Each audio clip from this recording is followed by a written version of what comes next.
Well, hey, good morning, everyone. Welcome into Flying with Mike. We are sitting on the ramp here at Viru, Bolivia. Latam sits on the ramp, getting fueled. The cargo's been loaded. The passengers are about to start heading down the gangway, and we're about to get going. Now, in the title, it probably caught y'all off a little guard. How high can we land? We'll get to that here, well, pretty much after takeoff. You'll see where we're going with that. So, but folks, we are lined up here, sitting, getting fueled. We're finishing up some work on the McDo.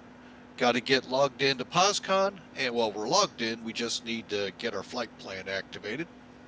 And we'll be soon jetting our way up to Alto. Those who have followed the channel will may begin to piece together the title, How High Can We Land? You're about to find out in about an hour. All right, folks, let's get back up in the office here, but let's first take a look. We do have the A320 sitting on the line, all chocked. Hooked to external power, and like I said, the boarding gate is down. Hopefully that'll go away when we push back. Otherwise, it'll eventually leave us. So up into the cockpit we go. Let's finish up where we're at. Then we'll get into the pre-flight. Right now, we're in the McDo. We're trying to get ahead of the game. I got a little pulled away here trying to work out an issue, but then got a pretty good way down so that we can get out of here on time. All right, but I hope you all had a great weekend. We are in the process of getting this Airbus going, the original Big Mac. Hang on, I got something in the chat here I need to pull my attention to.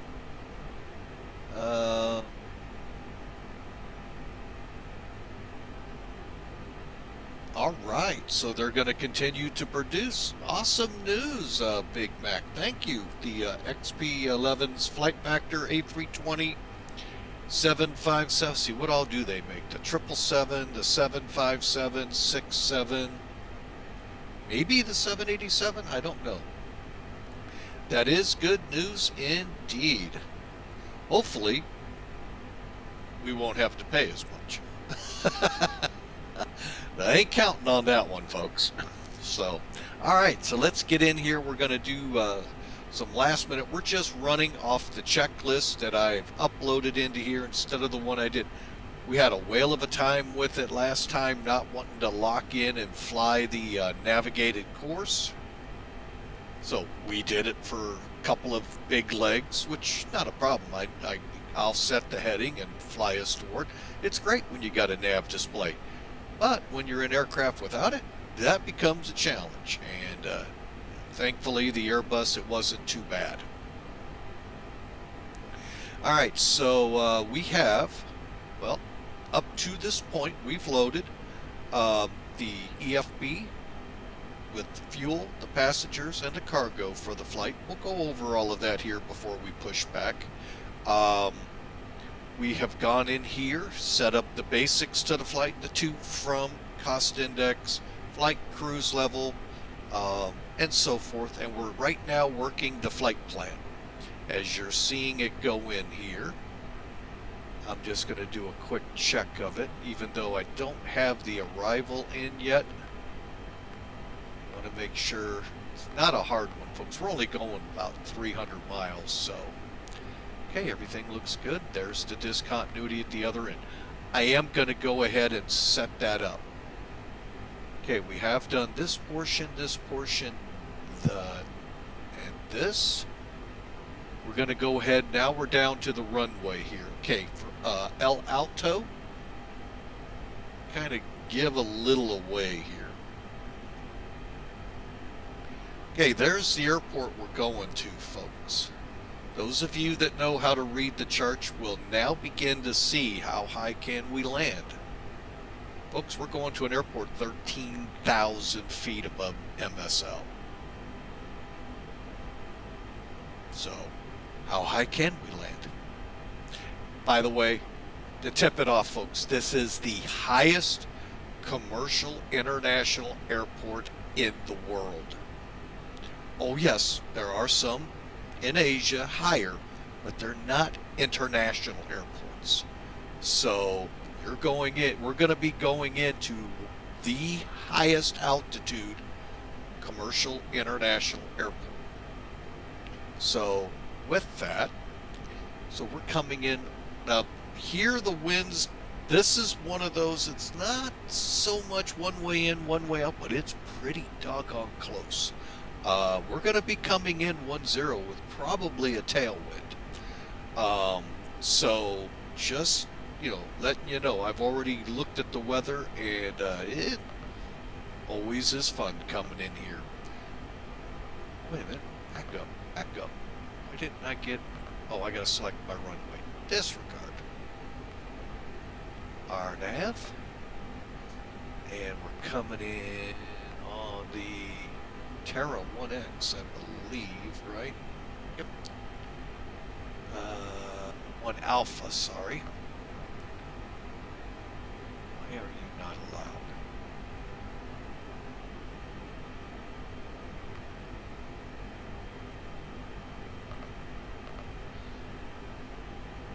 Okay, we're going to go through this again. All right, hang on.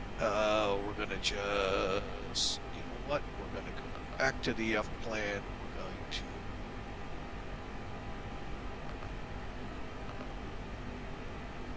We're going to start it all over again. All right, so we're going here to the arrivals. RNAV.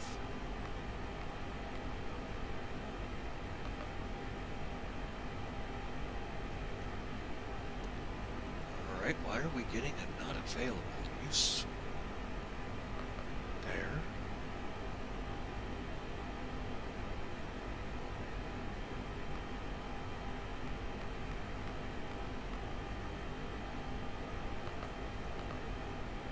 Okay, just kind of looking at my flight here, folks. It's being a little squirrely here.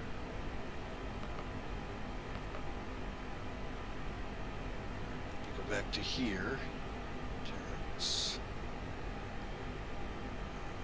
LPG CAD. Okay, why you're being so moody this morning, airplane? All right, so I think no discontinuities all the way in. Good. All right, so we are set with the flight plan. Everything's green. Put that back to arc and get rid of it. Okay. All right, so.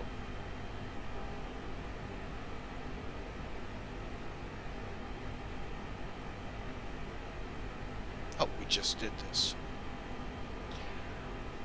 All right. VOR. Average. Okay. There we go. Good. Good on those.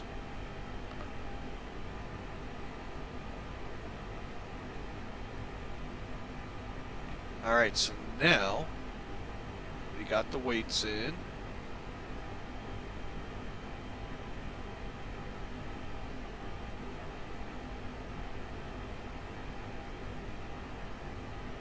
Okay, we're not going to do this.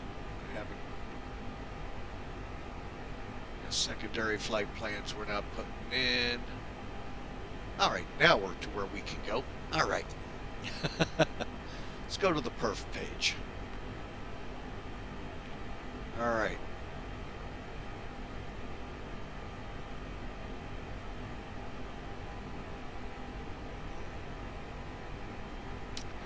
Hang on. Got to get our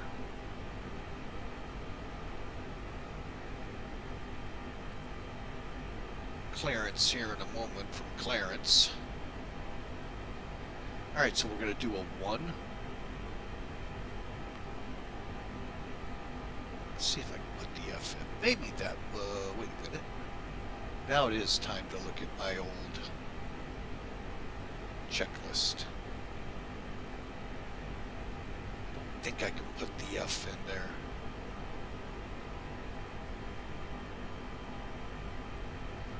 I think I can only do the, well, let's try it. Slash. All right, for the trim today, we are, it's saying where you can see it. I'll show it off here. Zooming in. Right here, up 0.2. So we'll put in the word up 0.2.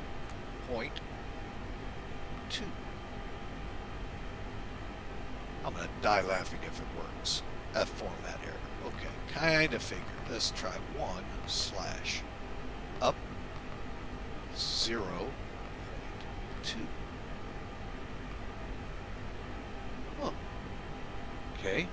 This checklist says now our flex temp, and I'll go over that where I'm getting all of this. We are going to go 6.5. Here it might say wrong. I've done something right so far, folks. And our speeds, 150 across the board.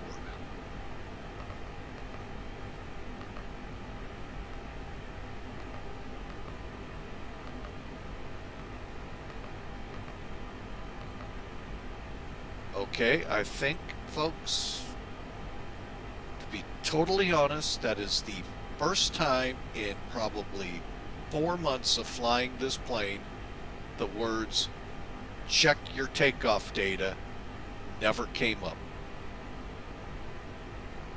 Wow. Sorry, folks. I'm soaking that in. Okay. Now the thrust reduction, acceleration, and engine out acceleration, they can stay default. I don't have any data that I know of that I can pull up to change that. So, and I don't want to because things are working so nicely right now. So let's continue on. We're going to be using this checklist a little bit more often. Let's just put it that way. All right. The one that I have may have to go in the file 13 next to me, otherwise known as the trash can, circular file folder. Okay, sorry, in this case it's a rectangle, but anyway. Wow.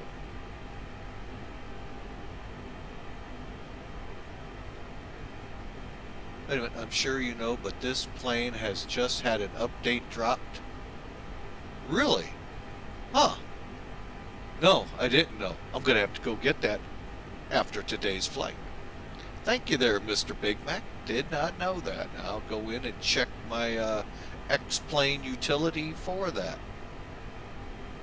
I believe it is in the X-Plane updater. Okay, let's turn around.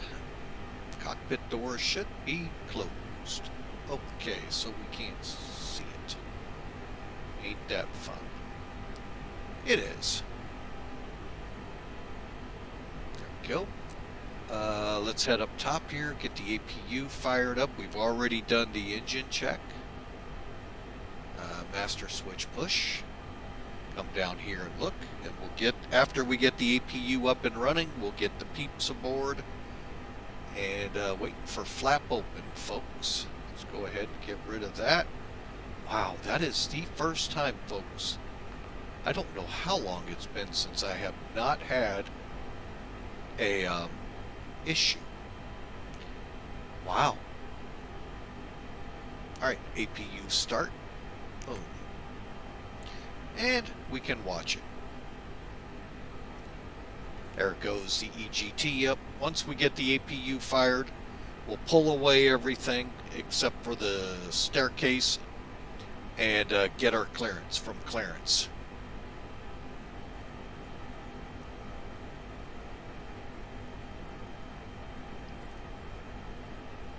Okay, we're just about there. What we're going to be looking for, folks, is at least 100. Oh, now that's what the other checklist tells us. This one doesn't. Oh, let's see. On the APU, I'm looking for at least 110 to 116. We got that, and the hertz is up. Okay, check that out. So we're good. Let's come up top here. We're on the external. Oh, hang on a second. Be gone. Alright, so we're external power can come off and the APU bleed can come on.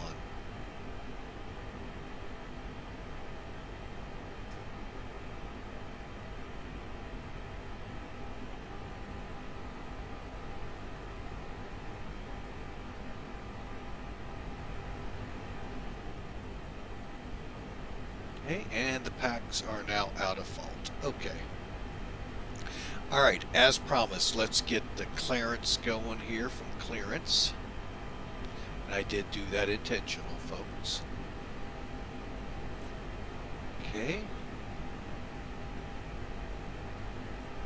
Alright, we gotta log in.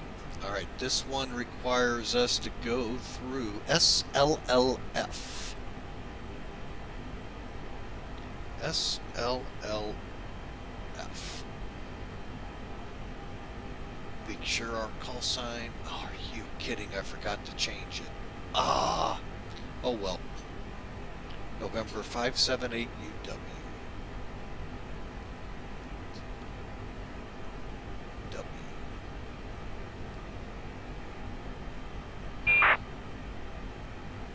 Okay.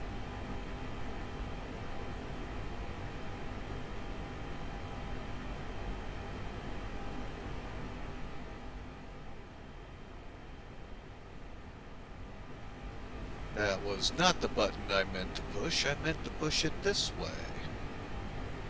Okay, so that way you can see what's going on. We should have gotten a tone by now.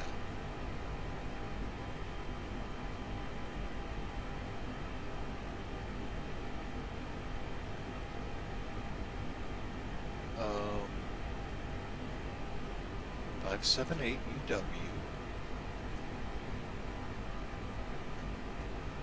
Okay, we may not be flying on this. SLLF.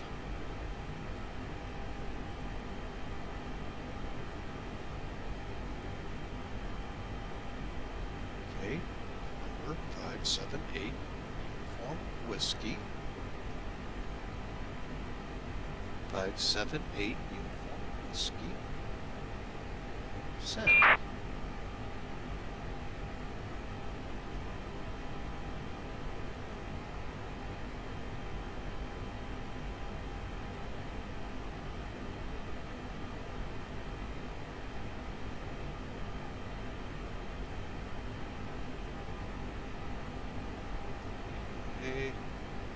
It does.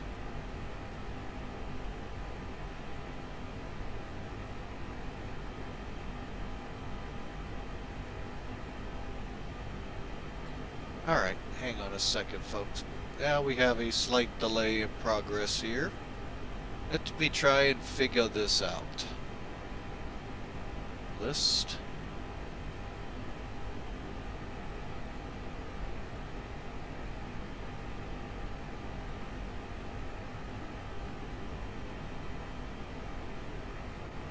Oh, I know what it is. Okay, hang on, folks. I figured this out. Hang on.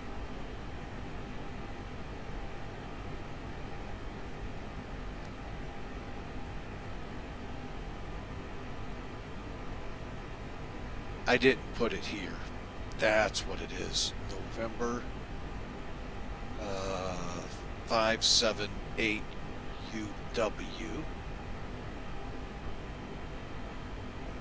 Okay, acknowledged. All right, now we're under the right information.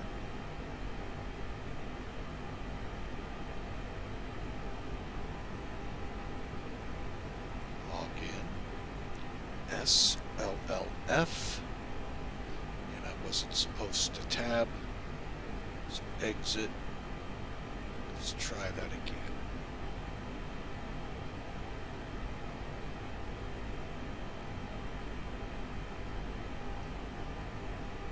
SLLF November 578 Uniform Whiskey.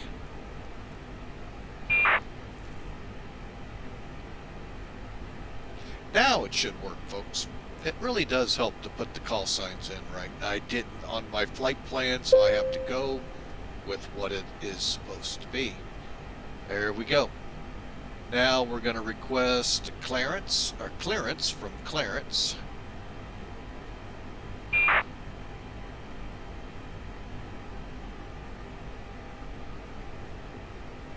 And since we're supposed to push back a minute ago, we should be fine. 2212. 2212. So clear that. Clear. 2212. Boom, boom, boom. We're good. All right. There we go. Now we're ready to go on POSCON. All right. So LS is supposed to be active. No. ND page arc. Display range we keep at 20. Nav display switches. Let's move them this way.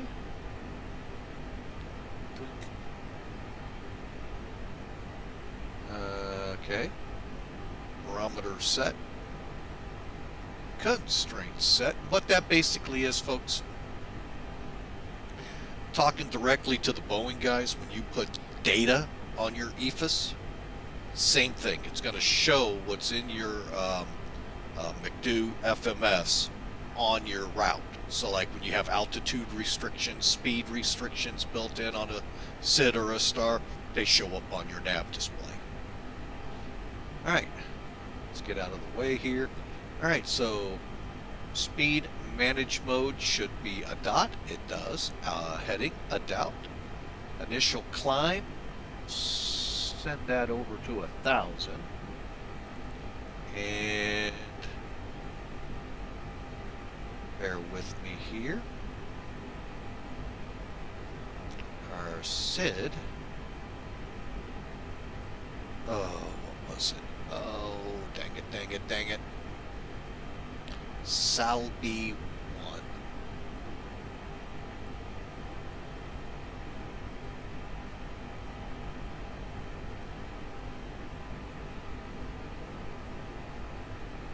There we go, and we'll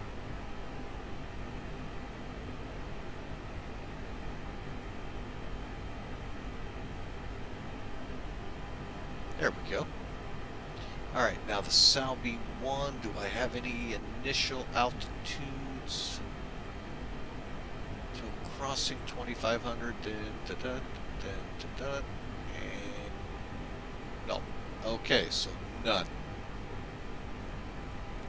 Cool. I'll be bringing that up here momentarily for you all to see as well. Okay, so we're going all the way up to 38. Now you're all going on a 300-mile adventure. That could be problematic. Well, when you're only going to come down to 13,000 feet, folks, it may not be all that problematic. Okay, speed, heading, altimeter. First officer side. Would be nice and turn his on. His. Everything else goes pretty much the same. So I don't know why the LS levels, oxygen tank. All right. Okay, we've got exterior. Okay, so now we can come over here. Remove. Keep that for now. Remove. Remove.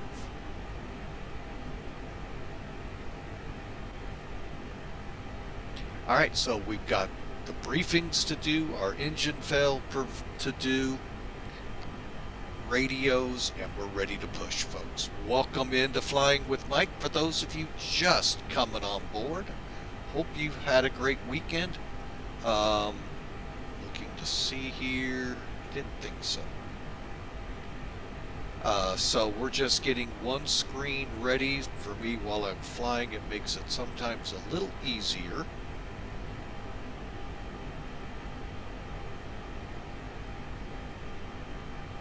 Okay, just seeing who else is out there rocking and rolling like we are. And we're going to go to that view. It's a lot easier. I'm going to put this here and hope for the best, because we're going to do those briefings right now. We're going to go through the weather, the runway, everything we've done to date. Get this plane ready to go, hopefully within the next 15 minutes. All right. So for this, we do that with Sim Toolkit Pro.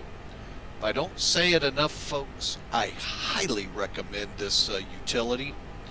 It helps you. You can, here, I'll walk you through a couple quick tools here on the flight planning side. Okay, we're not going to see it unless I kill the plan. But if I were to create, I can create a flight right here, folks.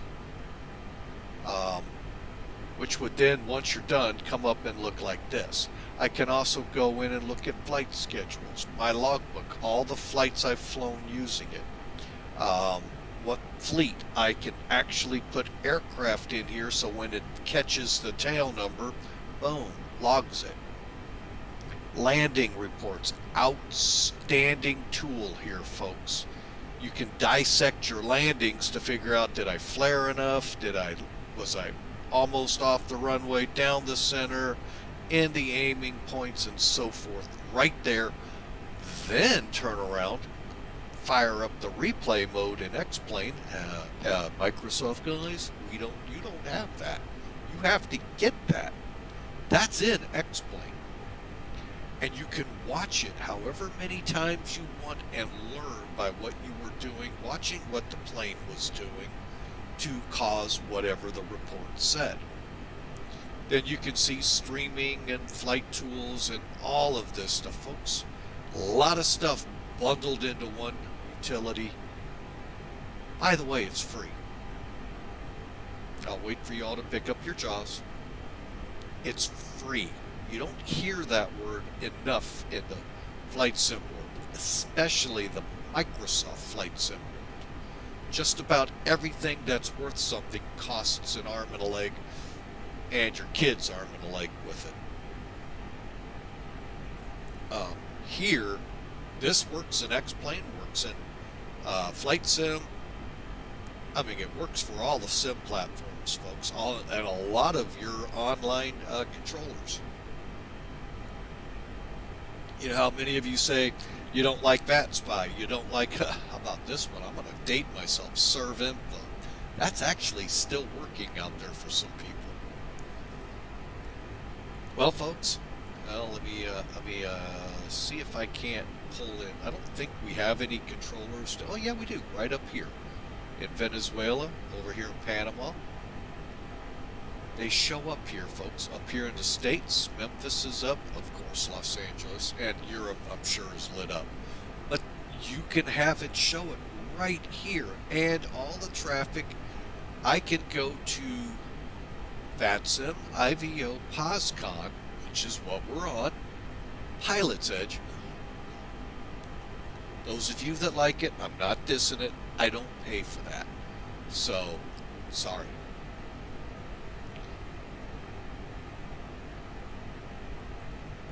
So there you go, folks. There's our route. Top of climb's projected here. Hang on a second.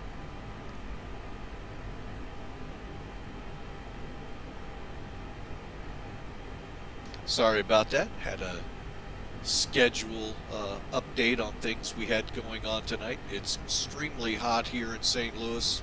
Well, not extreme. It's summer, St. Louis. We're a little over 100 degrees today, folks. So, well, actually not right now, but I'm sure by about 3 o'clock we'll be close.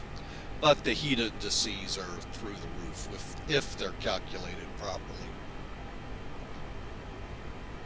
So there you get an idea of what the route is. But here's the load sheet. Comes right from SimBrief. You can import it into here. Boom, you have all of that data. So that's a free program. This is a free program. Hey, it's free all around. Explain costs. And so did the Flight Factor A320. But the scenery's free. It's default. All right, so 170 people, 14,580 kilograms. Now, someone told me there is a way to put this in pounds. I've been told it's problematic when you do that, so I keep it in kilograms. And to be totally honest, I think almost industry-wide, to include the U.S., is going to kilograms in flying. I'm not a fan of it. I could have got in a lot of hot water because of kilograms as a truck driver once. Ooh, could I have gotten in a lot of hot... Wow, my truck even could have had troubles. Put on way too much weight because I didn't know it was in kilograms and not pounds like everything in the U.S. Yeah. Can cause big troubles. Big time fines, too. But anyway, so there you go. The big difference, I'm going to warn you, when you're trying to get this thing to balance out, if you're using another program like I do to help out with your takeoff performance, your taxi fuel in SimBrief is 230 kilos. The other program I use will put it at 700 unless I can set it. I haven't gone in to see if I can change it. But anyway, I'm not going to get into that program just yet. So, and then here's where they're saying we should get. We'll see if we get to it. It looks like we should, but you never know. And then there's the Andes, folks, that we got to cross. Well, fly over to land in.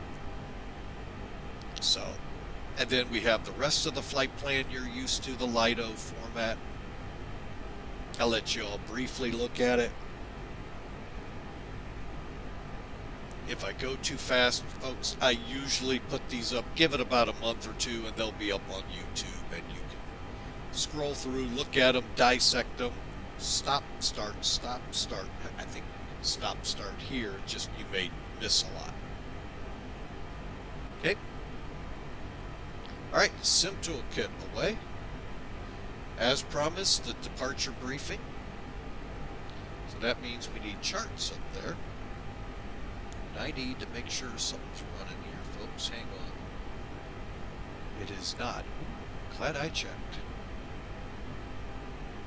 And that's Volanta. It's another Sim Toolkit-like program, free, more web-based than application-based on your desktop. Even though you can, it's more web-based.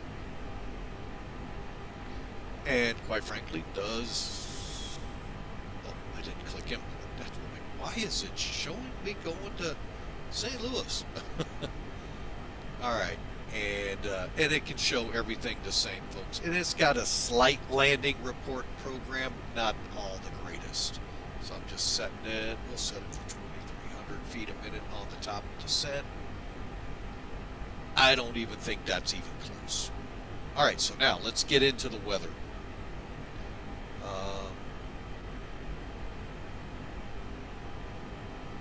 Serious? My web UI already crapped out on us. Holy mackerel. POSCON? That I don't understand. I really don't. Why that does that. I don't understand several things that happen in POSCON. But, you know what? We're giving it a good shakedown here for about a week or two, and we'll decide if we use it much more or if we go back to VATSA exclusively. Okay, weather-wise. Let me pull back that browser. Okay, up here in the upper left corner, you're going to see what it takes to activate. You got to log in. We did that. You got to get the correct flight number both when you log into POSCON and when you log on to the CP C-block. CPDLC. Yeah, I know. Words are hurting me today. I know. Weather as of 1600 Z. It's just about 50 minutes old. Winds 1706. You can see it all right here. 22 degrees outside and 1021. Okay. We'll double check with Sky Vector here in a second. Weather over in El Alto. Okay, at least the winds right now appear to be favoring us, but I saw somewhere, I think this is the TAF starting to kick in. We started at 280 on the winds, and right now showing 120, so cool. We're not tailwinding it anymore. The TAF was showing the 170, so I think the winds have shifted for us. Thank you, Lord. And no ATISes at either. Okay, let's go to Sky Vector, make sure. 1021. All right. Sid, let's take a look at that. Have I brought that in? Yes, I have. All right, so we're going to be flying the SLVR, SALBI, and it's called the SALBI-1 departure. So, after takeoff, maintain runway heading until above 2,500 feet.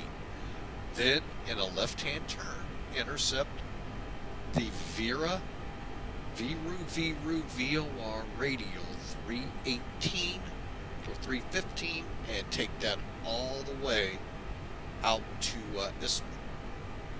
Then from Ismir out to Salibi at or above 23,000. Reason being, very high mountains just ahead at that point. Transitions 5,000, airports 1,200 feet above sea level, and that's pretty much all we have here, folks. We're just showing as high as 11,000 here, but you can see the minimum safe of 17 in that sector. So you can tell we're going to be getting into high country real quick. That's why we do this with elongated procedure turn outbound to catch it. So we'll see how it flies off on the aircraft. So I think I'm just going to let the autopilot do it. All right, and then again, once we do, there's kind of giving you an idea, and then here's our arrival into El Alto. Not a long flight, folks. Look at these, 18,000, 18,006, 19. So you can see why we got to get to 23 pretty quick. Pretty good ridge through here. 25,000. So need I say more? So this will be fun, folks. Let's go ahead and turn that on. Center up, and here's the airport. Now it shows us pretty much we're in stand 5. So we're going to push back, face towards the north, taxi out on Charlie, to Gulf, to Bravo, back taxi, then take off. 11,483 feet, as you see, heading 157. So that's our departure. Taxi, departure, brief. Finally, what I want to bring up are our V speeds one more time. It's 150 across the board. Now, a couple of summers I watch would say probably not. I do have a program I can pull up. Let's just well, no, it doesn't go real quick. Never mind. I was going to see what it said. But we're going to blast off out of here and get rolling. Only about 10 minutes late, I think, from what I planned. Maybe 20. So we'll make that up in flight, hopefully.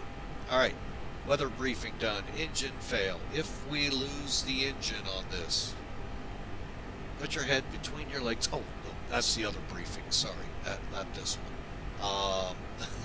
If we lose the engine, folks, what we're going to do is get out here, assess, head over here with the lower altitudes, assess our situation, come back in 1-6.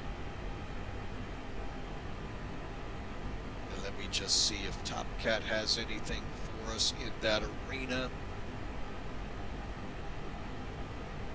Nope, no engine out procedures, so. All right, but that's what we'll do. We'll just head off on a radial off of Viru, find a place, hold until we figure out exactly what we have, what we don't, and then we'll come back. There you go, folks. That is the brief. This is the POSCON lab map. Now, I'm not going to keep it up here very long.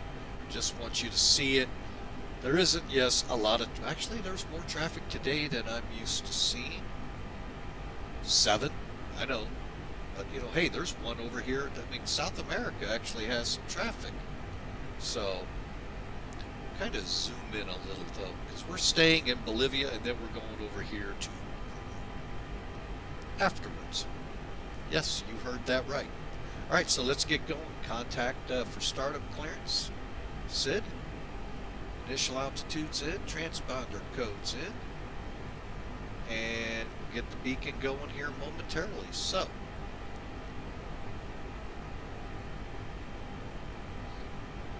again, those wishing to fly out here in the Andes, we're in stand 5, but we're not going to be here much longer.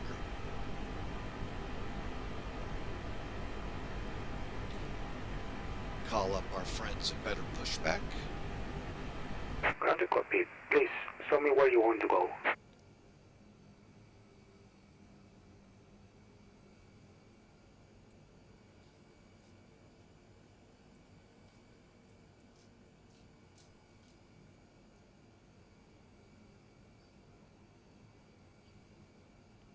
Yeah, the bad thing is there are no lines here. Let's go right there. Ground to copy. Tau is driving up. Okay. We'll wait on the tow, but go ahead and kill our chocks. And close up the door. So maybe I can get the jetway to go away. Nope. That's okay. Oh, he comes through the building.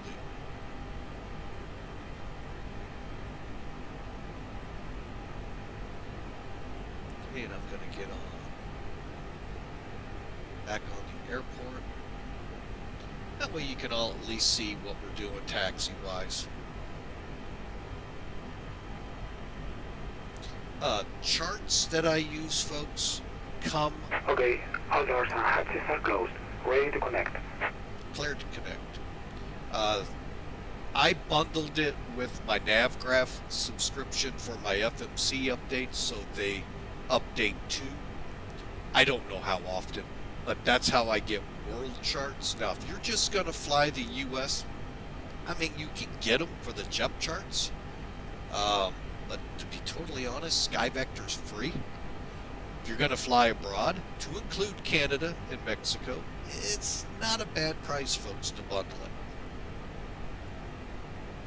We fly Europe, Asia, we fly them all, folks, so they're all there for us.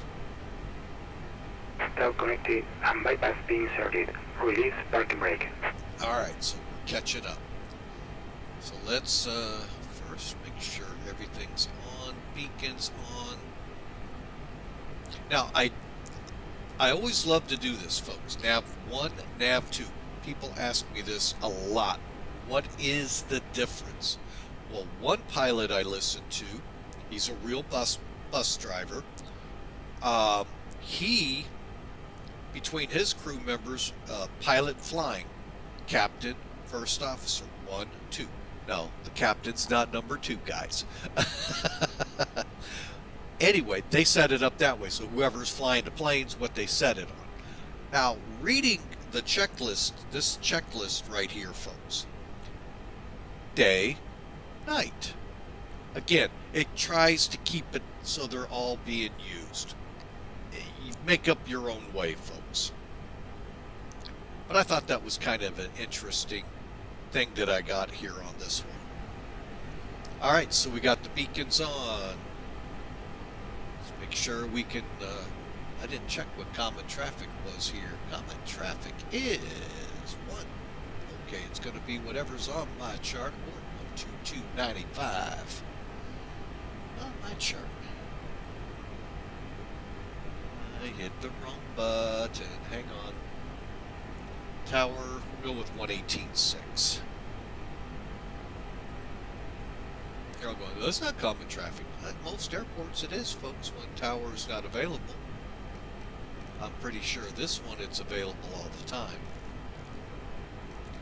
Was it 8,600?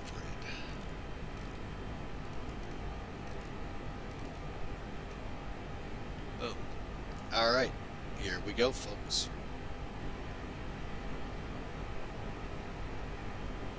Sierra Lima, Victor Romeo, traffic. November 578 Uniform Whiskey, pushing back, stand 5 to face north. Brakes off. Starting pushback, and you may start engines. Alright, kind of watch outside. I always love doing this when the jetway won't release. It starts going out to a point, folks. Then it'll go, okay, you went too far. Hopefully, at some point, it's going to kick it. There it goes. I don't get it, folks, why that happens from time to time, but it does. Okay, so we take the start selector, switch over to ignition. I'm going to come back to this view. And folks, to start this plane up, it is very easy. Very, very easy. Engine 2. That's it.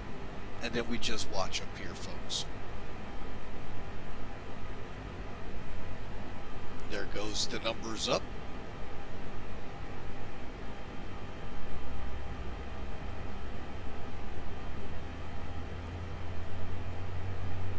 Okay, we just wait for a veil.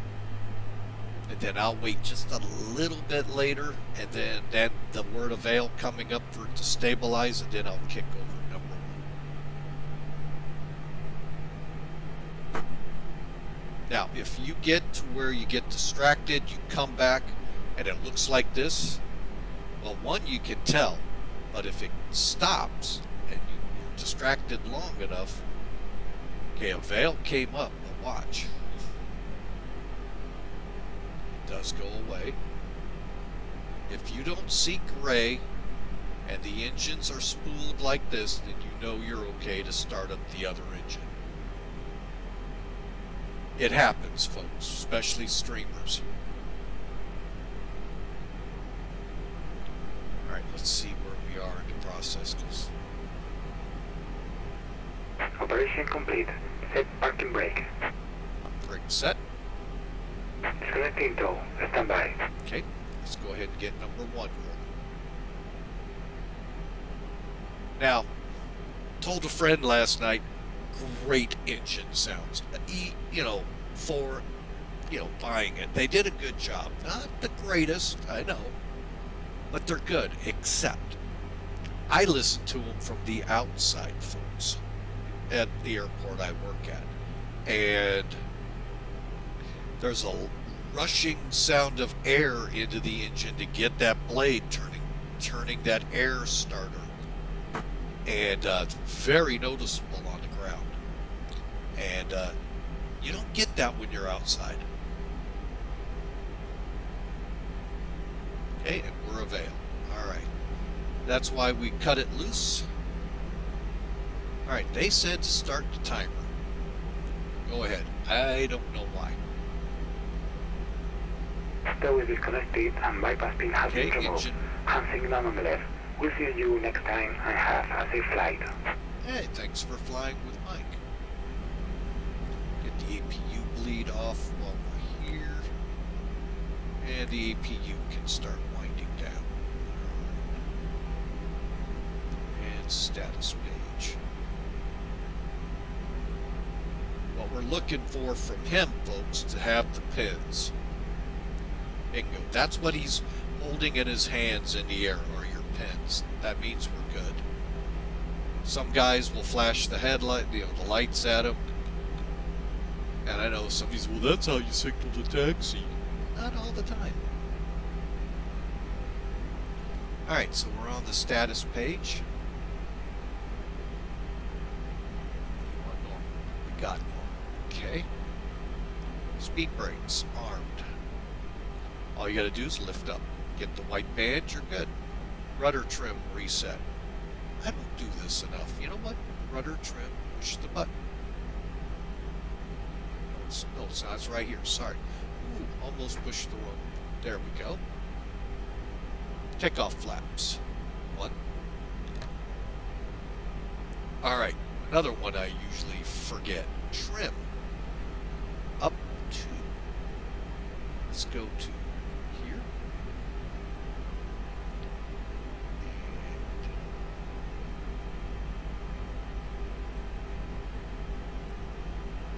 And go. That's set.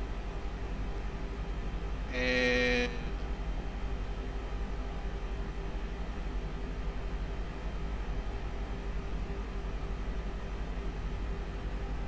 okay, we're past that step. Alright, so now put that back. While I am in this, we're going to go ahead and pull this one up again. We're going to do our flight controls.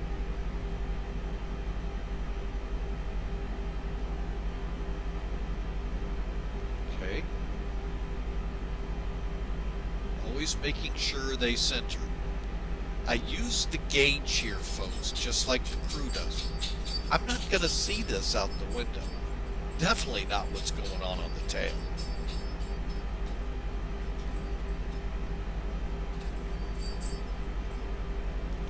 And for those interested, what these GBY, BG, GB, and so forth is, if you have hydraulic problems,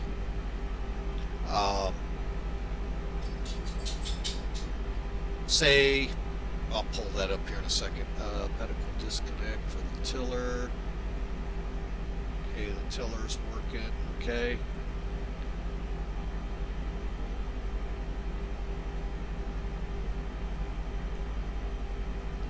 Alright, auto brakes to max. Alright, let me go to the hydraulics page here. Alright, G, B, yellow. So whichever one you're having trouble with or lost, now you have a clue surface-wise what you've lost. Also, your ELAC and SEC'S are here too. You'll find those. Hang on. I just saw them. Oh, here they are. Right here. There are procedures, if those are lit up, that you can do in the cockpit right here to keep it moving. So, anyway, some things to point out here. Gee whiz, oh wow, you know, kind of stuff.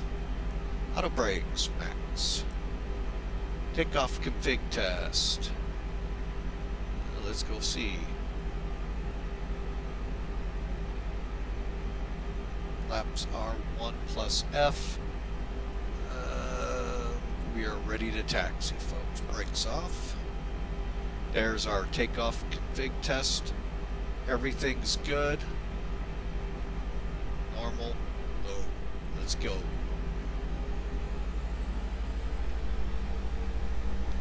Sierra Lima Victor Romeo traffic. November 578 Uniform Whiskey taxi via Charlie Golf Bravo to runway 164 departure.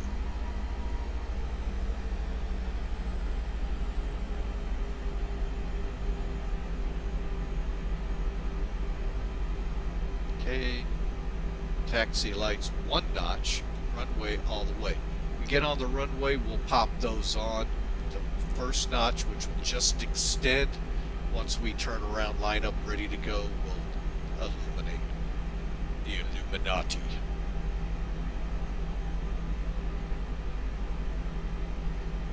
Okay. On to Charlie. Hang on, that better not be my runway. That's not what the chart says. Oh, okay. And you can see the surfaces moving. Now, when we get straightened up on Gulf here real quick, I'll show you another way you can do this on the fly. Check the rudder without doing some acrobatic maneuvers on the taxiway. It's not that serious, but you'll see what I mean. Okay, now if I wanted to check my rudder, looking at it like this kind of stinks. See? Gonna go way that way, then way that way. But let's say I'm in the cockpit. Okay. Let's get some speed built up. Not much, just get it moving. Okay. So I want to check my rudders. Well, there's our page. I'm not pulling it up. Push the button. Left. Right. Now, did you see the plane veer? I'm still right rudder, folks. I'm back to left rudder, and it's still not veering. You're disconnecting it with the button, so that allows you to perform the test without affecting the rudder nose wheel steering.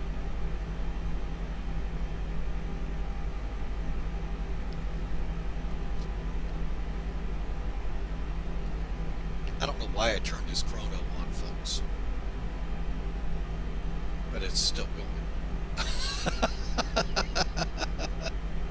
I know there's certain tests that they do while they're taxiing, while they're starting up, that they have, they do when they, either per procedures for an MEL on the plane or whatever. But Hawker 125, almost airborne. We're getting to the runway right now. Hope your day there at the corn patch is going well.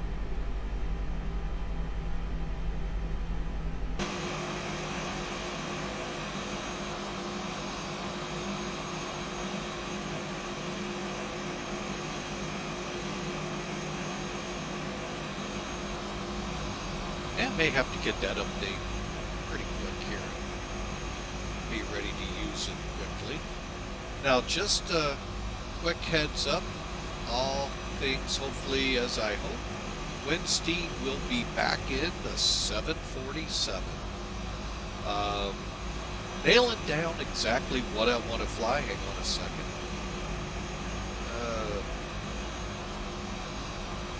Viru traffic, November 578 Uniform Whiskey, back taxiing 16 for departure. I'm not 100% sure on the route yet. I know what I want to fly, but I want to make sure nothing comes up in between that either cancels it or I don't want to get people's hopes up on it. So it's Wednesday, tentatively right now scheduled for the 747 to return to the skies, the good old queen of the skies.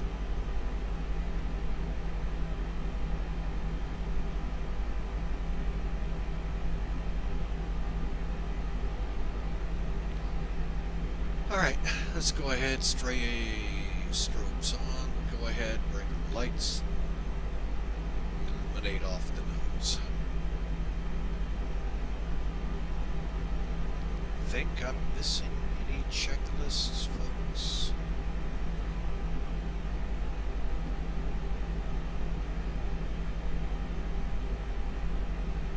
All right, cabin status ready.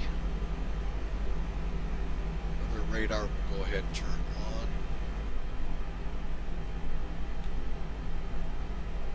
Engine mode's normal. TCAS, TARA. Alright, so we're just about ready, folks. A couple more things on there. Now that's interesting. They call for the packs to be turned off. The two or three real Airbus pilots I listen to and watch their streams, they don't turn them off. Unless extreme conditions or, you know, there's a reason for it. But just to blatantly say turn them off, no.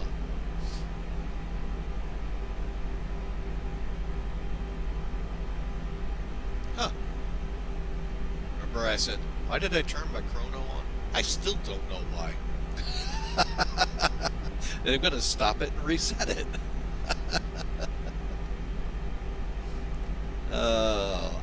You know, some of this stuff I don't understand. I'll be totally honest, folks. But heck, listening to a guy that just building time on his privates to his PPL, and wow, have things changed. I don't know if it's a school thing that he was telling me about, but they've got to calculate these days or what, because they're building time maybe to become commercial pilots. That could be, but boy, we never had to do half of the stuff he was saying. But kudos. Glad to hear. It's good to know that information. The charts are in the manual, so I mean, it's not like they're not something you can't find real easy in the books. All right, we're turning around, folks, for takeoff.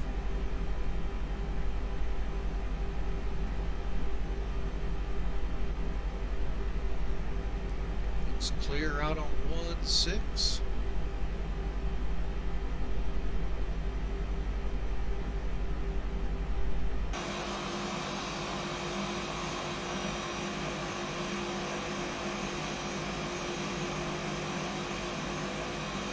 No, I don't plan to follow the line, folks. I just want to get as much of the runway as possible.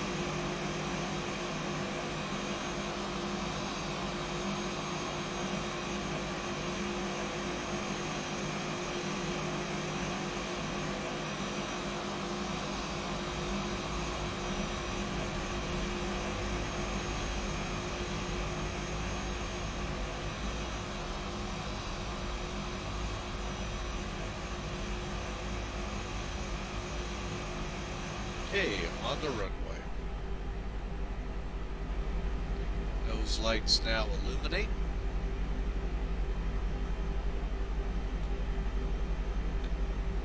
Okay. Seatbelt signs.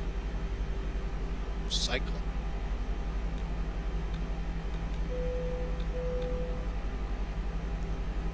Skip over that one. Chrono stop.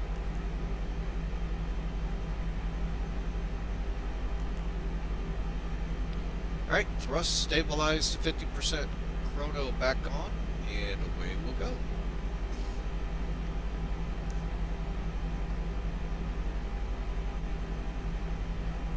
%.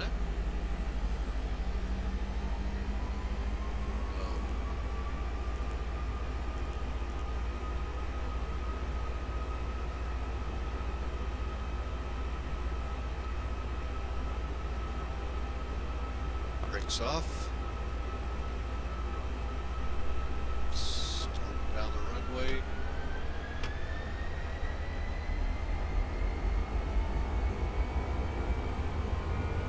Here we go, folks.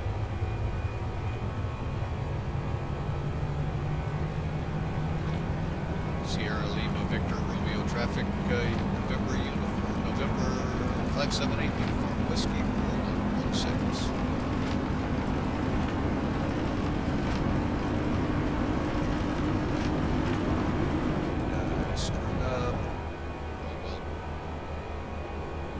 Going to get credit for the flight. And gear up.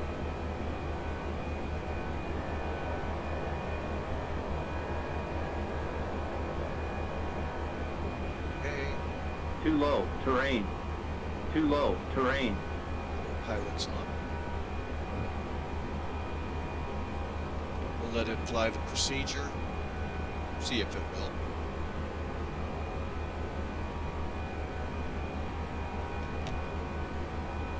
Flaps coming up.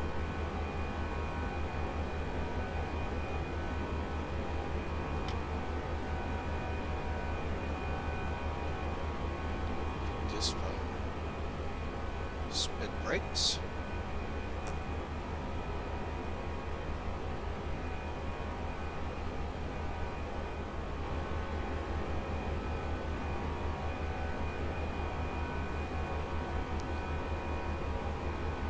Nope.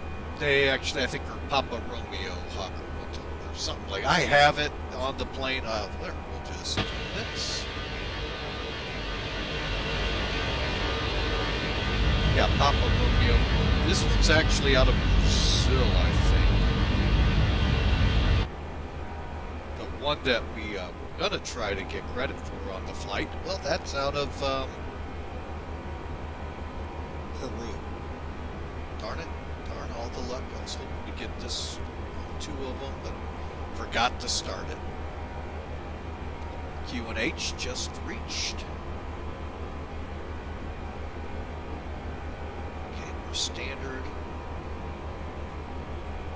And we're about to go through 10,000, so we're going to go ahead and turn those off.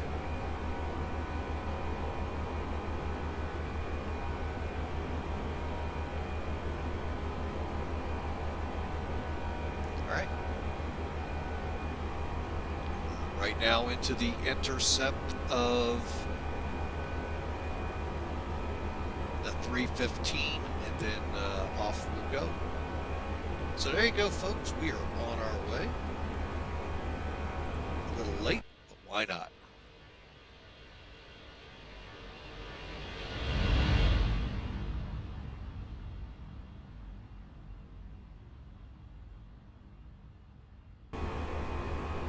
Okay.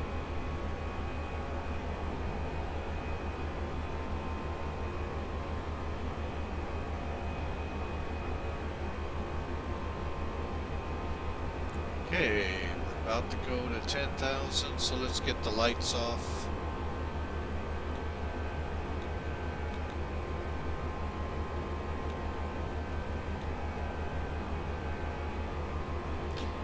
They're not that lucky. They were never turned on. I don't know why these were on.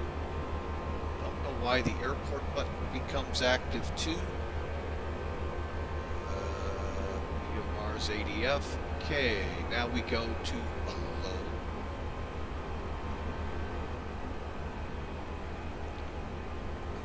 So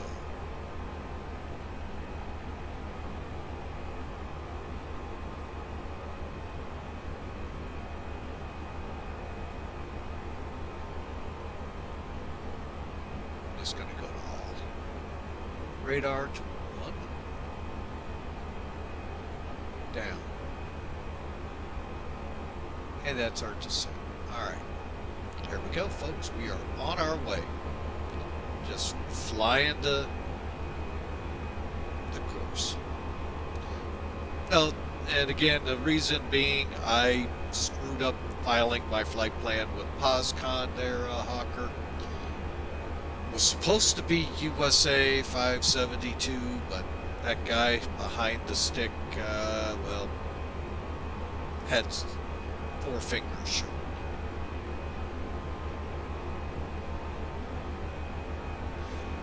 One stuck up, and we'll leave that where you all want to.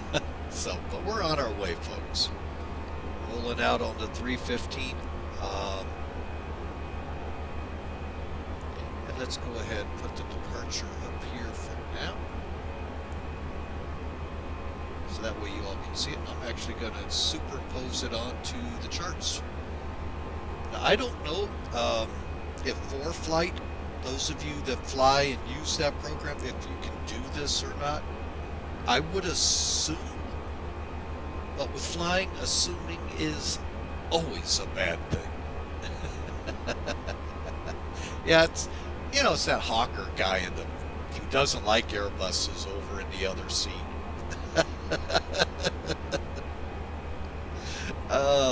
But anyway. But yeah, we're headed now, folks. Today's flight for those, let's see if I can make this work right. I did not. Dang it. Forgot to change that. Hang on, we can do. We have the technology. We can do that.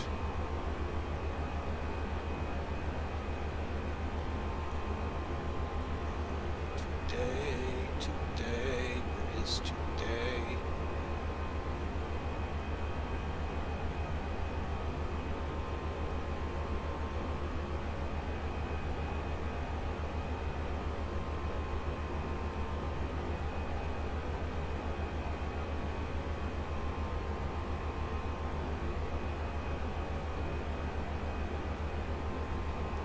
Alright, now let me try that.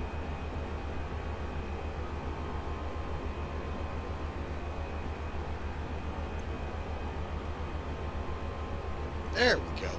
Now, to help out with, again, the title for those that weren't here for the startup of this, how high can we land? Interesting. I thought that was an interesting play on words, especially with the airport going to it. Look up those of you that want to, and those of you that just, like me, caught a tightrope.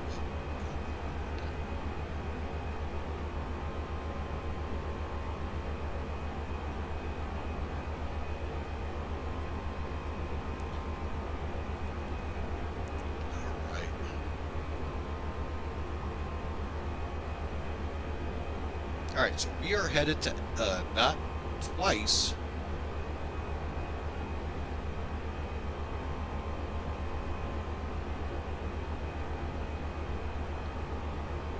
Okay, we are headed to El Alto, Bolivia.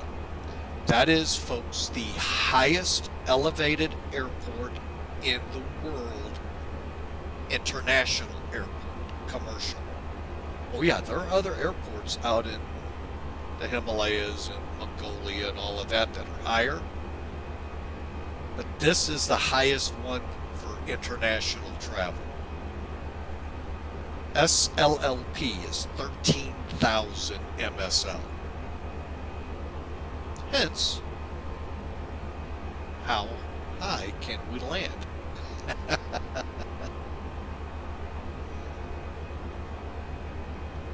Interesting tidbit. If you do look up the airport, closely look at the altitude and the length of the runway. They're the same within a couple hundred feet. Not 1,000, a couple hundred feet. So, we'll be there in about 40 minutes, folks. And yes, we're going to fly the RNAV in there, only because it looks pretty simple. I mean, the ILS is actually, I think, a localizer, which is why I think I had so much trouble the last time in here. So I'm just going to fly the RNAV and be done with it. From there, we continue through the Andes, and we come down into Lima, Peru. Used to be identified Sierra Papa India Mike. I don't know how many years ago it changed to SPJC, Sierra Pops Juliet Charlie. So that's the plan of the day, as I like to call it. Alright, since we're out of the traffic area now, and I know there's some out there going, you know, you should have told people you were out of the area. Yeah, I just don't like clogging up radio waves.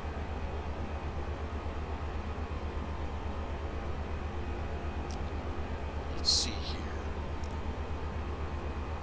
Okay, we're on our way to, as you saw, Salibi. Well, we got about 40. You know what? I'm going to go ahead and bump it to 80. What the heck? Live on the edge. We got a flight restriction. I hope that wasn't at or below. At or above 23. and you can start seeing, folks, the infamous Andes Mountains, same as the Himalayas, ultra high altitude, and they can mess your day up in a heartbeat in the clouds. Happens, a few big major crashes known, folks. An F-27 turboprop went in with a soccer team, I think it was.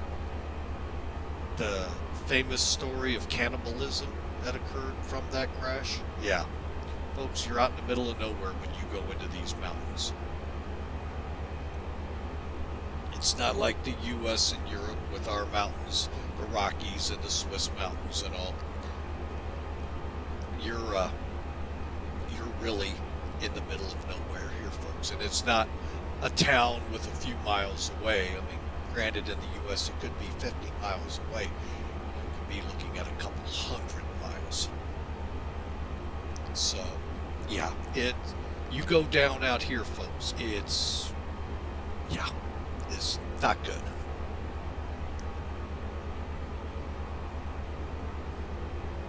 So, a few other high prolific crashes you can look up, but that one sticks, I know, to some people. Have even seen a movie that was made about it. And yeah, it was much like Donner Pass. The same thing occurred. A family in a horse and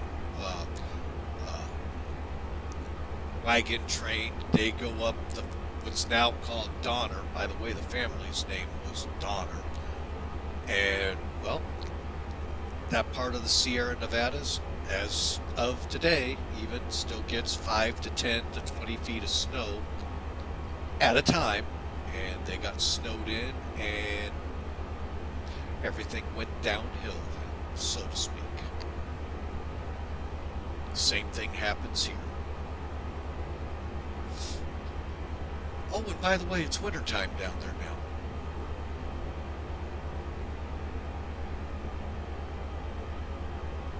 So, we're on our way, folks. Looking up at the chart there, we are just about to the point where I'm going to go ahead and close this off and continue on.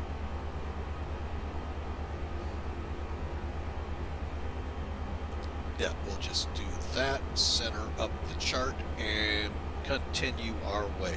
Currently looking at about 30 minutes away, so let's start thinking up our arrival. That fast, folks, is this flight. So, oh, that's the wrong chart. We're looking at this chart. Okay, we're going to be heading to Terex. From Terex, we'll be flying the Terex 1A approach. Terra 1A is how it is in most FMCs.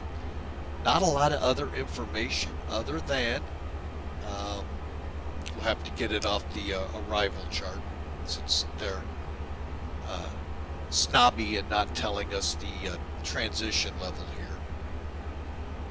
There's your airport elevation again, folks. Let me bring that fully into view. 13,314 feet MSL. To those of us that fly, that's a significant number, folks. You're on oxygen in a plane at that altitude. It's a town of 100,000 people there, folks. Yeah, it's mind-boggling. If you ever watched the show Amazing Race, especially the earlier years, they did a lot here in Bolivia, and it was amazing to watch because these big jock athletes huffing and puffing, trying to do some of the stuff they had them doing in that show because of the altitude, and some got sick. So yeah, significant. I wish they, if they do another season, they go back. It's just mind-boggling to just think people go to Denver and places that are about a mile high, and they start getting altitude sickness there. Folks, you're 2.5 miles up here. It's amazing. And the fact that people live, work, do just like we do, and it doesn't faze them. Amazing. So we're going to come off Terex, make a left turn to LP 6698. We will already be in our descent. We got to be above 19,000 here, above 18,000, and check it. Above 17,000. Again, folks, remember, that's only 4,000-ish, put quotes around that, feet above sea level. I mean, above ground level. So that's why 180. And then we're going to work our way in. The RNIP is what we're flying. So we're going to go to Yusuf. They're saying 280, we'll be at 180. Just and slowing. LP 624 Vulcan. We're going to Vulcan, folks. Make sure you know the Vulcan sign.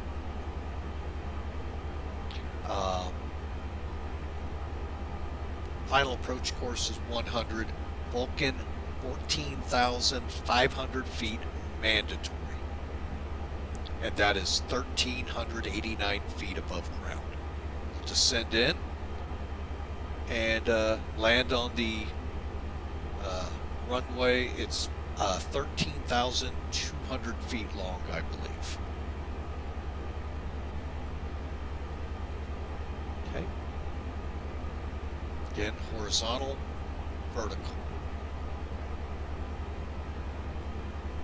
Minimums for the day, 339 AGL or 13,450 MSL.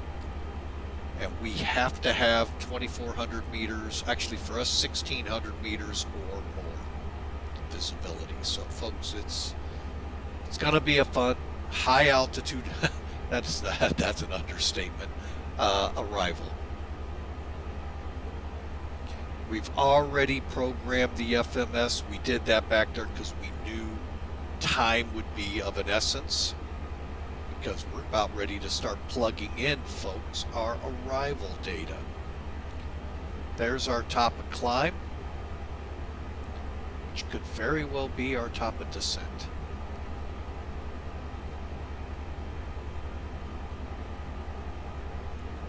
Let's see. Earth. This phase doesn't really say.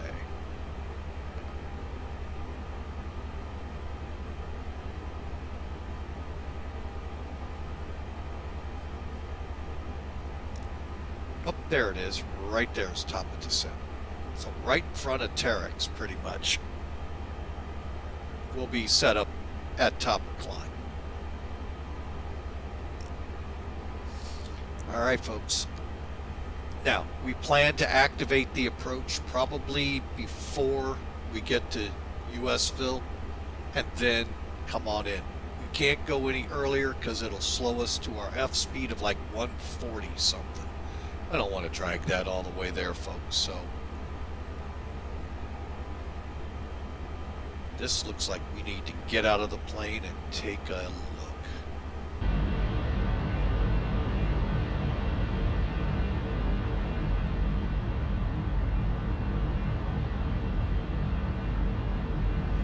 Would the ortho scenery do well here? Probably. Don't even know if they have it. But I'll tell you, that right there looks phenomenal, folks.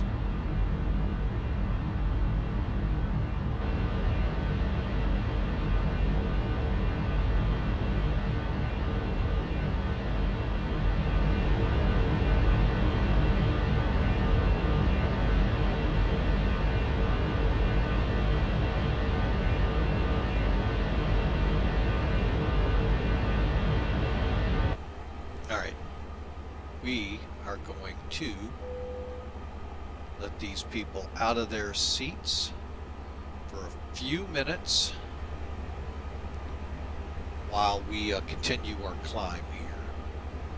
Usually a top of climb is when we do it, but because it's such a short flight, folks, we're going to do it this way.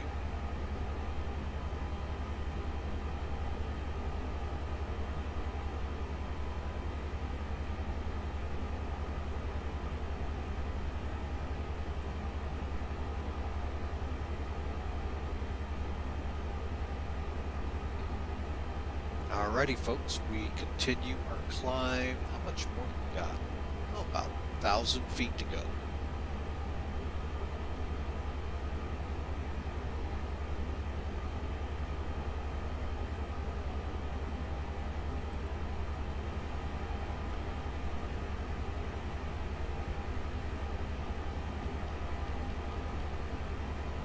And it's a shame they don't put a plane on here, but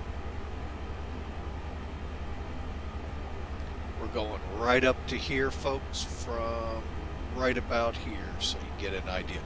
Doesn't do justice, you're right. Does not do any justice at all for what we're flying over.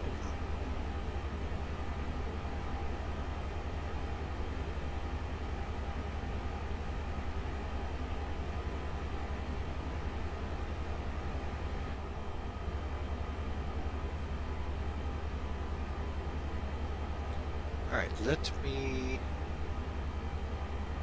switch.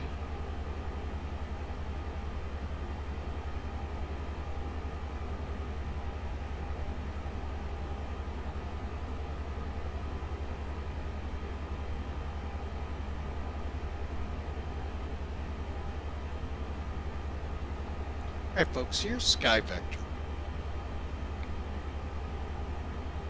Just watching as we are leveling off now, folks. And I'm going to get in and start plugging data in.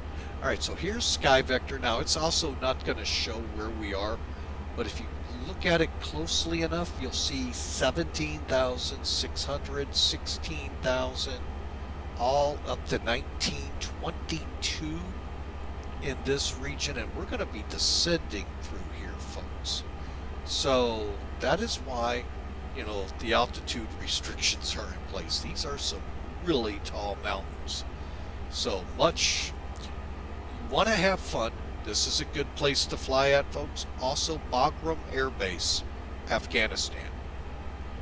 Folks, you got to fly it published. Now, it won't look like it while you're going. It's as you get into the Himalayas that if you're not flying it the way it was published, you're going to hit a mountain. It will not be able to climb over it. I've done it twice. 777, pretty good climbing airplane. That's when I got the pig-headedness out of me and said, fly the chart. And by gosh, you went right up and above it with 5,000 feet to spare. So do the published departures. These are very high up. Kind of get a flare for it right here, folks. There's a basin for that airport right over there. That would be probably, that's our alternate. Kokambia, Orge airport. So that's our alternate over there, folks. All right, so let's get in here and get back to work. We got to get the numbers into the McDo.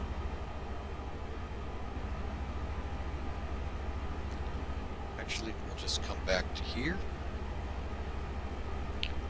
104 to top of descent. All right, next phase.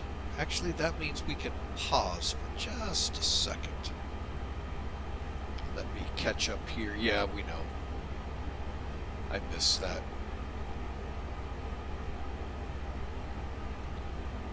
Yep, we'll have to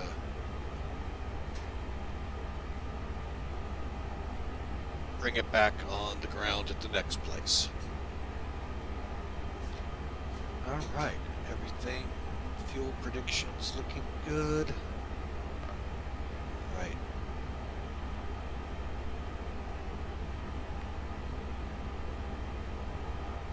Well, I am going to go ahead and start in on it. All right, so the Q&H, El Alto, 1038.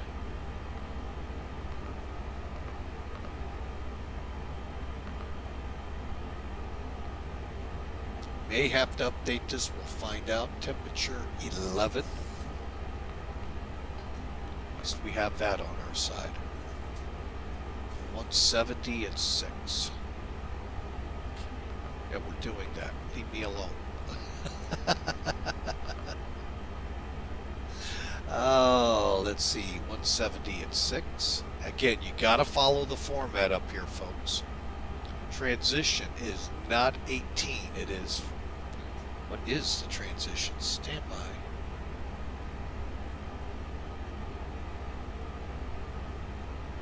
Oh, it is 18,000. Oh, yeah, it would make sense. Never mind.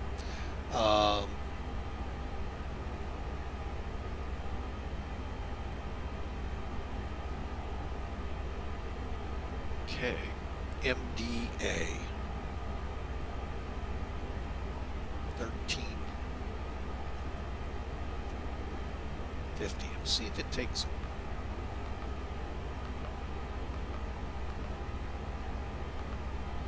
Okay, we're doing full flaps. Alright, so all the data is plugged in. We may have to, like I said, adjust QNH and temperatures, maybe winds as we get closer. But we're set to go, folks.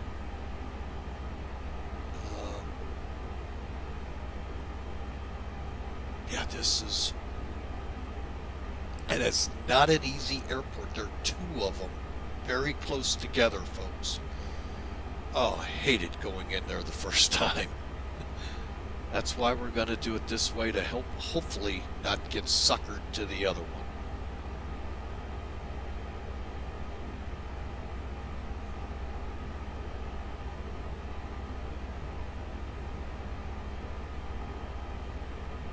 Alright, so there we are. There's where we're headed.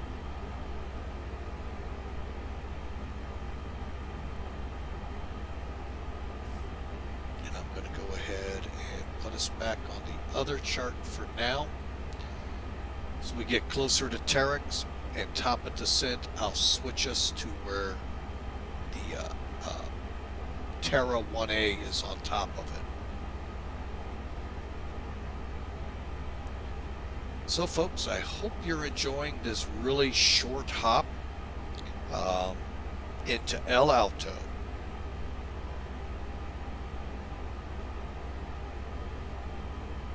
If you are, we would sure love for you to click follow. That way you'll know when we're going live each and every time. You'll get an email. Now, if you're into ad-free viewing, that's when you'll have to pay some money to subscribe, be it with your Prime or out of your back pocket. But just to be a follower, which we really would love you all to do, just click follow and make sure your notifications on so you know when we go live, because we'd love to have you on each and every flight. Love to hear from you, checking in like the Big Mac and Hawker did today. Welcome. Thank you so much. Hope your weekends have gone well. Top of the set is starting to show on the nav display. So we'll begin setting numbers up here in just about 5 minutes, if that. Enough time to get outside, and let's do a flyby.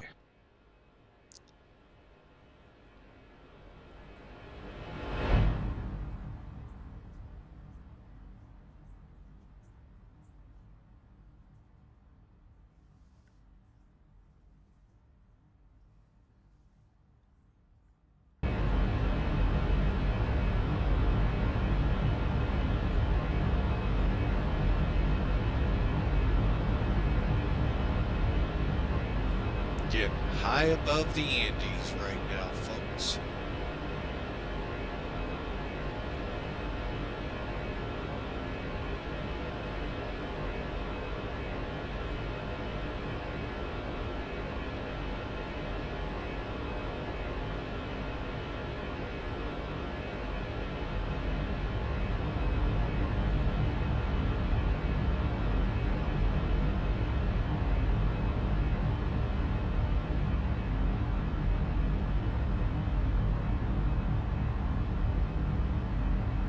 See those peaks that do go up to what it said, the 23,000 foot marks up ahead.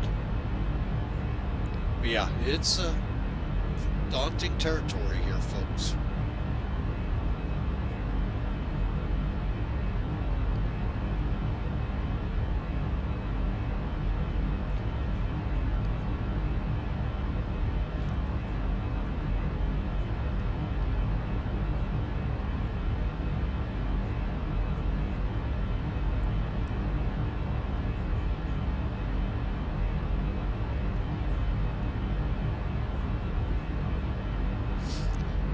let's go on back in. We are now 16 minutes out, so we ought to be real close.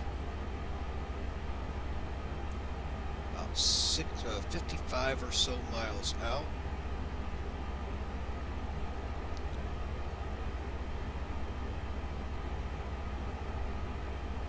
I think I might initiate this early. Let's go ahead and bring the chart up here. Hang on. Get rid of some so I don't accidentally hit them again.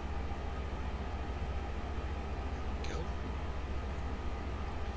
Again, at or above 12,000 at Terex, at or above 19. So let's go shoot for 19. That way we know we've got everything beat. Actually, bear with me 1 second. Got to use the restroom. We'll be back and start this descent momentarily.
Alright folks, we're back. Sorry for that.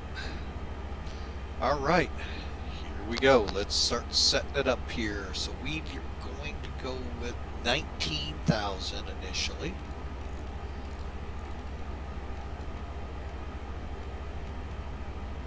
Okay, now to initiate a descent, it's either the up or the down. Just, you know, whichever one works, folks, is what I like to say. 34 minutes into the flight. It's a little longer to Peru from here.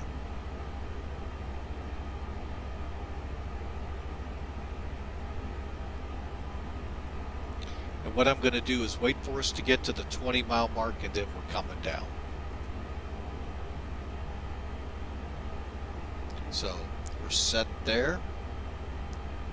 Let me just check my other checklist here. Okay, we've got all of our QNH and ILS frequency. Well, we're coming in on that, so we don't have to worry about it. Star is set, and we'll initiate the descent. Alright, let's pull up the checklist since I thought it was going to pop on its own. Okay, we got the runway in, the star, the okay, navs, frequencies, bearing. I don't know how to do that.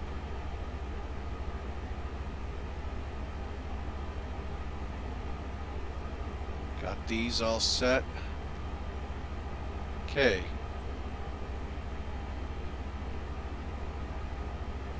Going medium on the brakes. Got enough time. Arrival. Altitude bug set. It's hard to read, I know. Altitude push. 2.5 miles before top of descent. Well, I'll tell you, okay, maybe I can do that bottom one. Let's go 3 up on the radar.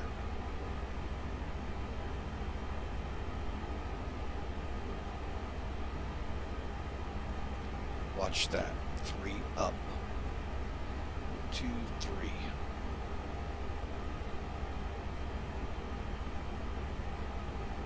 Now, the reason they're saying that, folks, what's going to happen is when we start our descent, there'll be a green dot right here if we're managed. That green dot is equivalent to that little graph you get on your nav display in Boeing, and it's gonna give you how high or low you are on the predicted glide path for the runway. And that green dot will go up and down depending on where you are. The goal, keep it between the numbers here. So between this line and this line here. I mean, you can keep it between here and here, but that's our goal, keeping it right here, just like you would on any Boeing product that has the, it'll be right over here, if you remember, folks. So, all right, here we come up. As you can see us on the chart, we are almost to top of descent.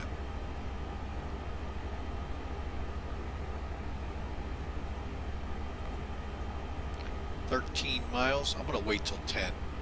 That is not that bad of a descent then.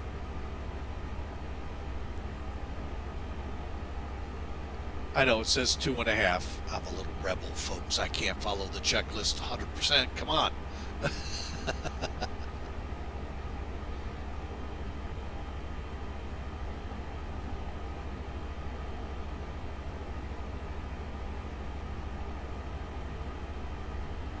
All right, here we go.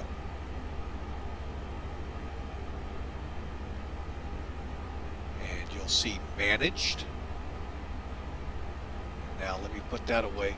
There's that green dot. Now it is going up because we're still behind the estimated where we catch up. This squiggly line at Terex is when we'll meet back up, and it'll be in between here again. All right, there we go, folks. I don't think there were anything after that to worry too much about. Approach is next, so we're starting down. And look, we've got a nice little obstacle to clear here. Hence why we got to be at or above 20,000 at that point. So I don't think we turn. I think we turn pretty close to over it.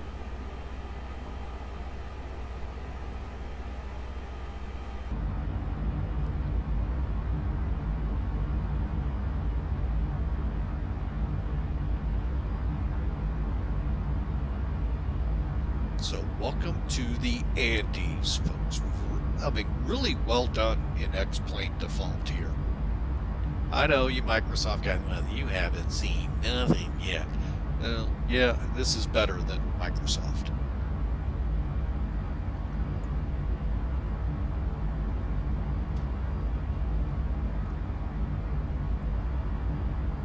There's a reason it's called must-fuss. Must fuss with it after every update, must fuss with it all the time. All right, now you can see that green dot is now back in between. So we're back into our managed, what the computer says we should be doing on this descent. Not my computer, the onboard avionics of my virtual airplane. All right.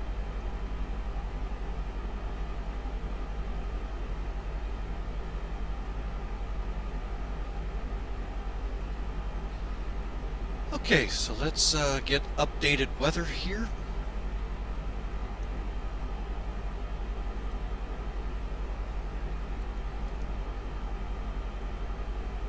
And it has not changed much at all.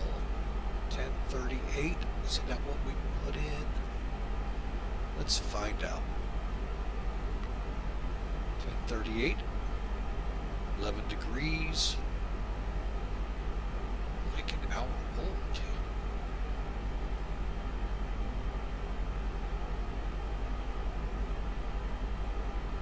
So yeah, nothing's changed.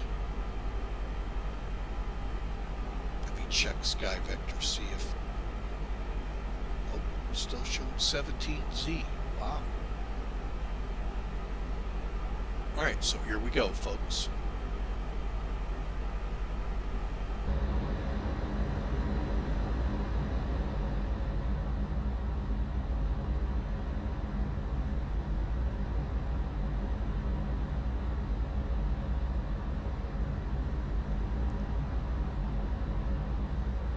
And we are on the arrival now. El Alto City, right there. It's actually La Paz, Bolivia. Bolivia.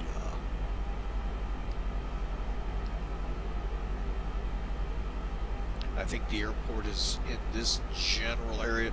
So if we had to circle to land, it could happen. But you're buttoned up pretty close to these hills here, so. But, I mean, Tel Aviv is much the same way, just not as high of mountains. Makes for some fun approaches in on runway 30 there.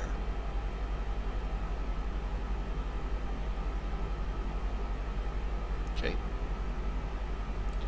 See if we can see that lake. I think it should be out in here somewhere, but the cloud cover may be the culprit. Alright, I am going to go ahead and pull the browser out of your eyes there. And we'll just continue in. And again, here is your speed range. Yeah, we should be up here, but we'll let it drift as we're trying. We'll be trying to get down quicker here soon if we don't look like we're going to make 18,000. Which we can now set.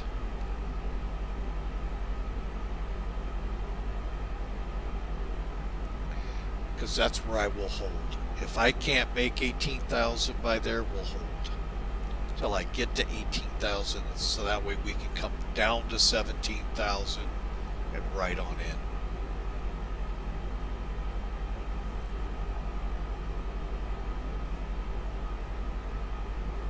Right now, it's doing a pretty good job. And the nice thing about Airbus, folks, you don't touch anything. The plane is so automated, it's pathetic. So those of you that have to be touchy-feely, well, you can be touchy-feely, but the airplane is doing it all for you. It's amazing.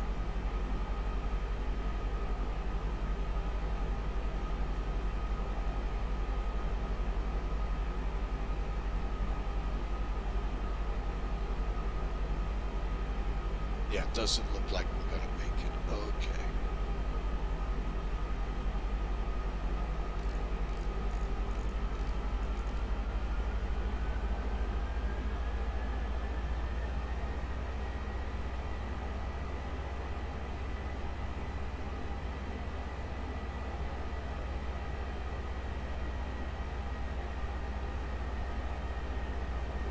So we're going to hopefully just spin around once and we should be able to make it. It's between 19 and 18.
That's why I reset to 19. We're going to be really close to LP 60 or 698, and that's 19,000. So that's why I wanted this to be right on it, folks, because you can see the terrain's coming up on us.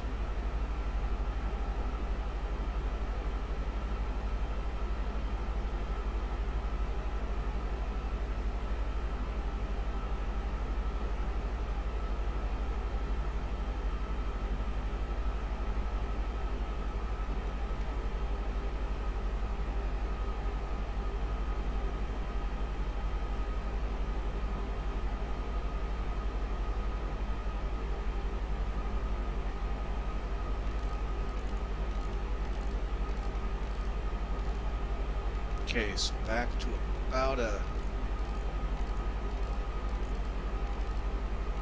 think this time around we should be pretty close.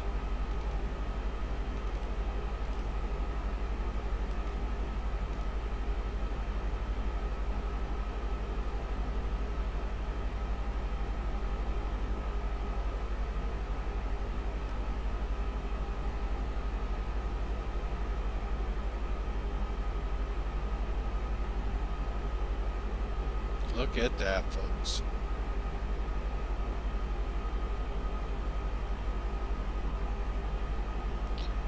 $21,000-foot peak there, folks.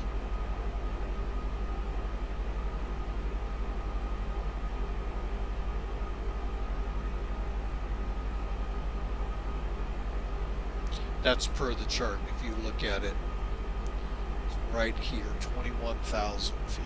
Let's see what that looks like outside.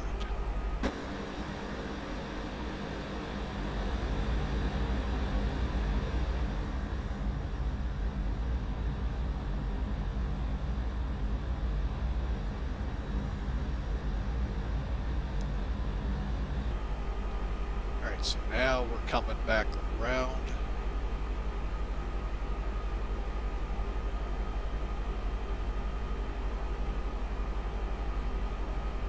Okay, armed, and it's gonna intercept us in. There's 19, so yeah, we should make the 18,000 foot requirement this time. So, I knew I should have started that descent earlier.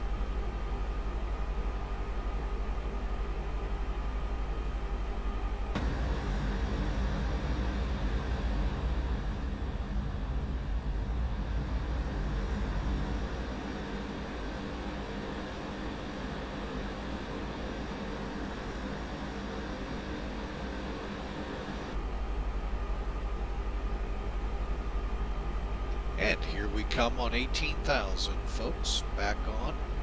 See, now I wish this would have happened last flight. Boom, everything worked just like it was supposed to.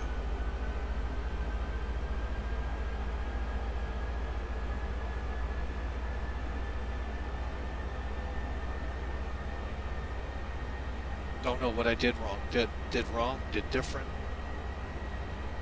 And we're at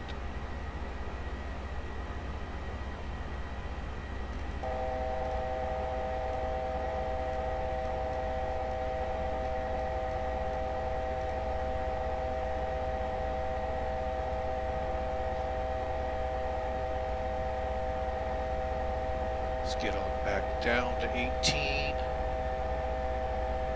About to make that turn.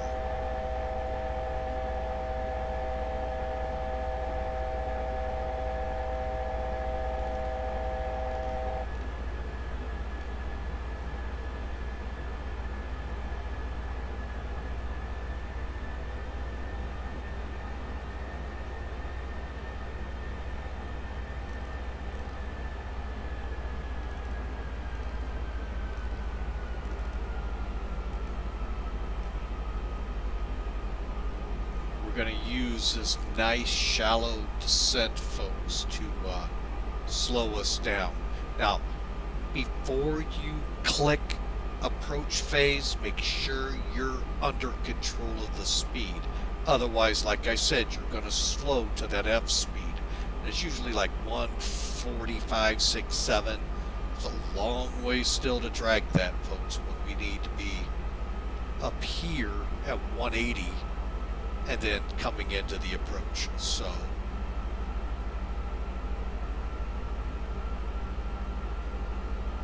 and like I said, I'll be slowing us down to 180. We'll have at least the first, flaps 1 out at that point. But for now, I wanted to get us under control. We're 10,000 MSL. We're under that, folks. So, and here we come. 18. Let's take its sweet time. 17 is wait a minute.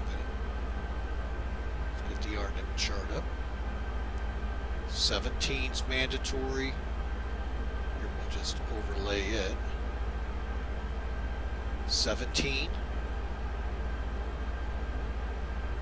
Then we'll come over LP at 16, dropping to 45, 14,500.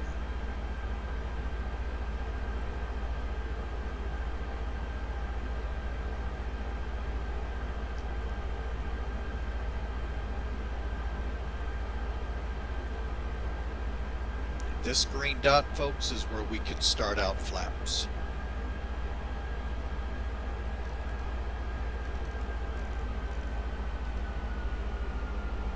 Start slowing to 200.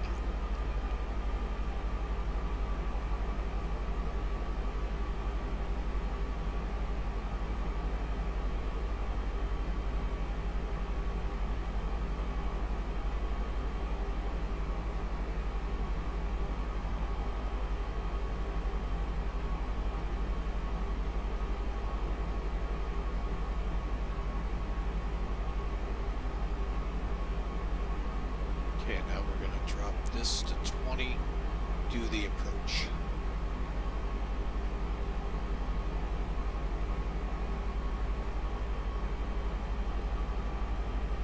Let's go ahead, get landing lights in.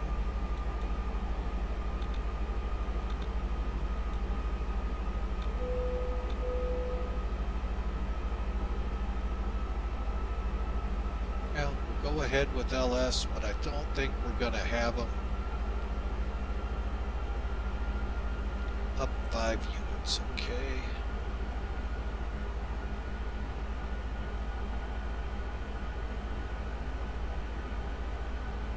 All right, there's...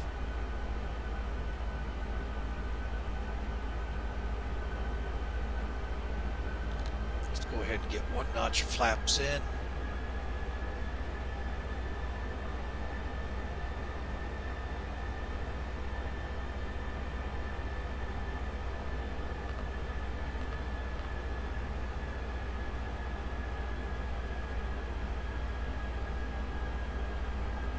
Don't know if we're going to have this, folks.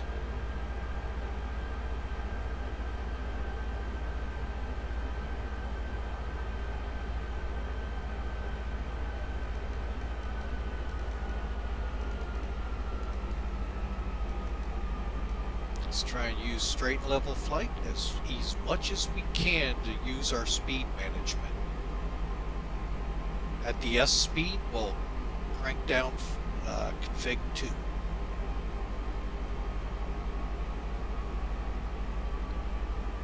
I'm going to go ahead and kick on my brake van so I don't forget.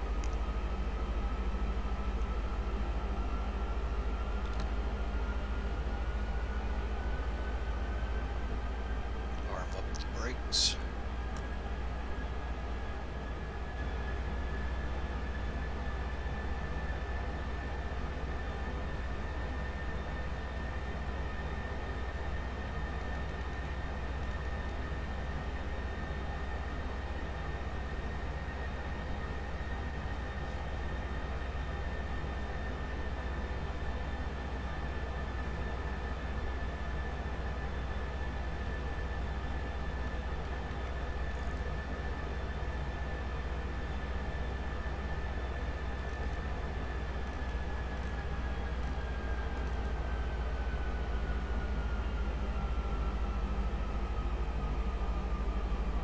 Alright, I'm going to let it do its thing.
All right, we're set. We're lining up. Let's see if we see a runway yet. This might be the one that's going to fly.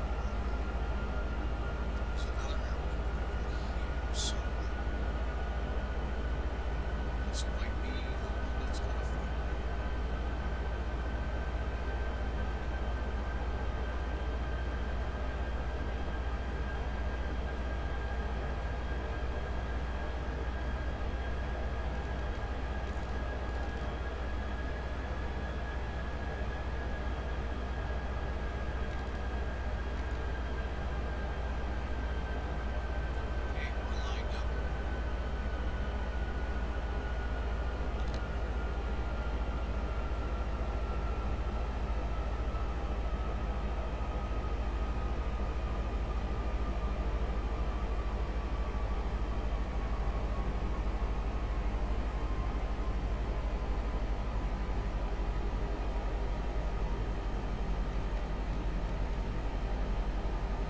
$2,500.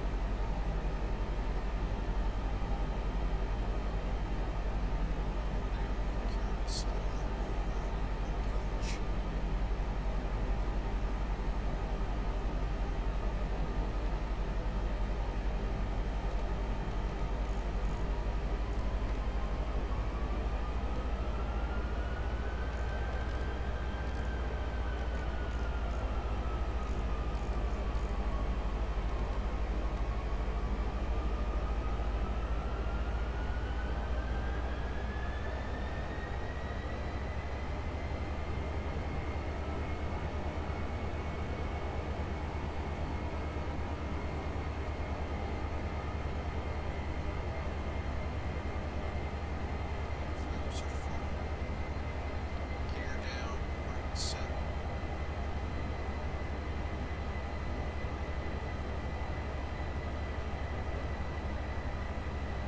There's our runway.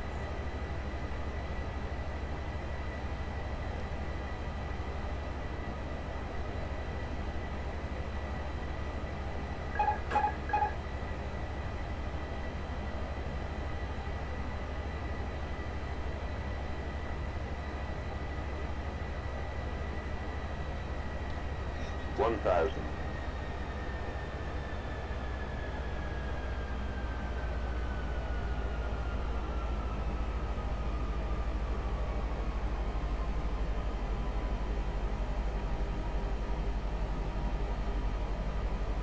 500. stable landing. 400. 100 above. 300. Minimum. 200. Glide slope. 100.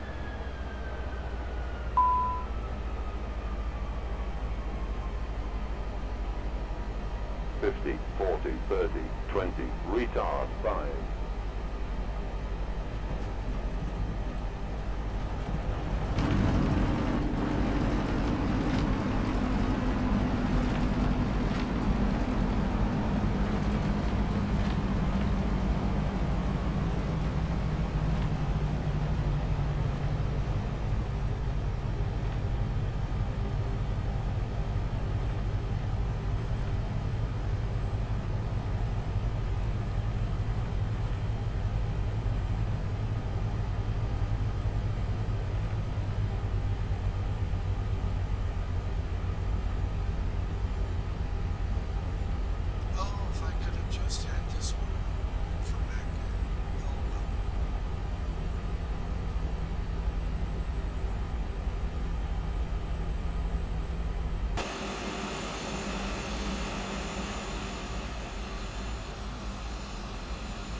to start my ACARS program like I should have, so shame on me for that. Engines off. Seatbelt signs off.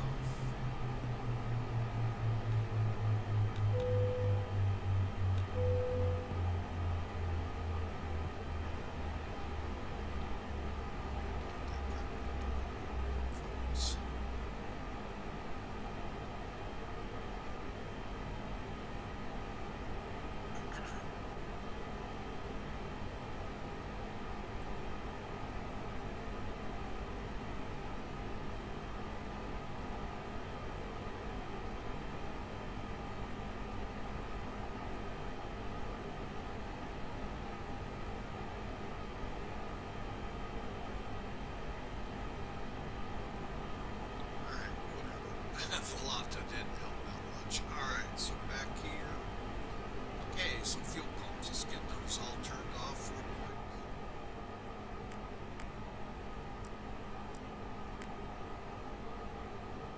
Get them off.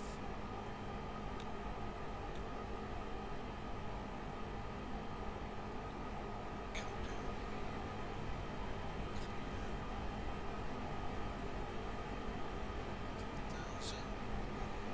To the EFP service.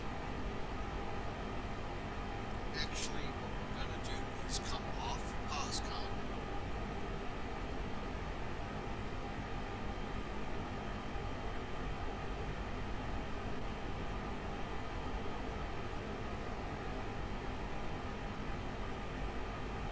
Just making sure it's okay.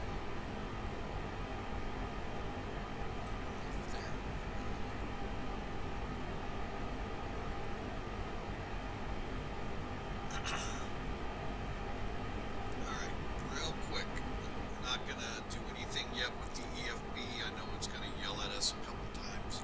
I'm going to bring up some toolkit here.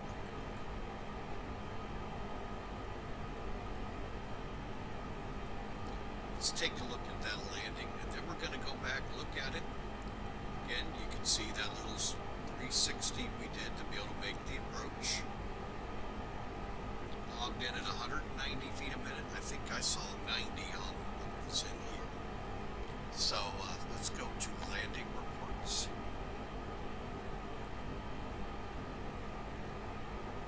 Right on the aiming point, folks. Wow. So that's where you want to land. Granted, you want to be closer to the center line, but I'm not going to argue. 1.1 Gs, again, not bad. Here's your ideal. What I did for my heading, off, pitch, speed is fast. That's why. So, again, that's one tool. Now let's go ahead and stow that.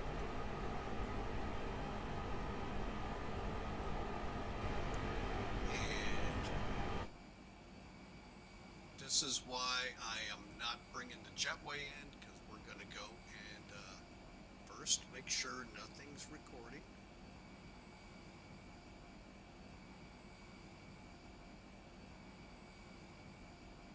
Okay, it does not appear so. Let's go ahead and do a quick review. This is what you can't do easily in Flight Sim.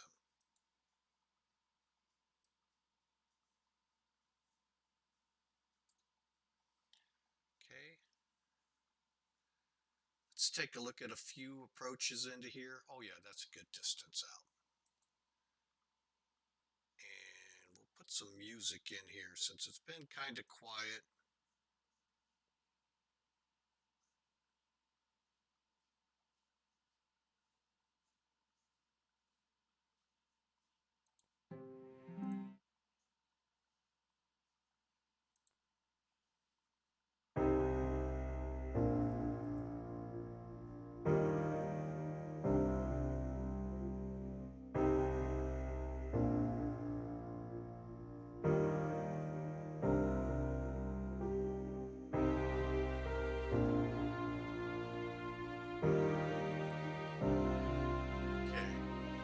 Let's watch this from is. I assumed it was going to grab the glide slope. It did not.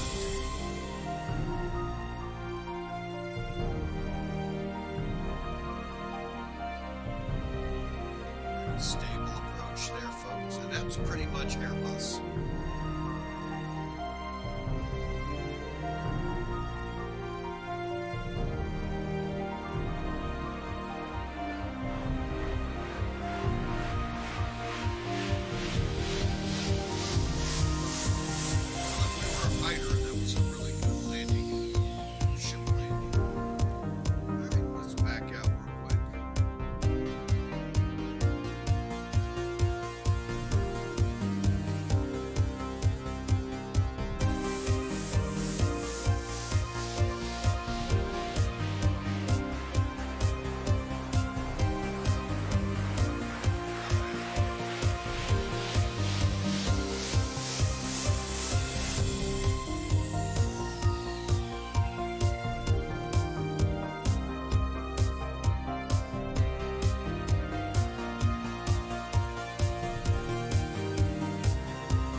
Behind on that landing.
That you can't do too easily in Flight Sim without extra utilities, so consider X-Plane. Alright, so let's go over here real quick.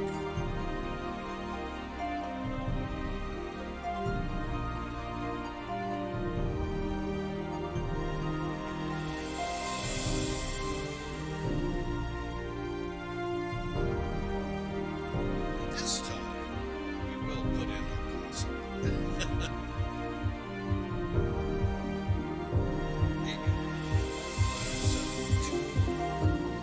Alright, scheduled takeoff here. Let's get her to the gate.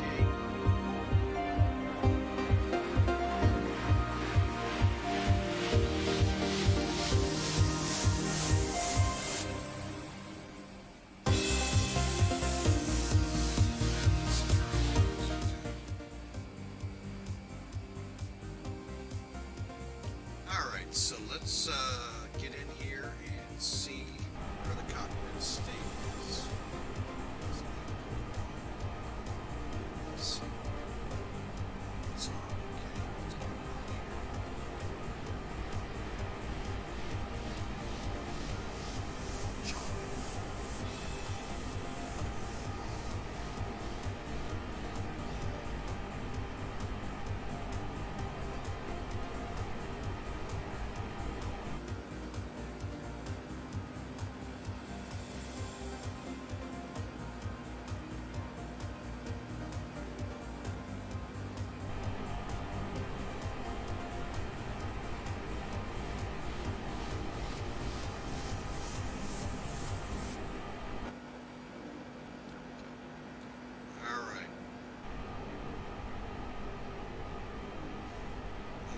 get some information from him here real quick. We'll get out of here. It's 37. Let's call it 1937.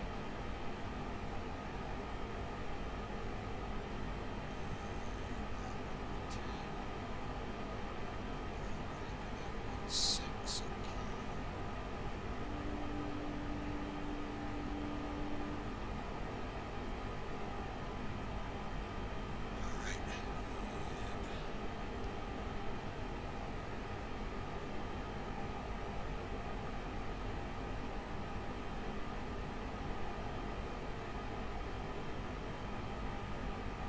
That way you all can see what's going on in the background here.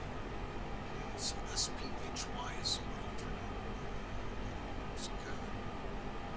2-hour flight ahead of us.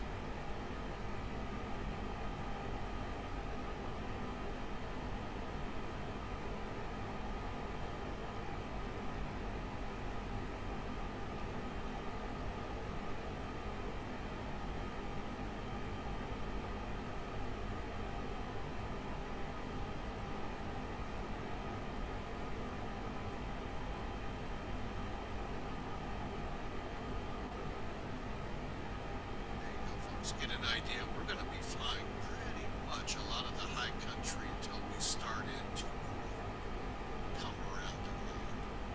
Alright, so there you got an idea there.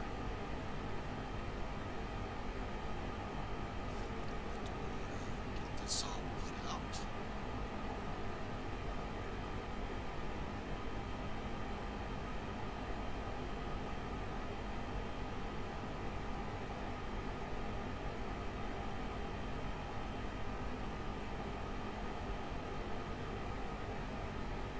So we're going down as US SLLP, SPJC, departure time 1930.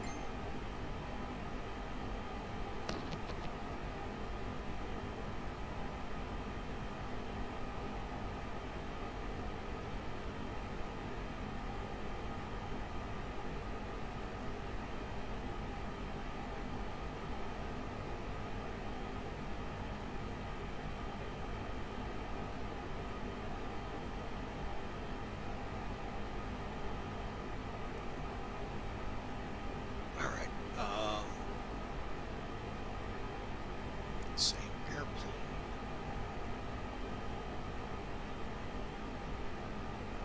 Alright, let's see, what kind of loadout do we want?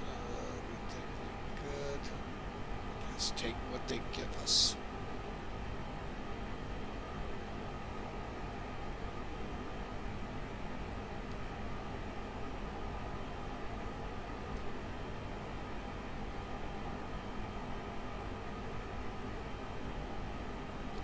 $175. Okay, so that'll be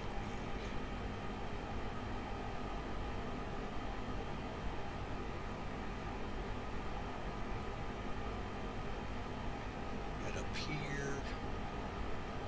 57842.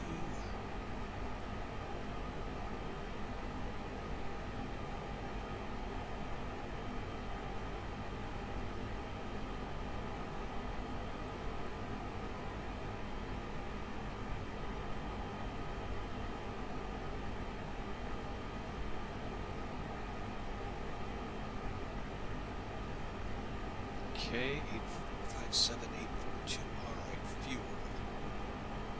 Let's try that. Up 15. Cost is fine. Route.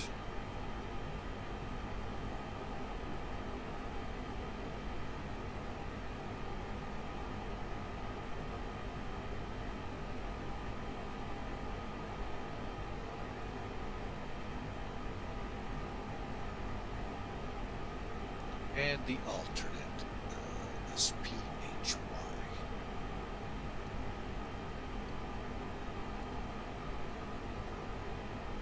Okay. All right, folks. just about planned up here.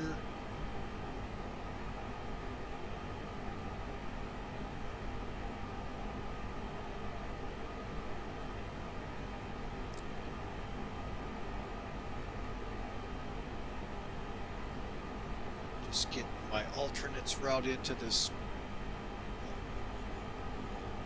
Close.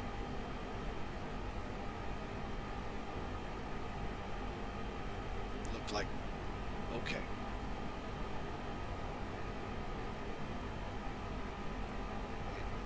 To alternate to 6, okay. Adequate airports. Let's see how we did.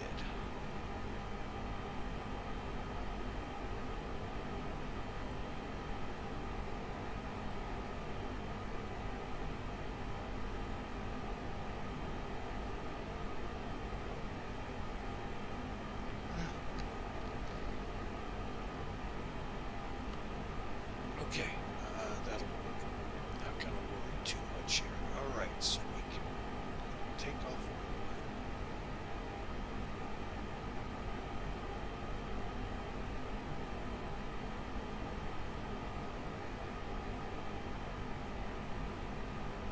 What?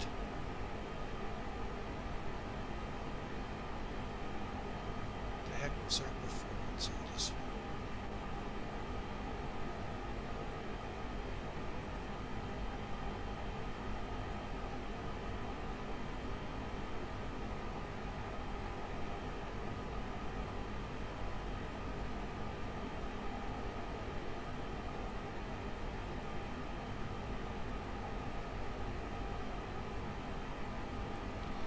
Alright, we're going to have to wing this one, folks. According to my dispatching program, we can't. It exceeds the pressure altitude. Yeah, it's 13,000 feet MSL. Don't worry, Boeing wouldn't make it either. Okay, so let's get in here and start getting this thing loaded up.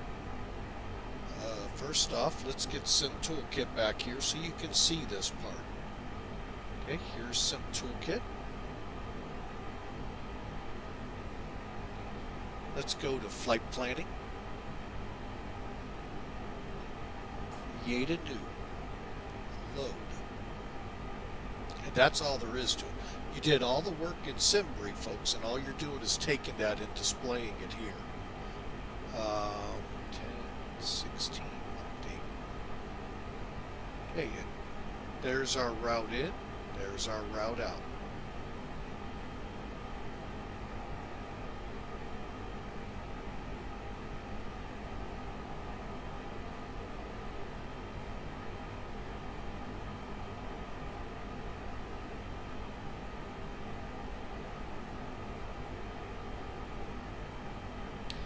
Oh, that's why it's doing that. Finish flight.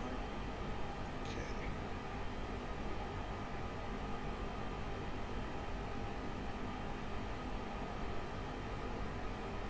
Let's do that again.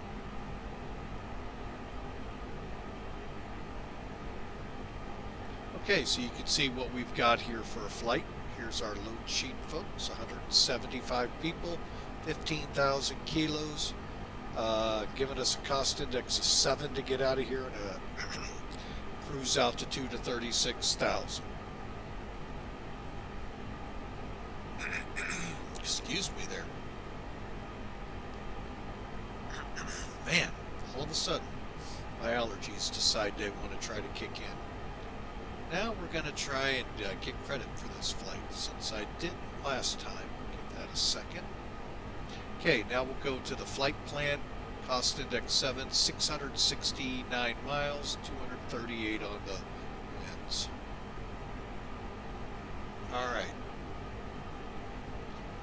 So let's go ahead. That's the flight planning tool, folks, how you can use it. Now we're going to go over here, click POSCON. I still have that up. Maybe I kick Sim Toolkit out. Now, here's our flight plan form for POSCON. Okay, we're still shooting for 1930. Now we have the right call sign. A320, 36,000. All looks good. 181 people total on board. And this is what we look for, folks. I'd get rid of that so it doesn't confuse me. All right, so this is how we log in. So now, what I'm going to do is go up here, click plugins, POSCON, which is covered here. Go to POSCON, log in.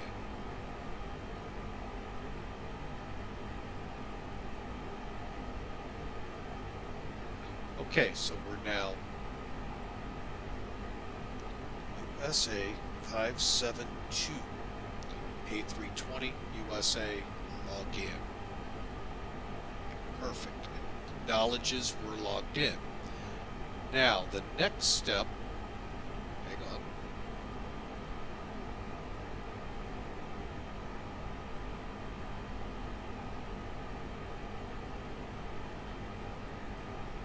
Okay, so we got to get the pilot client UI. Well, I'll just go over to POSCON again under plugins and come down to it.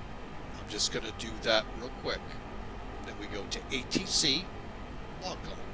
All we're doing is logging into the CPDLC. So we need to type into log on is SLLF, flight number USA 572.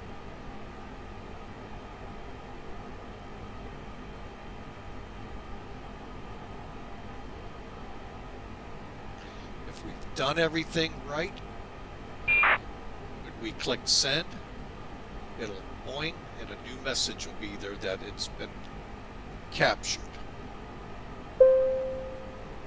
So far so good. And this is an automated message confirming you have contact with SLLF. Okay, we're outside 20 minutes still, so we'll kind of hold on getting our clearance for the moment. Clearance.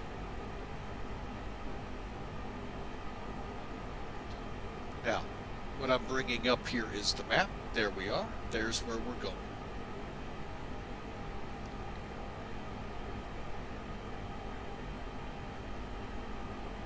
And for now, we'll pull this out of the way. All right, so let's get in here and start turning and burning this plane. Some of you would really like to see that. All right, so overheads, you know what, we're just going to come in.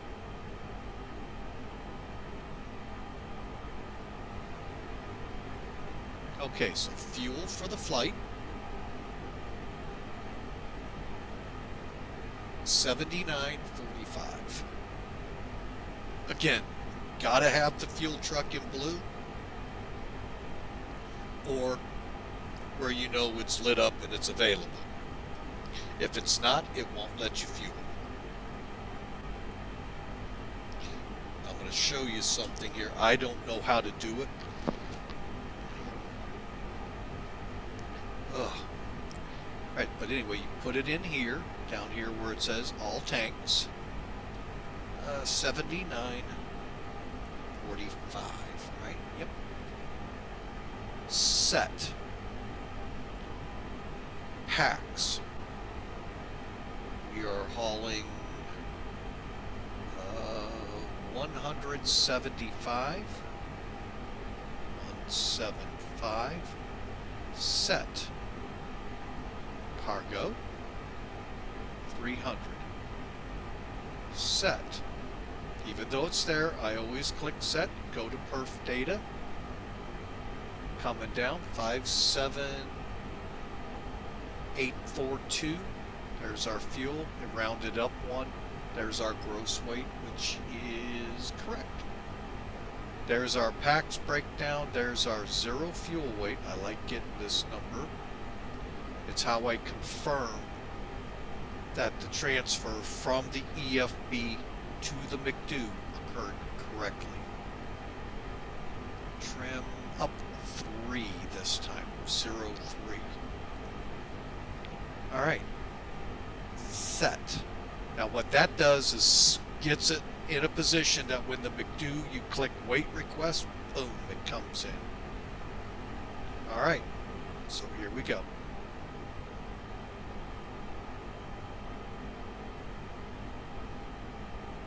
Okay, sorry folks, let me jump over some of this.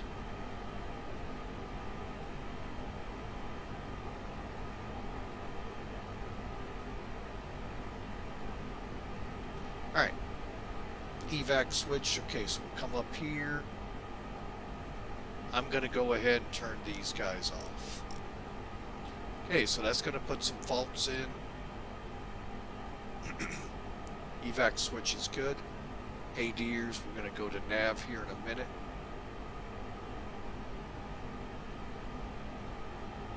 Let's go ahead, looks like it'll do it. Okay, they're going into a line. We're looking for on bat. Perfect. Come down. The strobe light to auto. It will not start blinking out there, folks. It just stays dark until we take off and each of the gears extend out in their struts. That will then trigger a micro switch, which then turns them on. Seatbelt signs. Yep, once. What did I just play with? Oh, okay, no biggie. Alright, no smoking's on. Emergency lights. Armed. Okay, good. Good. Probe window heat extinguished, yes. Cockpit temperatures set. Okay, the batteries, fuel pumps coming on.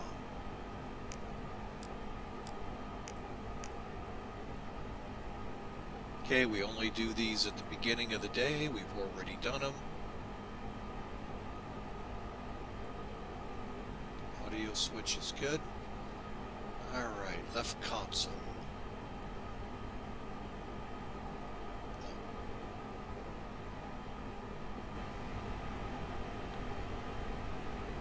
Alright, we're good, we're good. Gear levers down, 3 green. Hydraulics looks good. Chronometer.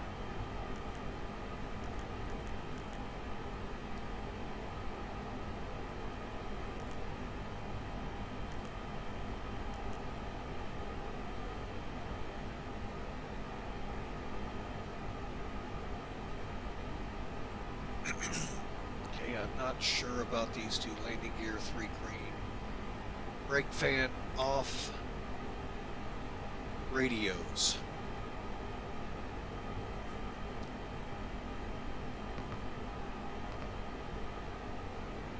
Okay, let's go back to POSCON. Okay, so let's go to here, clear. Hang on a second, folks. Flights, flights. Bear with me a second here. Typing in same route.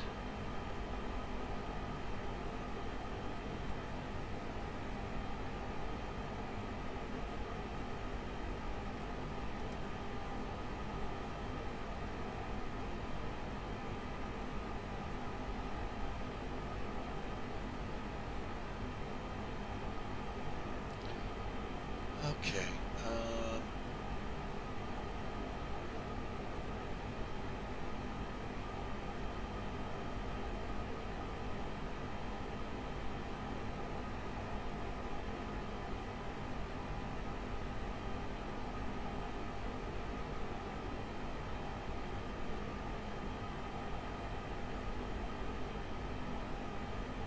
Okay, so we're planning the runway 10. We're planning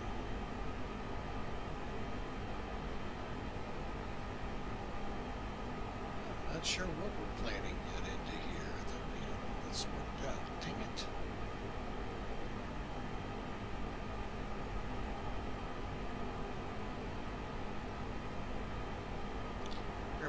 folks, getting charts lined up here. I thought we had these all lined and ready to go for you. How wrong I was, and I just messed up. No, I didn't. I got that one. Okay. So let's go here. Sid.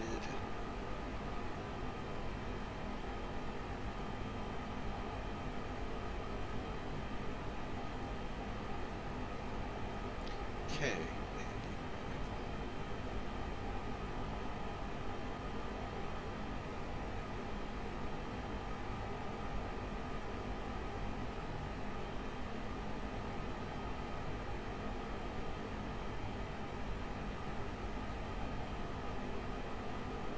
Okay, and runway 10. Get to the approaches later. Okay, cool. We're all set now over there. Frequencies, that's what I was over here to look for. Tower will be 118.3.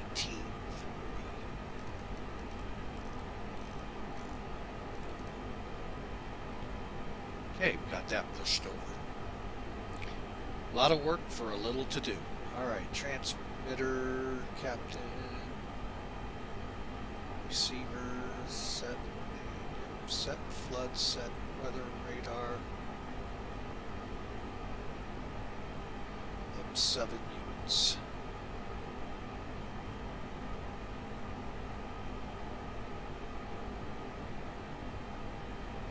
Okay.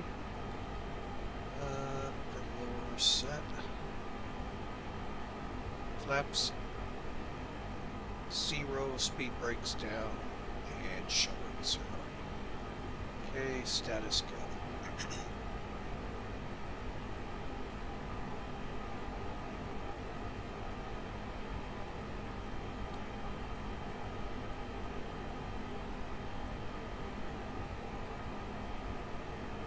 Alright, let's make sure everything's loaded and we're just about ready to hit that McDo, folks. Okay, looks like we're loaded. Back to service. Cargo was 300, right? 300 kilos. Alright. Alright, so now we're at the McDo, folks. Real quick here.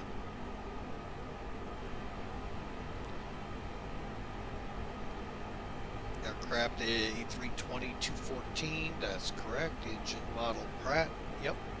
I'm sorry, GE. Nav data's up to date, and perf factor is 0. It has to be plus or minus 6%, and it's 0. Alright, so we go to Endish. Clear, clear. Down. Okay. Alright, so we come down to here to the initialization page. From to SLLP to SPJC. Flight number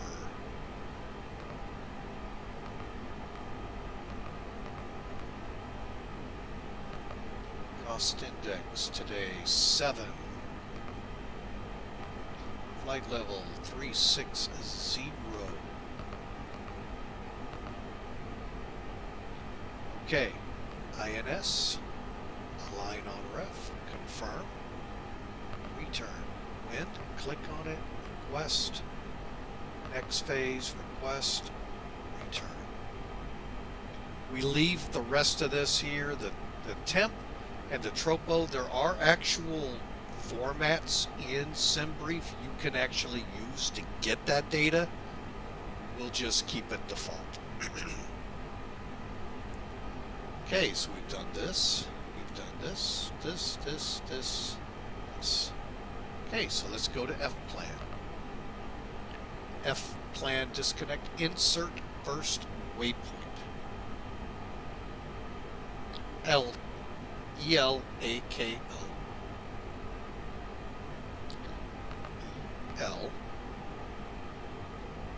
LAKO. Continue. So this is what we do now, folks. Now our IRS is aligned. Okay, so from Elko, we're on the UM657, so click it, click Airways, enter UM657, JUL is where it closes. I'm not going to test it, because we've got a lot of flying still ahead of us. UV18.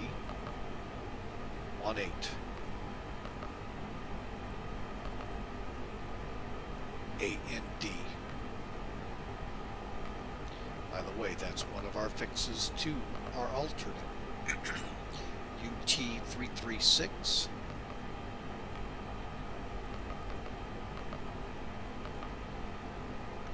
To VUPUD.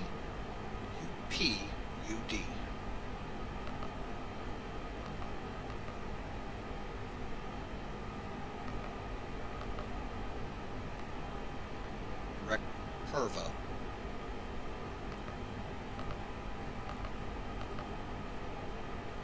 Oh, got it backwards. O, D. Okay. Enter, enter. Okay, we have our flight plan now in here, folks. Okay. Now, so the route is in. We've done our... So now we need to put the runway in here at SLP. Let's verify the runway one more time. 120 at 6. Let me look at that departure real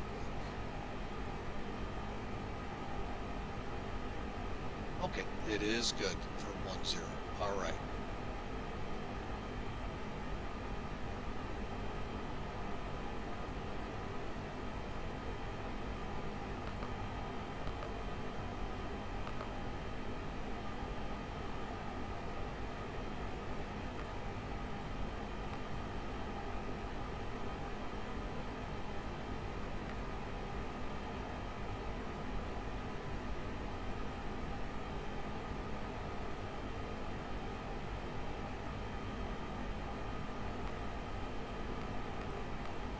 Okay, that's all looking good. Now, for Sierra Papa Julie Charlie,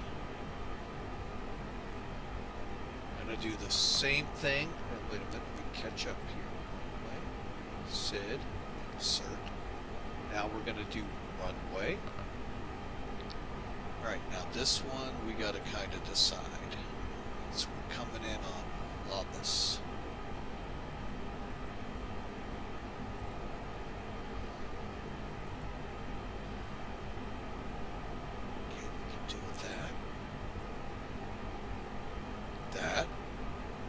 Oh, that's Cat 2. That's why.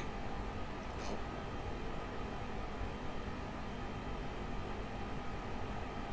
Oh. Ah. Okay, I see the differences. Darn it. We're going to go with the Zulu. Yeah. ILS Zulu.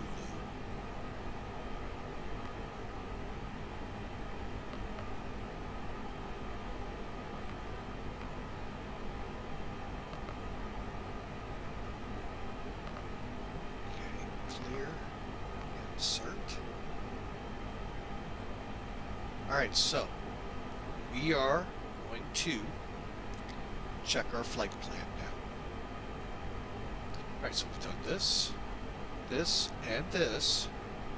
So now we've gone to plan. Constraints is active. I'm going to go through the chart, making sure no discontinuities. F plan.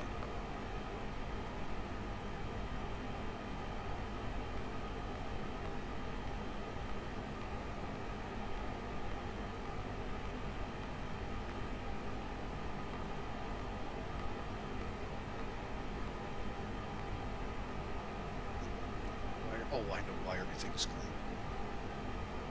I hope.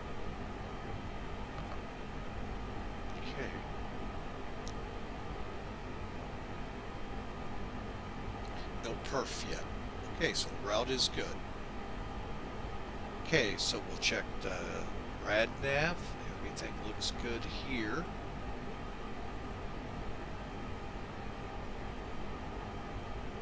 Okay, ADF's good. Alright, so now we go to the perf page. Nope. Now we go to the initialization. Click over to where we do a weight request. Okay, let's make sure. 57.8. Okay, that all looks good. 7.9, 2. Double check. 28.5. And fuel 7.9. Good. Alright, so the weight's entered good. Reserve.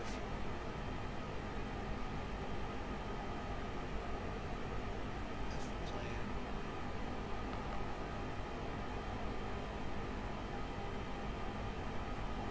Okay. Now we skip through this. I'm not going to do the secondary. Mainly because I don't know how, and two, I just don't know how.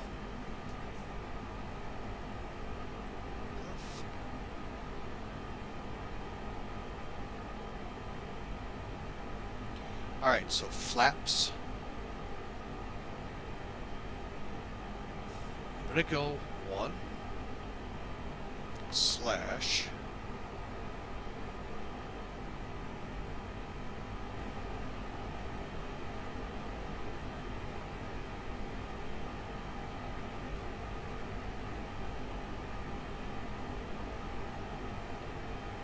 perf data up 0.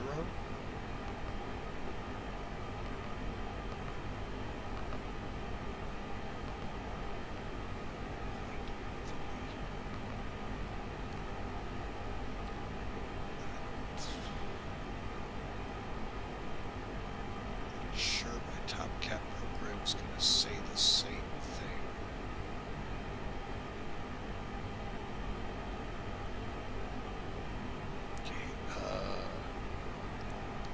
SLLP, SPJC,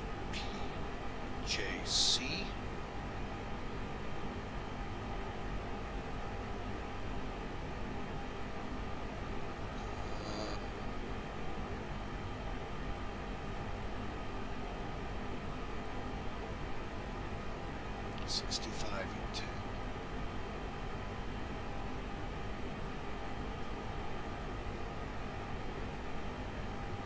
Okay, 57842.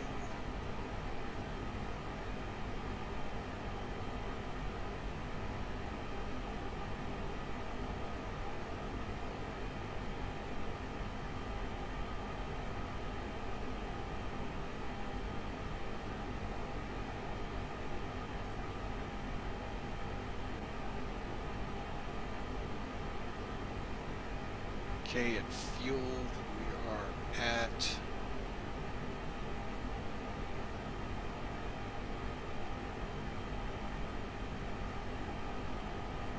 7946.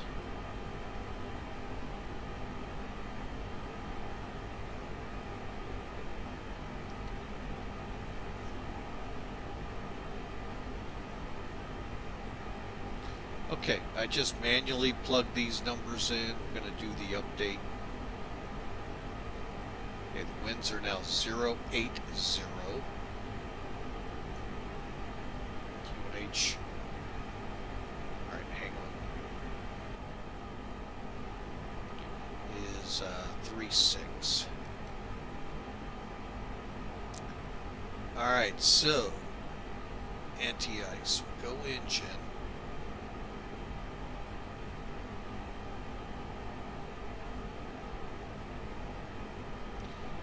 Alright, we're going to have to guesstimate here, folks. We aren't going to be able to flex it, so it's full power takeoff. Let's go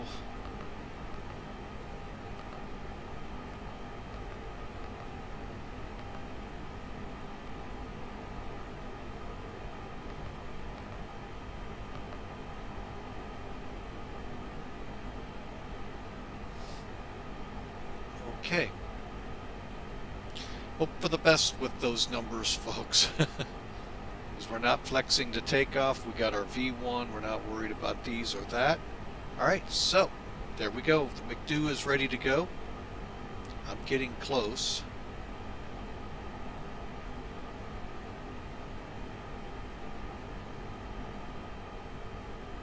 APU is still going and set.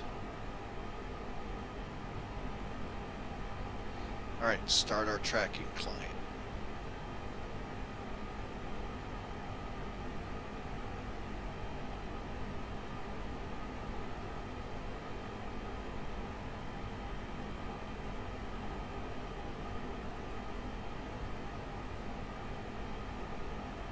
Okay, bear with me, folks, as I set the tracking client up, and I am going to get it started.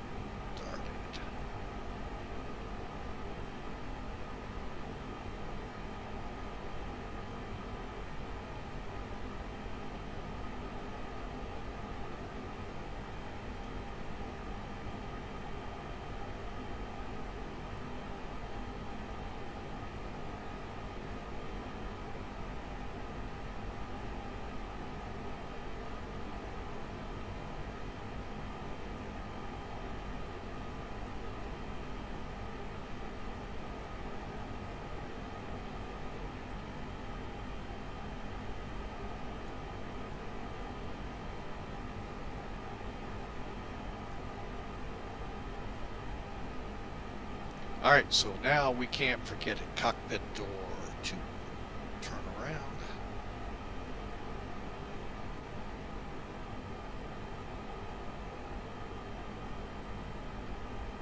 Okay, APU's on.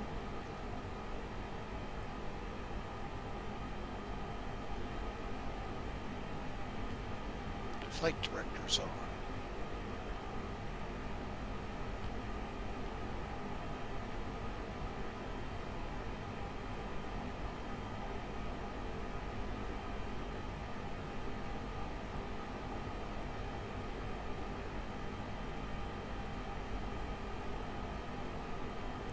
Alright, so we're doing LS.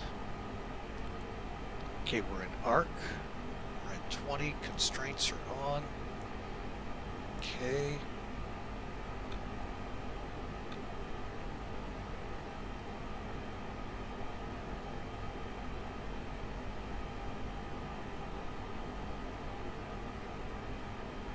Alright, let me look at the initial climb, folks, and we're ready to get out of here.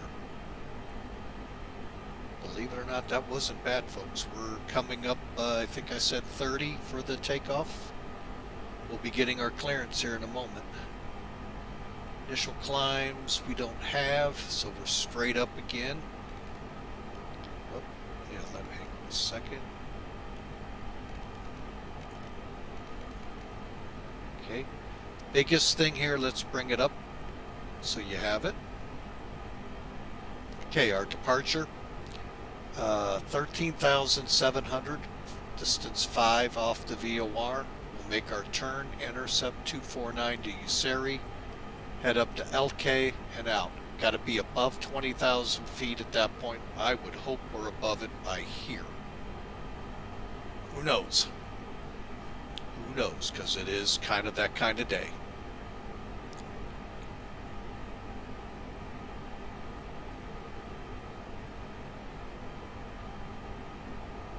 All right. Okay, so we have the APU running, correct? Let's make sure. Click APU. We do. So we can come up here, click external power. Actually, we can come off it. My bad. Come over here, disconnect if we've got it connected.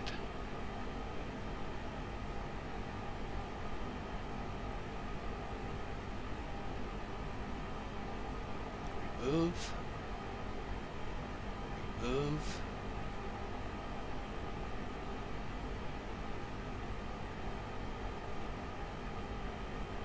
Closing up.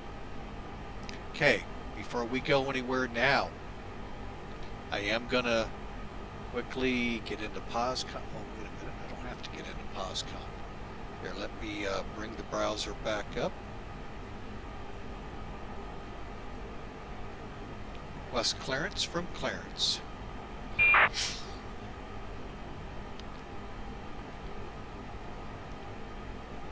Should be getting it here in a moment. 2231, click Wilco, 2321, and bless you again.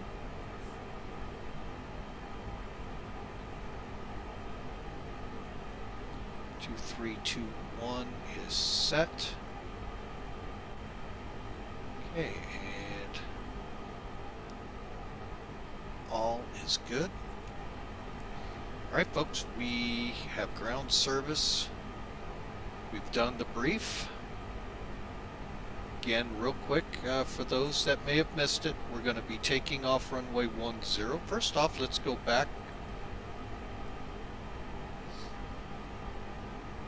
We're going to push out of 5, facing west, taxi out Alpha, back taxi all the way down to runway 10, turn around, take off. Once we get airborne, we head out to distance 5, at or above 13,700, make our turn to intercept 249 off of PAZ down to Useri, at or above 19,000. Sorry, folks. Then from Useri up to Alto, at or above 20,000, and then out.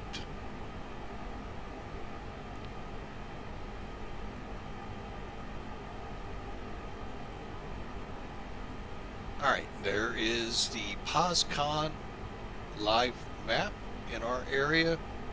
Got a plane over here. Over in the Brazil area. We're over here in Bolivia going into Peru. Okay, so what I'm going to do for now to help you all out, I'm going to put it in the airport mode itself. That way you can watch the taxi and then as we get to the end of the runway transfer. Alright, so we're ready for startup. So we've got our clearance. Our transponder is set.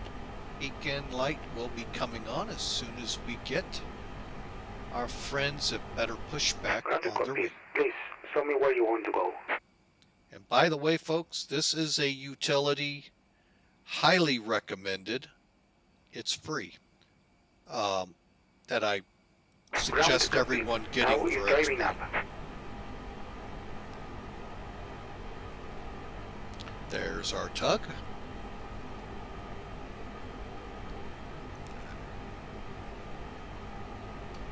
While we wait, let's pop out and take a look.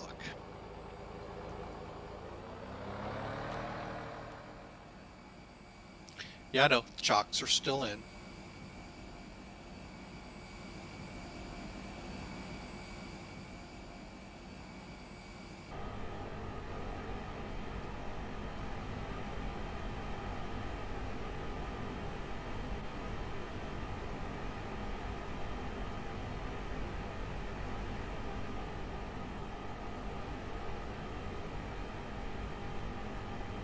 Okay, all doors and hatches are closed.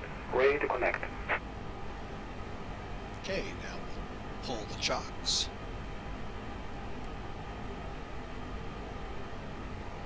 And folks, we are ready to go. Again, welcome aboard. Thanks for flying with Mike. Sorry if I get a little quiet. I fly so many planes, I gotta get my mind always turned back around to the plane I'm in. So we fly 747s, which will be Wednesday's flight, God willing. Thursday I haven't fully put together yet. I'm working on it. Bell connected and bypass being inserted. Release parking brake. Okay, so we are ready to start pushback. El Alto, whoop, wrong one. El Alto traffic, US Air 572, pushing back out of stand 5, face west. Okay, all we got to do, as he said, marking brakes off, Starting pushback, and you may start engines. Okay, number 2. I may have to do that again. I think I did. Too fast. There we go. Sometimes I'm too fast and forget you gotta wait. Things, you know, to go kerclunk, kerclunk, kerclunk. No. To get them going. Or 505, welcome in. Hope you're having a great day.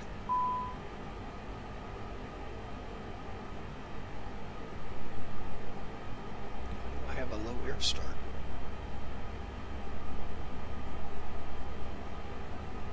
There we go. She's kicking in. Okay. Interesting. Welcome in. Hope you've had a enjoyable time. Nice picture there we had from you in the Discord channel. And for those of you that like to join us over in Discord, I'm not on voice right now, but anytime it's available, there's the invite, and you're welcome in, folks. Okay. Now, did I see a veil or not, folks? I don't know.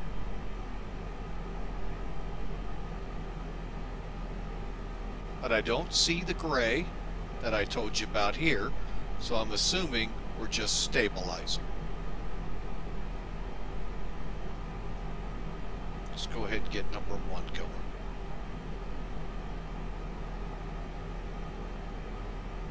Operation complete. Set parking brake.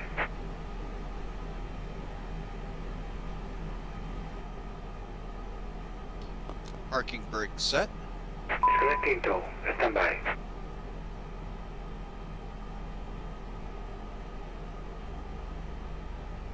Say, did I need to do a cross bleed start? No, we're firing up. What's going on with number 2 engine?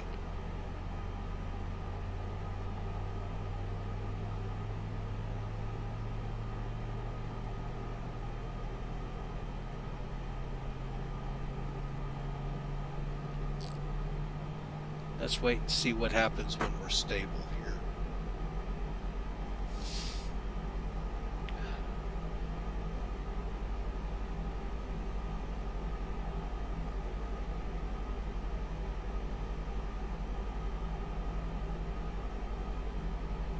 Tower is disconnected and bypass pin has been removed. And signal on the right. We'll see you next time and have a safe flight. Alright, and thanks for flying with Mike. Got a fault.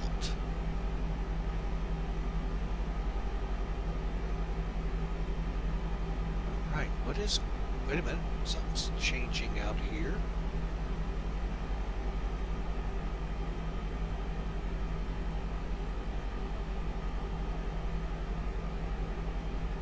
I pressured it, so...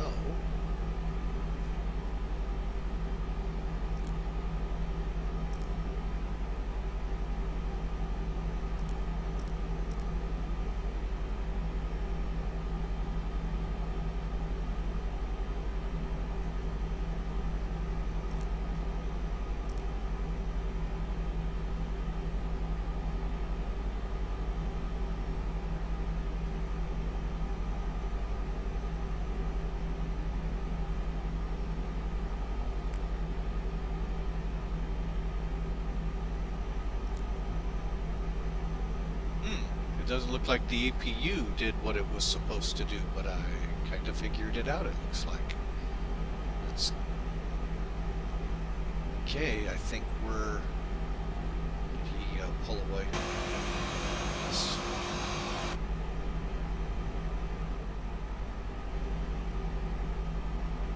He's gone. Alright, well, crud. Alright, so we'll start the chronometer. Maybe. There we go. Alright, engine mode's normal.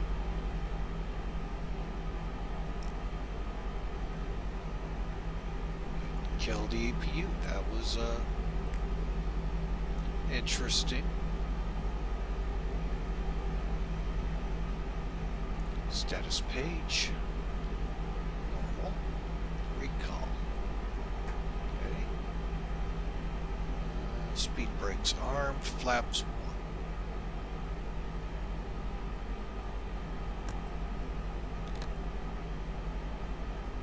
1. Rudder trim, reset. Takeoff flap set, trim wheel. We set up 3.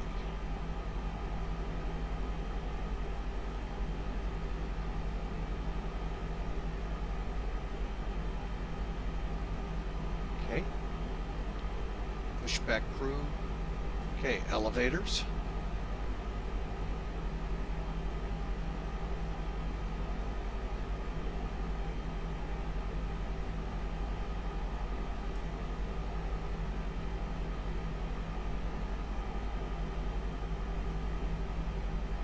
Okay.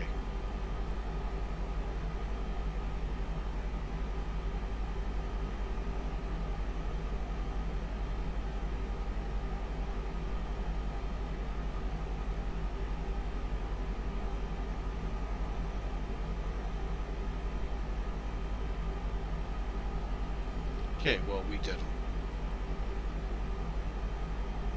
Auto brakes to max.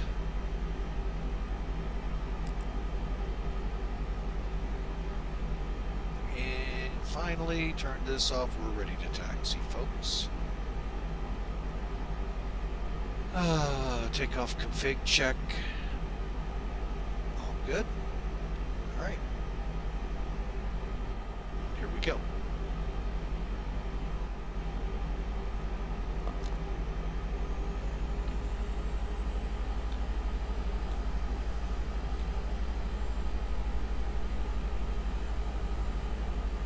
Alto traffic, US Air 572, taxi to runway 10 via Alpha and a back taxi.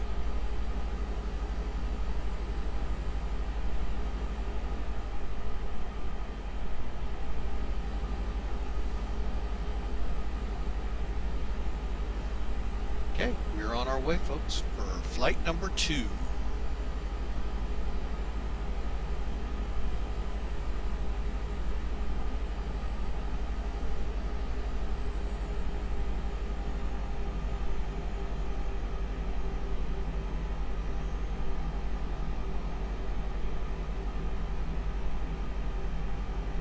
Just working something here, folks. Bear with me. There we go. We are on the ACARS map.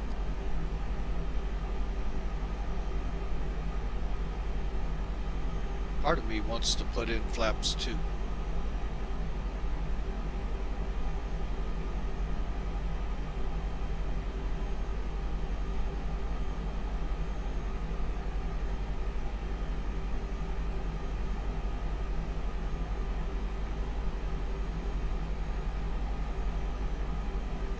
Alright, so we need to get our takeoff checks started.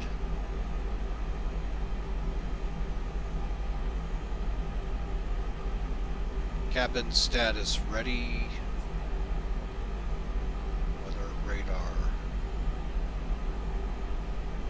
So just kind of, oh girl, there we go. Weather radar on.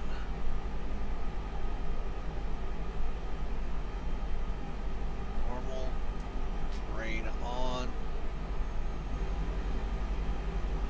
Okay. El Alto traffic, US Air 572 back taxiing runway 10 for departure.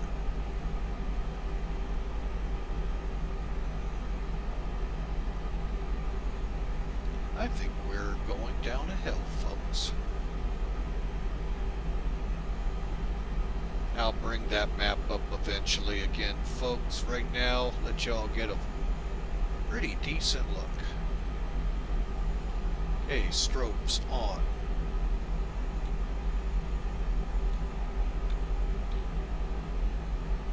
Nose like takeoff.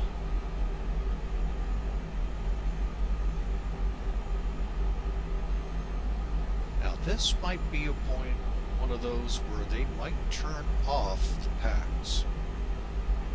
I'm gonna keep it as is. What could go wrong with that, right, folks?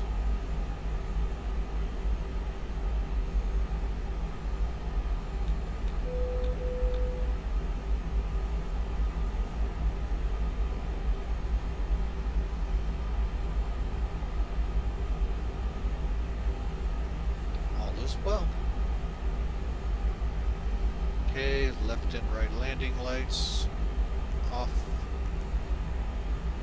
Turn it on before takeoff.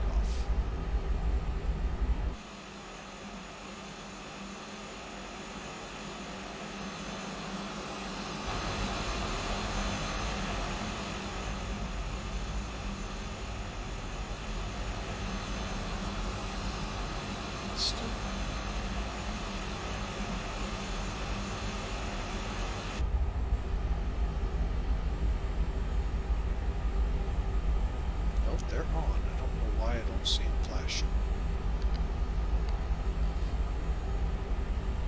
It's a long runway, folks. It's 13,000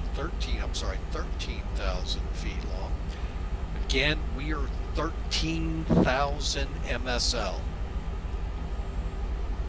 And the runway is the same length. Okay, go ahead.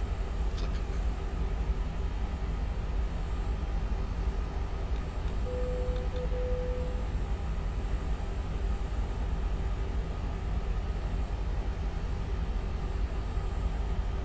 So, welcome in. If you're new to the channel, we'd love you to follow it. Click the follow heart there on the screen. Make sure notifications are turned on. That way you get the email when we go live next time.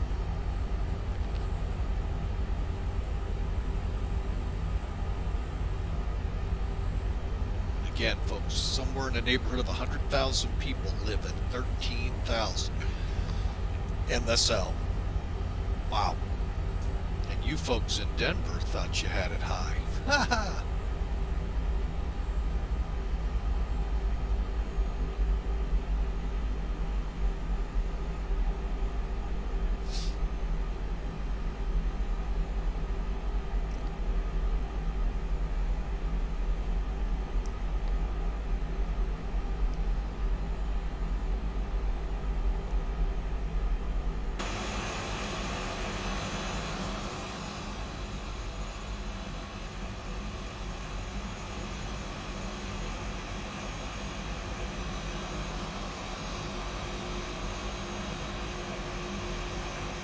Right, we're going to be doing toga takeoff here, folks.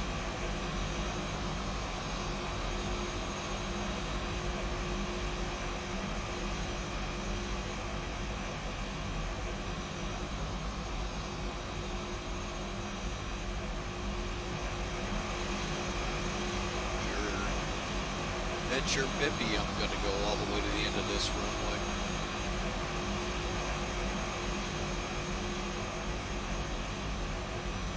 If I could get in that blast pad, I would.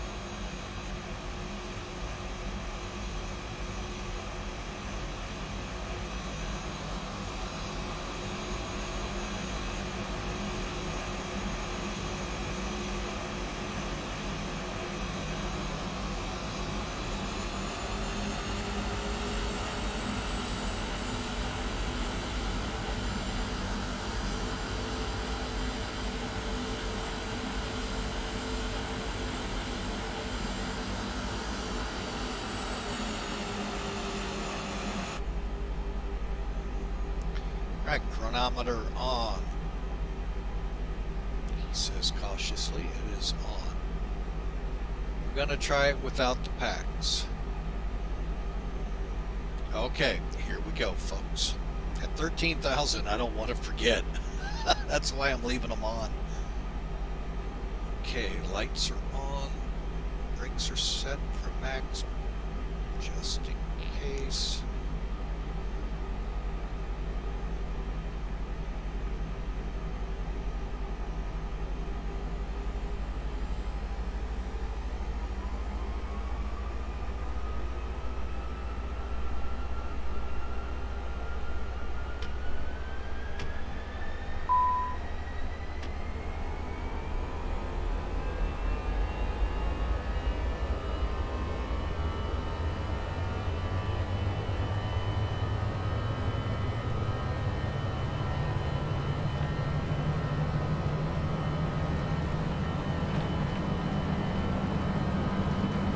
V1 rotate.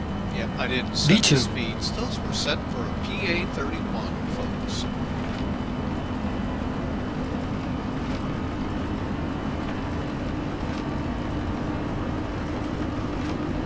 into high altitude takeoff.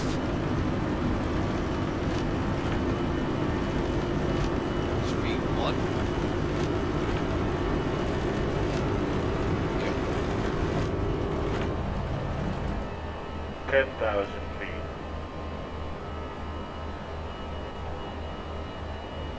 Comes the gear.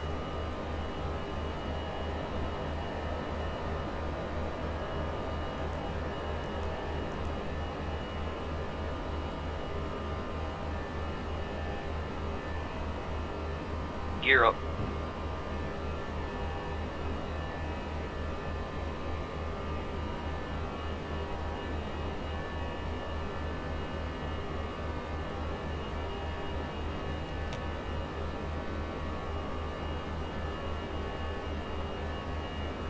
Let's go ahead and let her accelerate a little. I brought those flaps up a little too quick. Coming back down.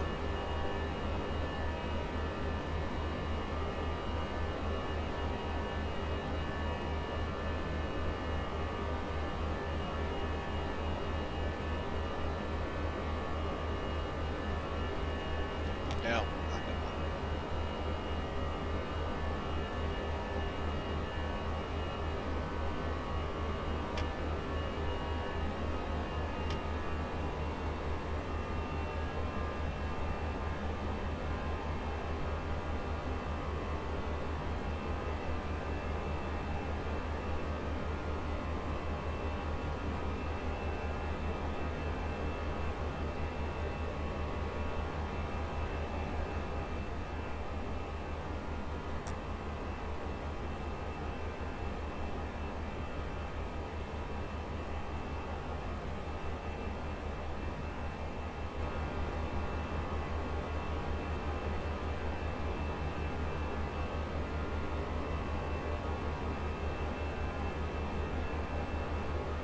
Get all the lights off now.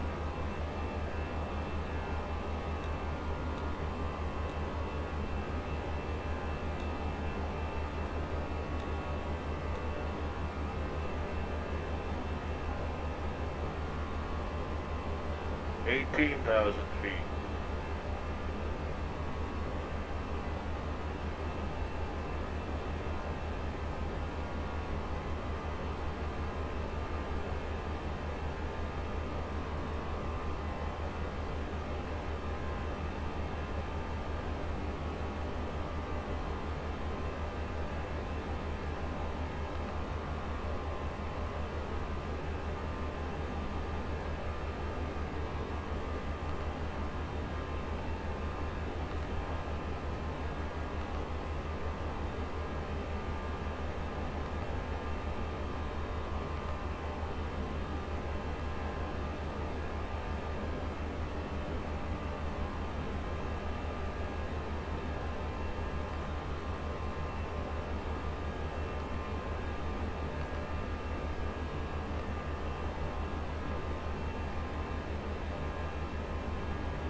There it goes. Get all those constraints out of there on our speeds. Holy mackerel. Hope I did that right. Looks like I did.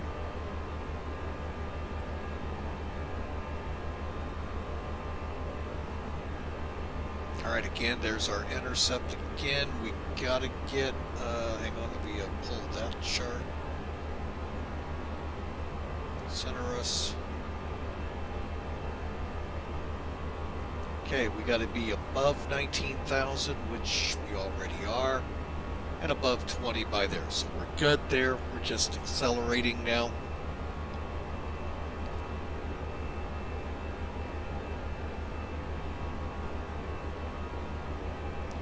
And folks, the title I know sounds kind of, what in the world am I thinking? How high can we land? Well, we're at 13,000 MSL here at El Alto, the highest international commercial airport in the world. Yes, Mongolia, yes, the Himalayas have higher airports, but they're not open to international travel. This one sits at 13,000, 200 or 300 feet above sea level. That's pretty hefty there. And we're building speed here. So, yeah. So now we're out of here, headed to Peru. So we're going from 2 miles, 2.5 miles above sea level to sea level. So, hey, welcome to Flying with Mike. Yeah, always have interesting flights. All right, we're just about up to cruise speed as we're still climbing. Get out over that lake, I'll kick off some stuff here.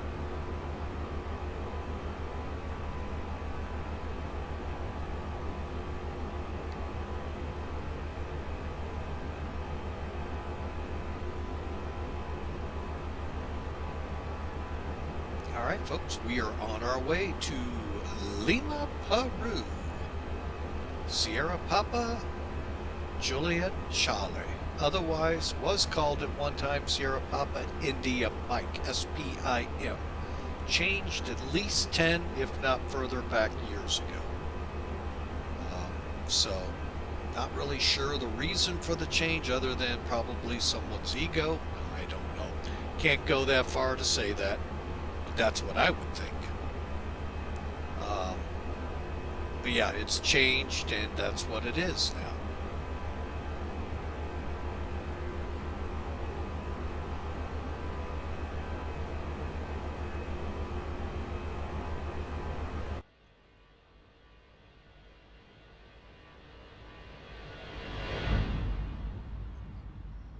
Let's do that again.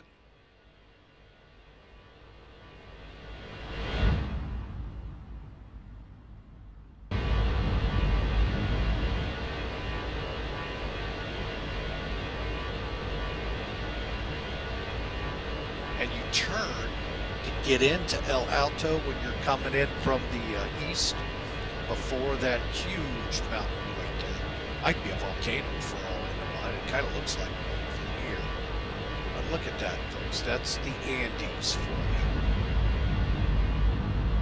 We're in between them here. And then there'll be another ridge to come down for Peru.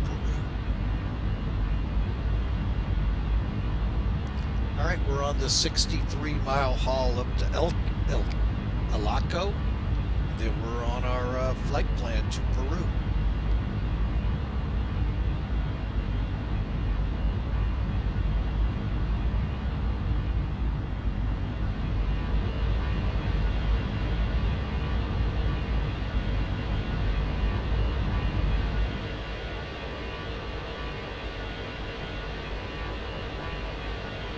Again, just showing off some of what X-Plane does well. I'm sure you all think Microsoft's just as good, if not better. Well, yeah, because you got to fuss with it all the time.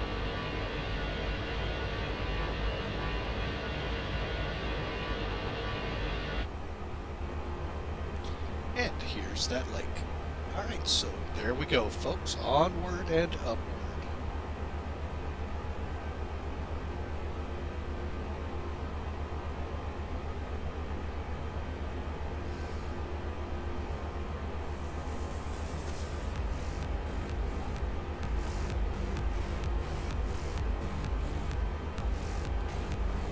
Hey, folks, we've got about an hour and a half, 15 or so minutes to go. Once we get to climb, that may come down a little bit more. So enjoy. Hope your day has been going well. If not, enjoy the music.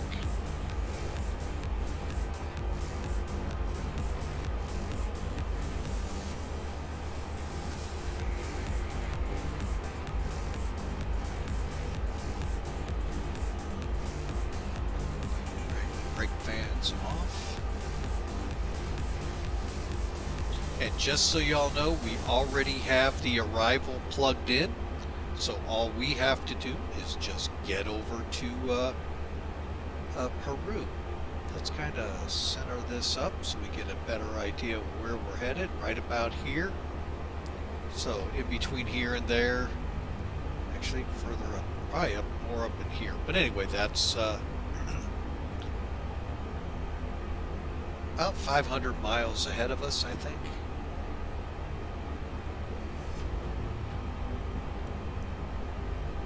Almost 600. All right, so let's go on to let's put this on the F plan page. You on perf 73 to top of climb. So welcome in, folks. Those of you new, we are on the second leg of the hop today, going from El Alto, Bolivia, over to Lima, Peru. So hope you enjoy. If you do, click the follow button. We'd sure love to have you along on our next one. As of right now, plan to be in the 747-200 and looking for an interesting flight that day. So that'll be Wednesday. Thursday we haven't fully committed to yet, but we'll have that here shortly.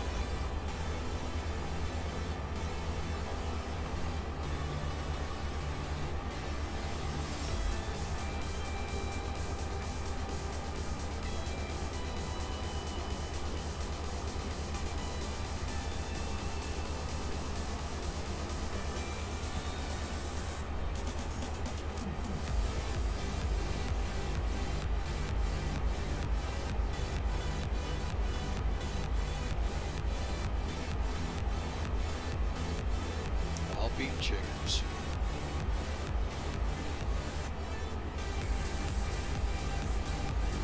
Wow. No, okay.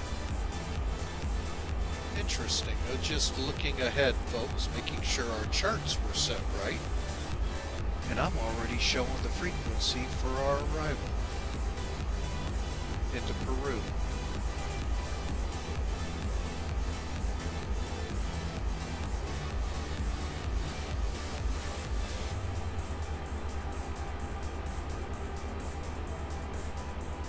All right, there you go. You can see the run. Bring that back up for you.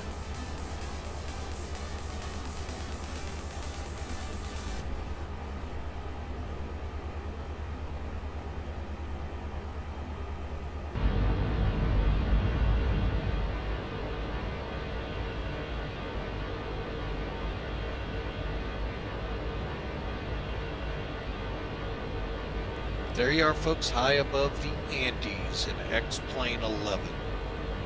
Curious how this will look in X-Plane 12. We departed the highest international airport in the world, 13,300 feet. Oh, there's a few over in Mongolia and the Himalayas that top out higher. But they're not international. They're just local airports. So, hope you enjoy.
docks. Thank you for the subscription there for another 2 months. We sure appreciate the resubscribe.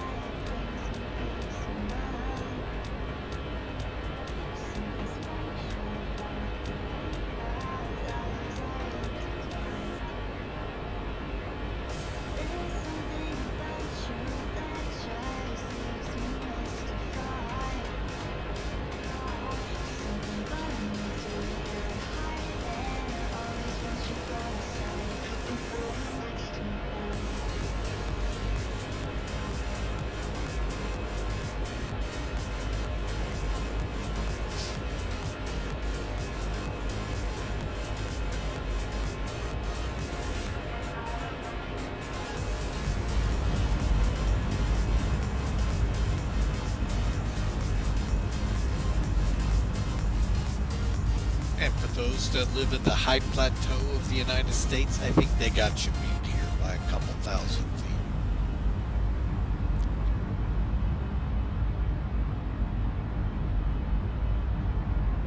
Another airport coming up here on our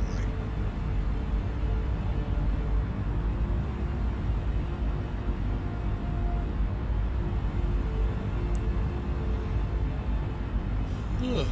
Excuse me, folks.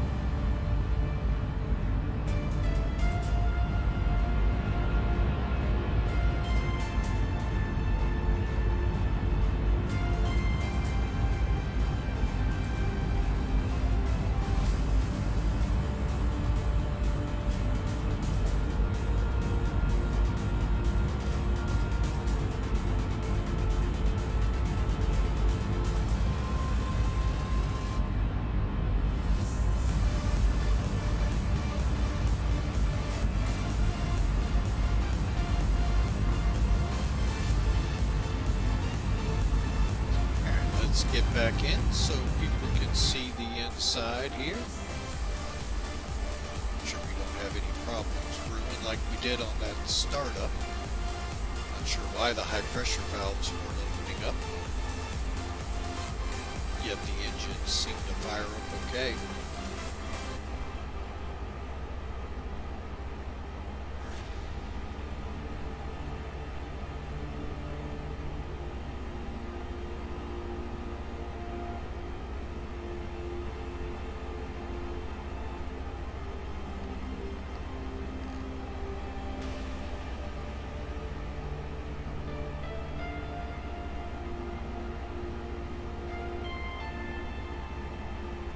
I'm sure it is lonely since I'm not even in there right at the moment. Let me make a change here.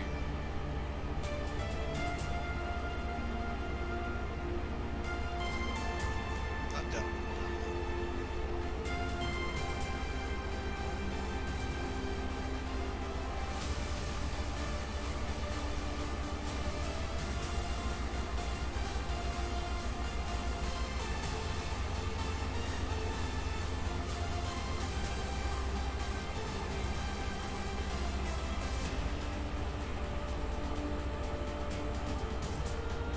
Nice, nice there from Hawker in the Discord channel. I am here, sir. Hello. Hello. Hello. Wow.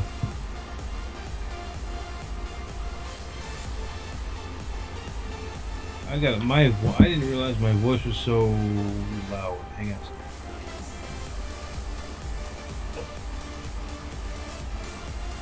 Turn that down a little bit. How's that? Sounds good on this end. Alright, I'm just really loud on your stream, that's all. I turned down the Discord input, seeing if that helped too. It might have, I don't know, but I'm just saying when I came in I was loud. Well, we know, yeah, I see you blowing away my meters over here still.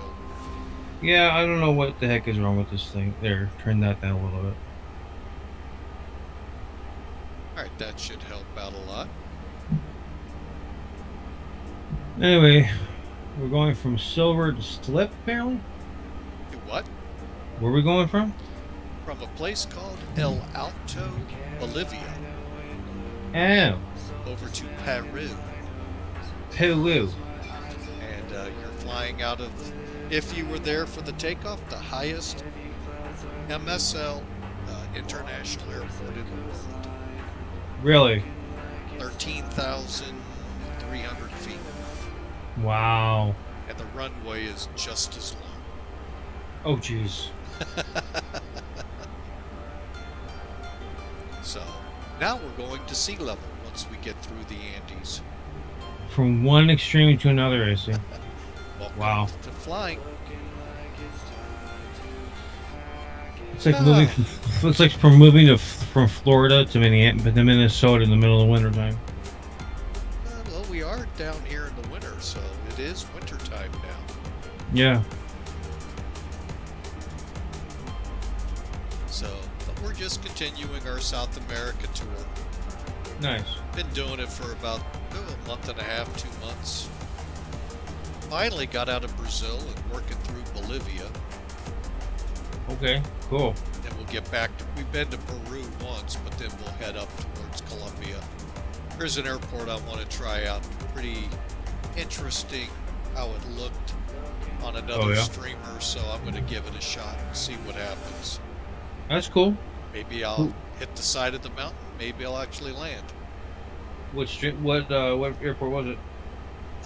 Pasto, I think it's called. SP, or not SP, it would be SKP. I'll have to look it up again. Yeah. It's not easy to find.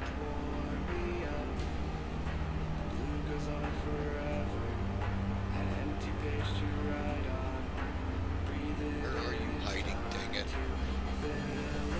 Boy, I made a mistake today. SKPS, Pasto. Ah. I made a big mistake today. Uh-oh.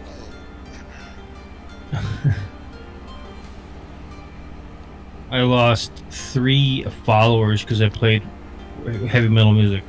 Uh-oh. Yeah. Yeah, you'd have picked up Hawker playing heavy metal. I know. I play. I mean, I'm talking heavy metal. You'd have picked him up. Oh really? Oh yeah, he bangs his head all the time at work, and it's not because of work all the time. Yeah. Okay.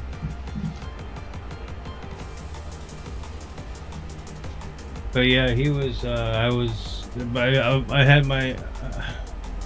had heavy metal Monday. Monday, rock out with your out, baby, and I lost 3 people. Well, who knows? They'll come back. I don't know. If not, 3 more will take their place eventually. That is, you know what I'm guessing, Mike? I think they were bots and they finally got caught. Seriously. Could have been. But, yeah, how much further do I got to be? Where is my... You got a long way to go because your status bar isn't even halfway done. According to this, we got 57 minutes. Oh yeah, I see it up in the estimated time of arrival, 57 minutes and 36 seconds. I can also do this for you. Okay, smart guy. Actually, I do need to switch something around.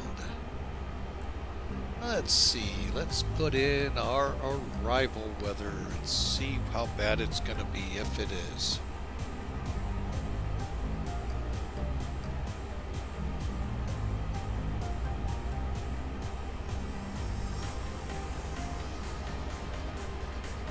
I've been doing POSCON now. I'm doing pretty good. It stays connected. You're on VATS. It says you're on VATSIM. What does? Your network. Your network. Why does my network say that? I don't know. I'm looking up and it says next I to see it ATC. too. I'm going to see if I got to change something when I do that.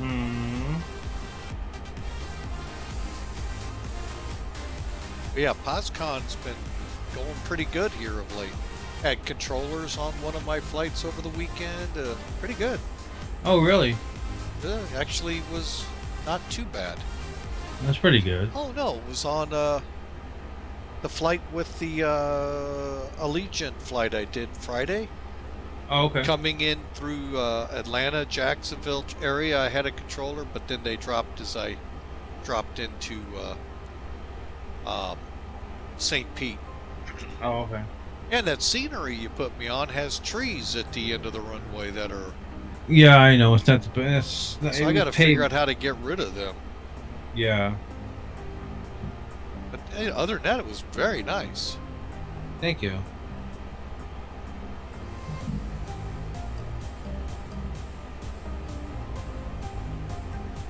Alright, let's see here. Alright, excuse me. I have to go get something to drink. I will be right back. The alcohol tray is about to start going through the airplane. Alright, what do I need to do to tell this thing I am on?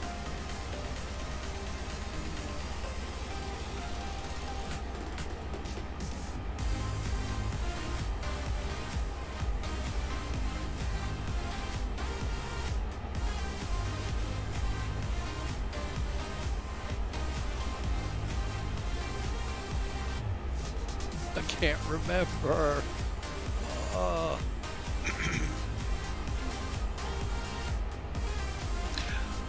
But it's something to do with that. Yep, there it is. Okay.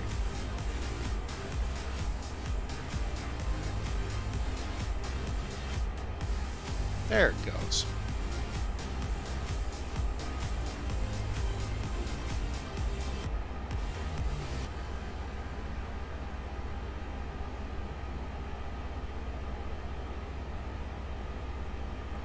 Alright, so we got that fixed.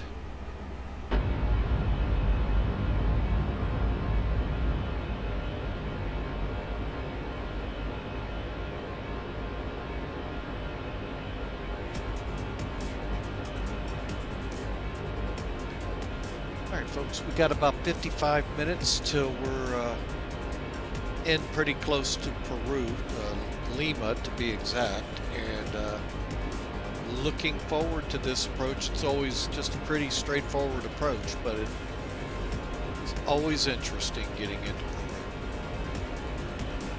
Weather right now, SPJC, as of 20Z. Hang on a second. Okay, so that just updated. 180 at 8, that's not bad. Overcast 2500. Yes, we're starting to get into some instrument weather.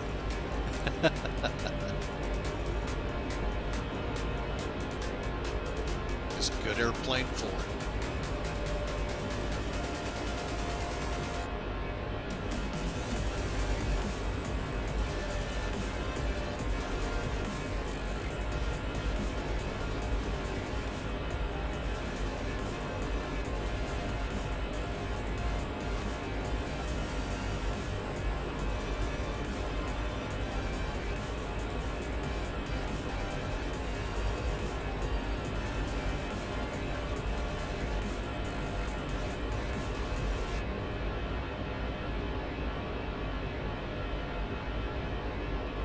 Big patches of green always make me wonder, are they supposed to be bigger cities? And I remember, there aren't that many big cities in this part. Although there's a big runway there.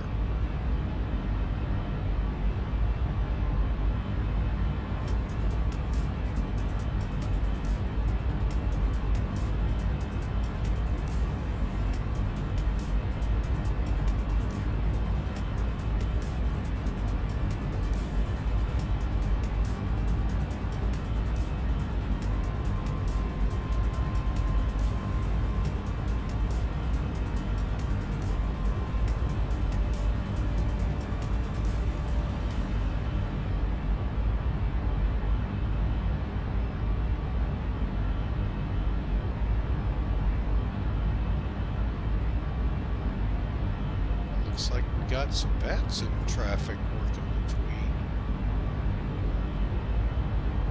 between Viru, and Lima. Wow. Alright, whatever. Could that be? Hector Tijada.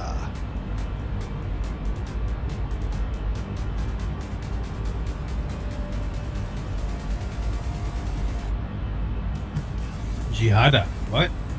No, I was just, when I was looking out the plane, got a big runway right over it. Oh. And I was curious what the airport was. Oh. There it is. Gotta be something military, because there doesn't look like a ramp. No, because that's a big ass ramp.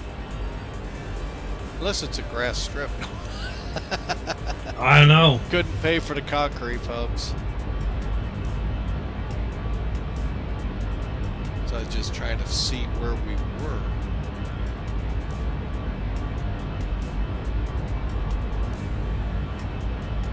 Oh, wait, is it that?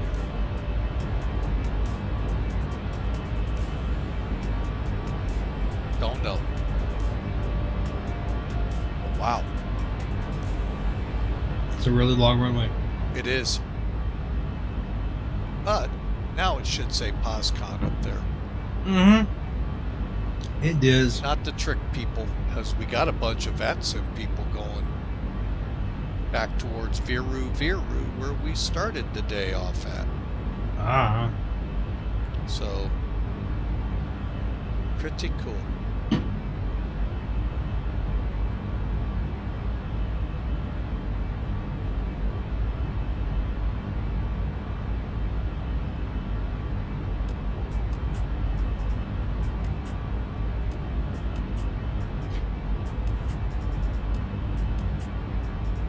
Whoa, that's hot.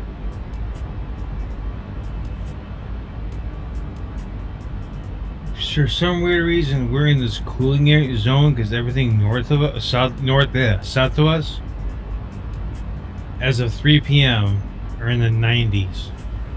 Oh, you can come down here. We're 196. Pushing well into the hundreds on that heat index.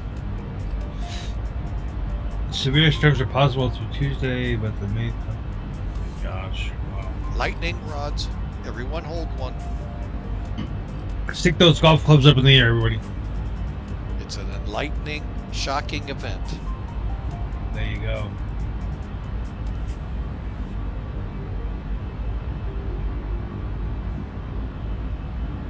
Alright, so looking up there on the chart,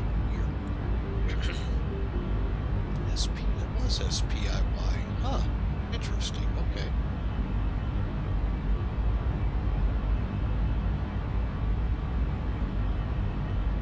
Alright, well, we'll be starting down through the Andes again soon. Get into Lima, the Lima bean capital. No, that was Lima, Ohio.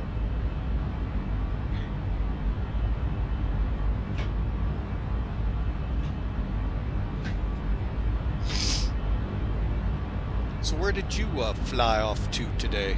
We never landed because I screwed up. Did you make that left-hand turn again in Albuquerque and end up over Mexico? Maybe.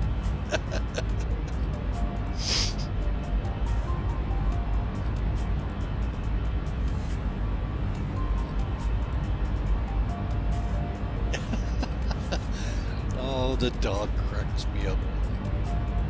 What happened now? Oh no, he just out of nowhere barks. Nothing. Oh, wow. At nothing. And he goes, woof. Wow.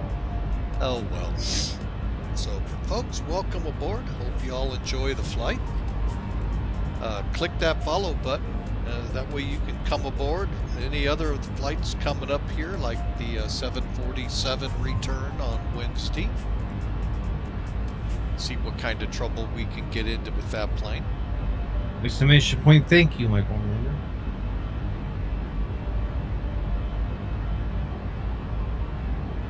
Remember that one I made? The exclamation point. I think there you go. I think I spelled that. I think I spelled correctly everything.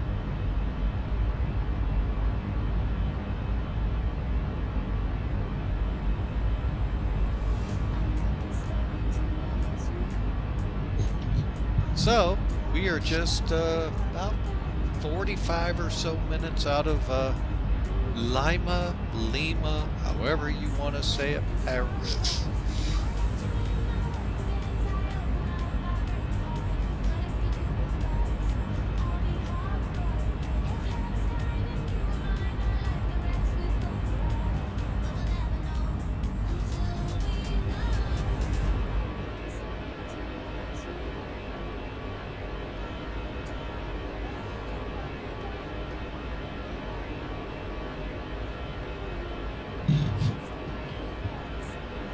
And for those folks that haven't checked it out over in the Discord channel here, Flying with Mike, it appears Flight Factor will be continuing to support products into X-Plane 12 and get these all over to them as well. Oh, really? So everything's be going to be... Nice!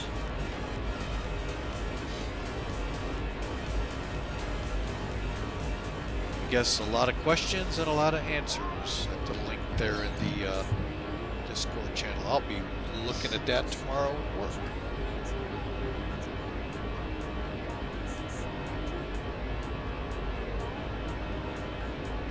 So that means my 767 and my Airbus that you see flying will continue on, hopefully. Now if we could just get X-Plane 12 out. Be nice, wouldn't it?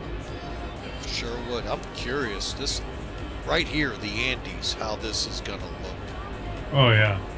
Things like this. Are they gonna scenery-wise be much change, or are they gonna do a Microsoft on us and change it up?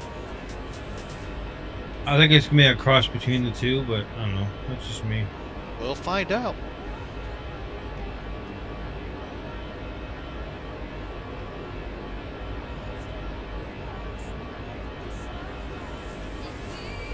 Boy, have there been some crashes up here.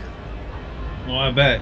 I mean, there's a somewhat more famous one with a soccer team, I think a U.S. soccer team, that crashed 70s or 80s with cannibalism and all, and it was... Oh, seriously? Oh, yeah. Really? Ugh. They were in the middle of nowhere. It was winter time. Yeah, it was not a pretty... There's a movie made of that.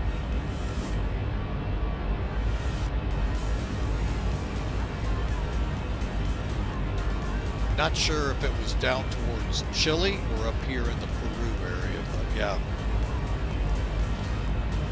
Airplanes will get into the mountains and get into the wrong valley, and, oh well, because they didn't verify frequencies. Yeah.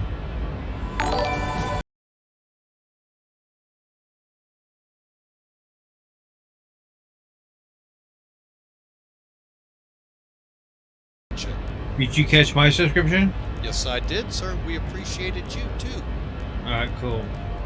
You were just sleeping. No, I had my headphones off. That's why I didn't hear it.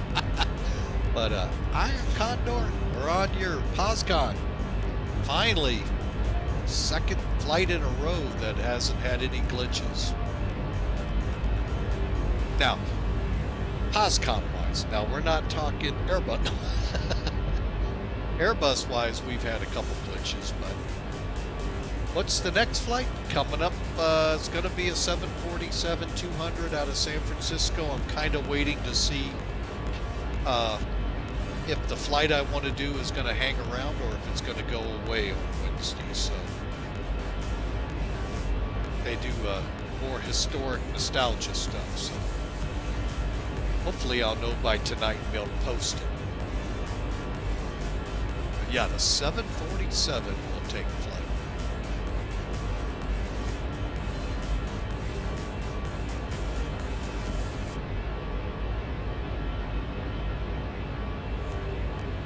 I appreciate that, Iron Condor. We appreciate it. We actually had ATC Friday coming through Atlanta and Jacksonville to St. Petersburg, Florida.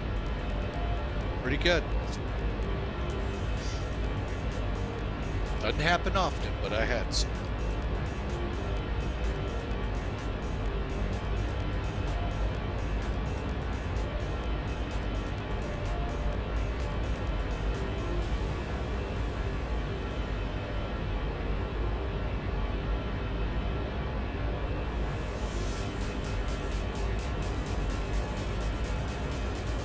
Speaking of flying, I better Make sure you're actually flying the plane. make sure it's not overgoing its top of descent. It's not. Still got a little ways to go.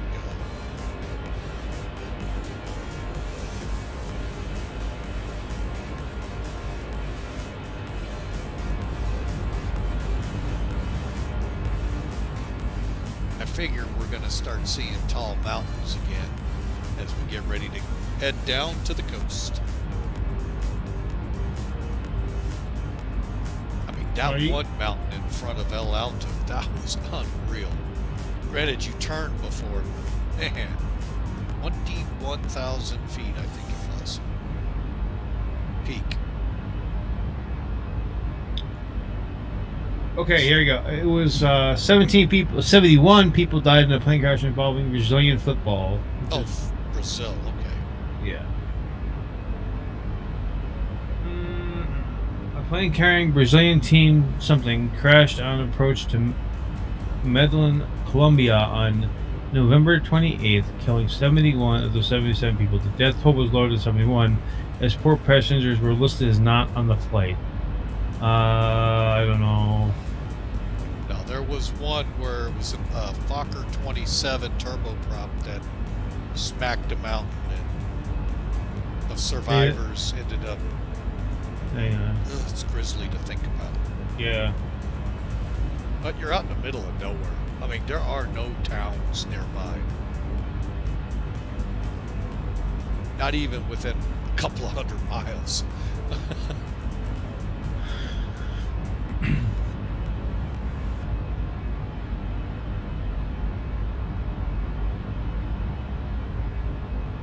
Yeah, I'm thinking I might be able to get into Pasto out of Lima. If not, we'll work our way into another position. I don't want to go too long of a flight, so looks like an interesting approach in there.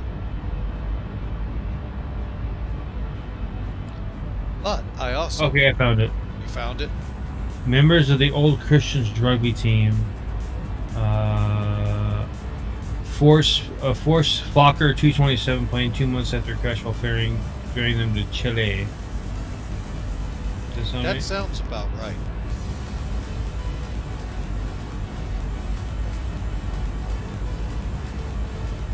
Yeah, I'm not going to read the whole. I don't want to disgust your viewers, but yeah, it's just kind of very grisly to think about. I mean, don't get me wrong; these things I know happen. Things happen, people. Things happen. But like the Donner family up in California trying to get across the pass and got stuck. Oh God, yeah. That's a grisly one too. Heck, they named it after him, Donner Pass. The Donner, yeah. Or the Donner Party, actually. Yep. But yeah, Donner Pass is named after that, so. Yep. So. Departed Missouri on the Oregon Trail. Blah blah blah. Yep, ended up at the foot of the Sierra Nevadas and tried to go over in the wintertime and found out 5 feet of snow falls very easily there. Yep.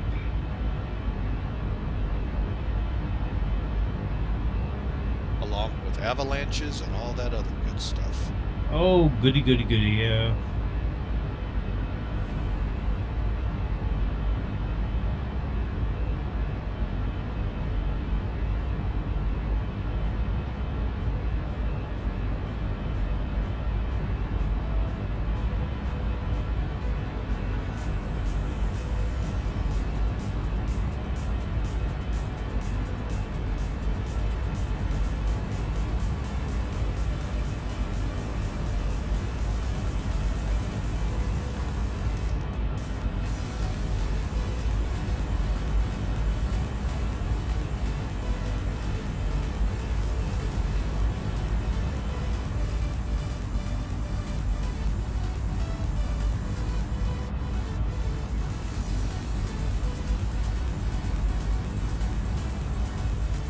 get into one of those ridges like that on an approach and you're in the wrong one,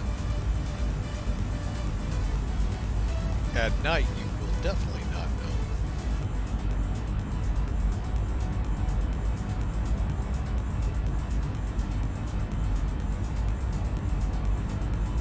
Right, 37 minutes. Let's see what we got going on in the pit itself. 166 miles, folks, to top of descent. Why don't we go ahead and look at it real quick, even though it's programmed in. I don't know why I don't fly Airbuses more. They just fly themselves. Just hit one button, the thing flies. All right, so we are going to fly in here the Pervo 4 arrival. Bet you didn't know it started at Pervo. But anyway, we got to be there at 28 to 22,000 feet. Obviously, there's a 21,000 foot mountain right next to us. And then we'll be tracking in. So let's go up here. So this is a RNAV approach from Pervo between 28 and 22,000 to JC 672, at or above 18,000 to JC 691, and so forth. I'll let you all read through all that fun stuff there. Ultimately, we end up at or around 2,100 feet around Lobos, which is the initial for the ILS. Alright, so Pervo, there's our routing coming in. We'll be going out to Eco in JC 516, then Lobos.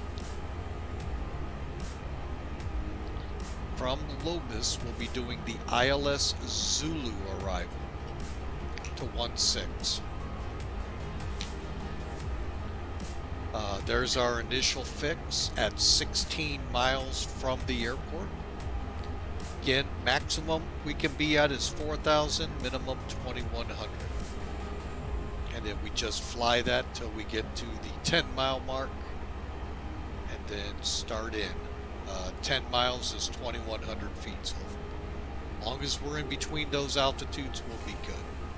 So across the top, there's your frequencies. Speaking of frequencies, I'm on the wrong frequency. There we go. Tower here is 118.1. So we get that set up here while we're this far out. Okay, and then ground, if any of these come up, I really do not expect them to, folks. However, we have a couple notes here. I've got to figure out where note 2 is hiding. It's note 1. It's note 2. Why can't they ever? Oh, maximum 200 knots, right next to it. So, we're beginning to get slowed up to come down for the approach. Flaps, gears, the whole 9 yards.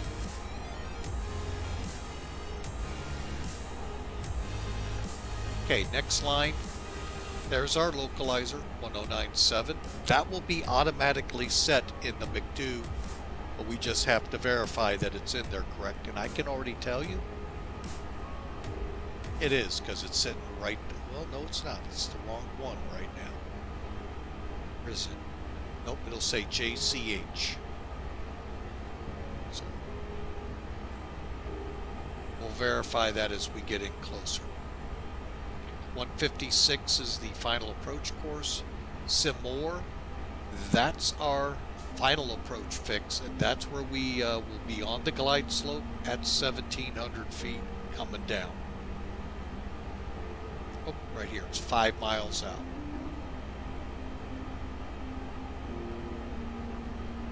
Okay, now the Lima VOR, or a Chávez, 16.9. Again, that's all automatically set in this thing. We can set it, but I'm not touching anything. I hope. There's our localizer here. Down here gives you the altitudes and mileage out as a reference. Minimum's 246, MSL 200 above the ground, and 550 meters or 0.8 kilometers. If we're below any of that, we can't land. Well, or we have to switch to the Category 2 approach.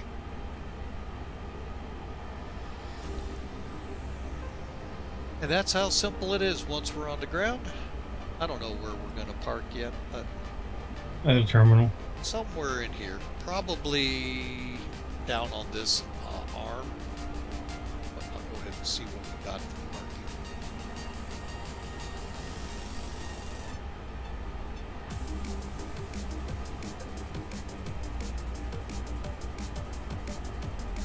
Now maybe we'll go inside here. I don't know where these flights would go, but it's all international for the most part, so it doesn't really matter.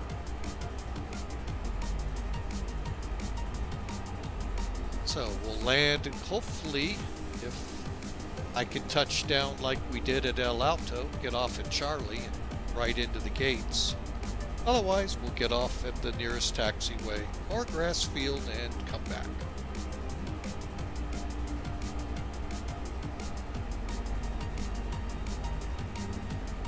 Alright, so we get that set. And the good thing is, once we get closer to Puerto, we'll put it up here for y'all to follow it coming in and see how this works out. Like I said, the approach is put in already. We did that on the ground.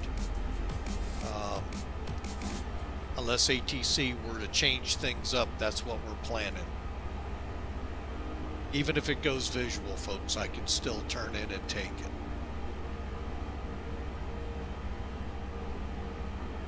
Alright, so we're 117 out.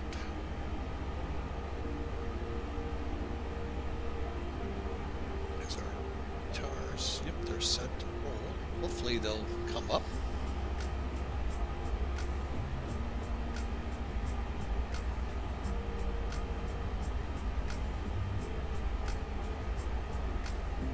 Alrighty, so let's see if we have any torque behind the plane lights.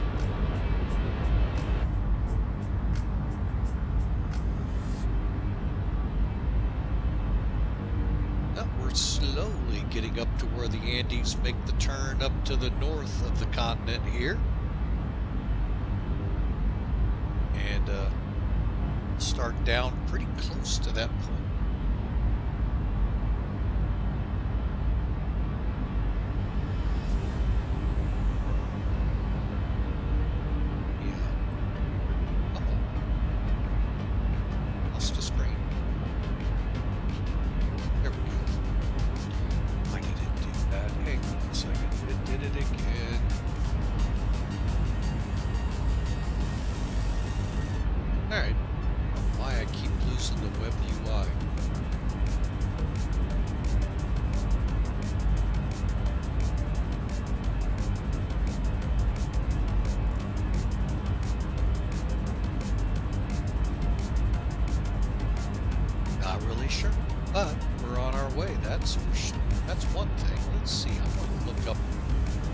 Airline, because it's TAM was one of them.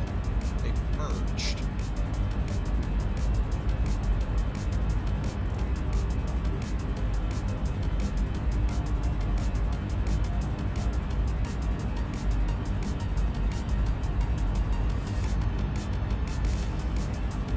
Well, Latin American Airlines. Wow.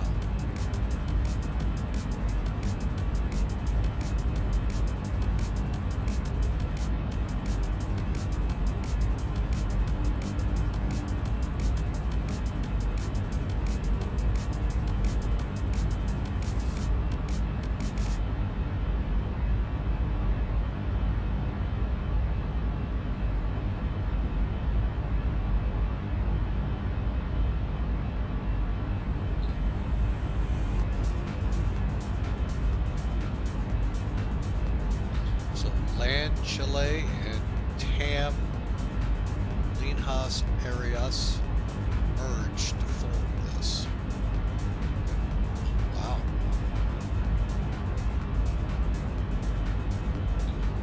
That is one big airline covering a lot of territory, most of South America.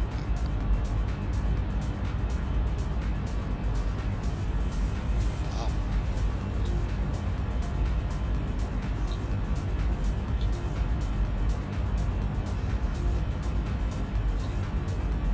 Right, we're at about the halfway, a little past it, and should be coming up on top of descent soon. So sit back, relax, enjoy the music.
Hey, Mike. Hello. We got something serious going on. Apparently, my cousin's daughter is missing in Wisconsin right now. Oh man. Yeah. Her name is Katie Poetzel, Poetzel. First name Katie, Katie. High school age. Currently, I believe she's either blonde or black hair. Roughly about 5'5" to 5'8", maybe even a little shorter. If anybody listening to this stream now or in the future has any information, please contact the Price County Sheriff's Office in Price County, Wisconsin, with any information. Thank you. Wow. Prayers go out that we find her. Yeah, they have the young lady has not been seen since 4:30 yesterday afternoon. Wow.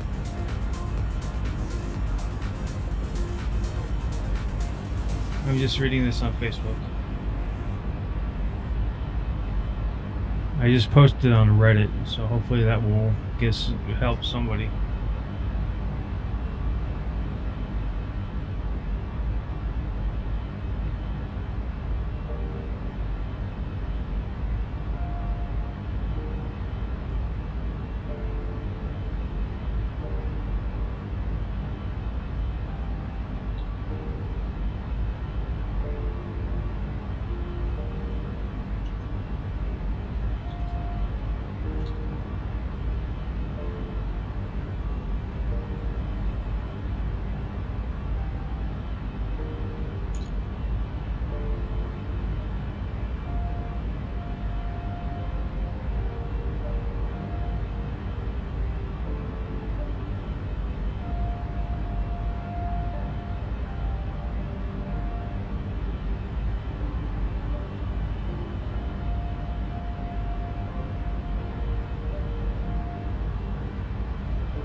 Alright, Mike.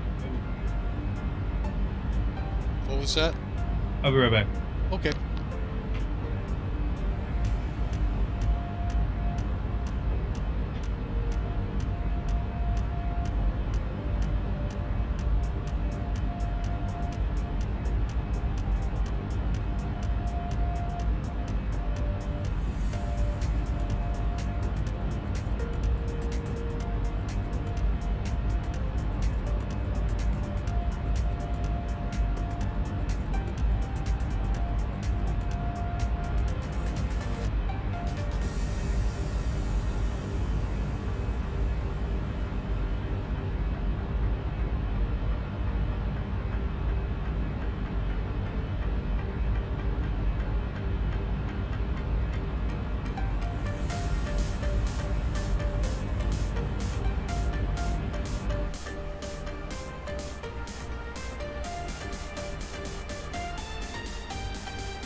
Alright folks, looks like we're going to be running into some cloud cover here, covering up some of these mountains, so we gotta make sure our altitudes are dead on here.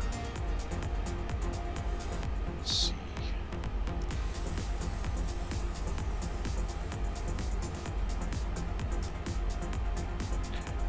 got to come through in between 28 and 22,000 at Peru. Okay, and we're still not showing the right frequency. Well, we're showing the right frequency, but not the right call. So hang on, we'll continue to monitor that.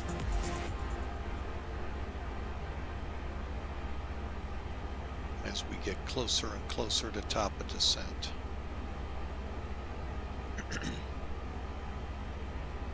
And folks, if you didn't hear, we're hoping and praying for a girl by the name of Katie that's gone missing in Wisconsin. Boondocks has a relation to him, and we pray the best that the searchers can find her. So.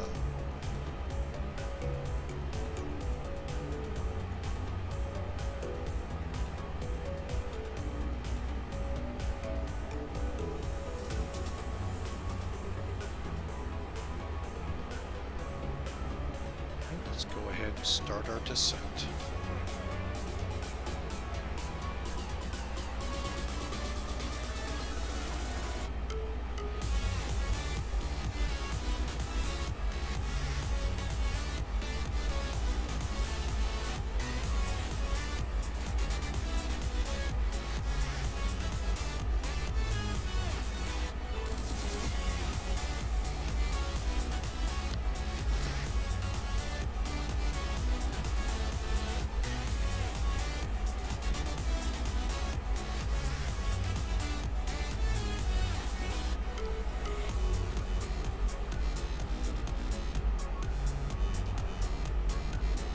Okay, looks like we're on profile for the descent. Look at all that valley cloudiness, folks. Boy, if you're flying in there, folks, see how easy calamity can happen in here. You're not going to see the tops of these, and into the sides you might go.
Okay, and we're starting to come on the chart there, folks, and you can just watch us as we come down the descent. The big thing is we just got to make sure we stay above 18, 22, and so forth down the pike here.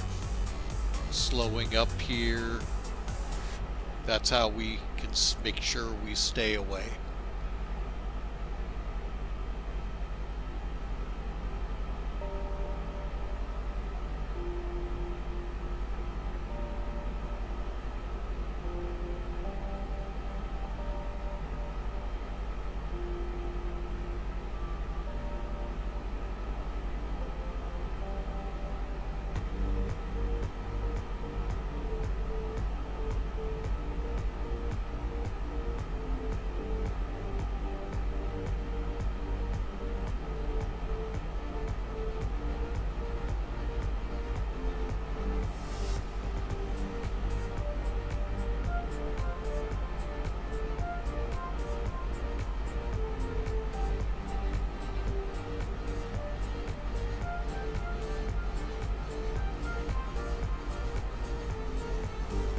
So we're into our descent.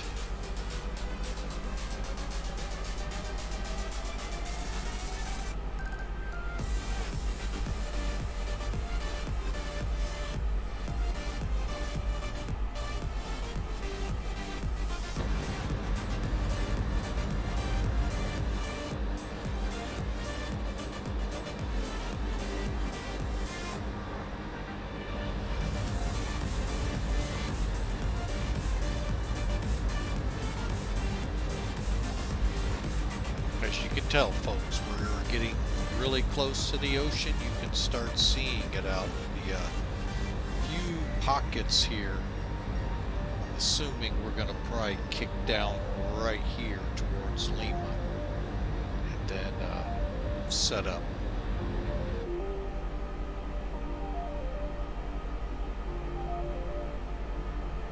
Alright, we got the right ILS identifier to the right frequency, distance about right. Alright, so we should be making that turn here any second. Currently, there's 28. Okay, our next altitude to make is 18.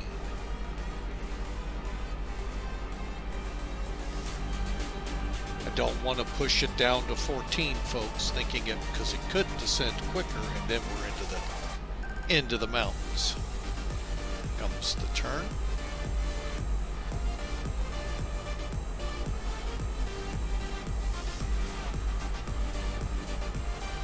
And we'll be cutting off the music here soon, folks.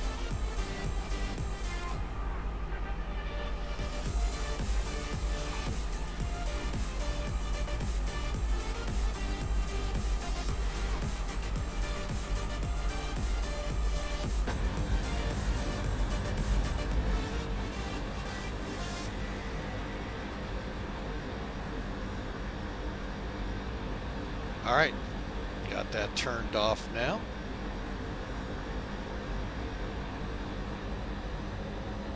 So let's bring this into Peru, into Lima to be exact.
Alright folks, we're descending into Lima now. We are crossing. We're still at or above our altitudes. We'll just continue in. I don't foresee a hold at this time.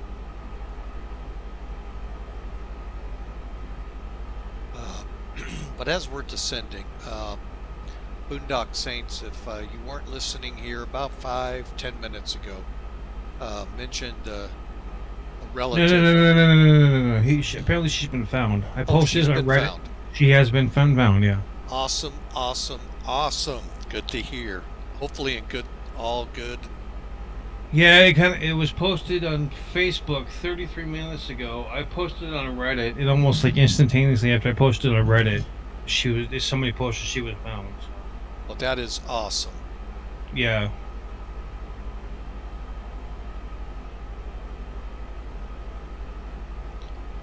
Good deal. Yeah, so no need to. It's kind I'm of sure we got many a prayer warrior out there. Oh yeah.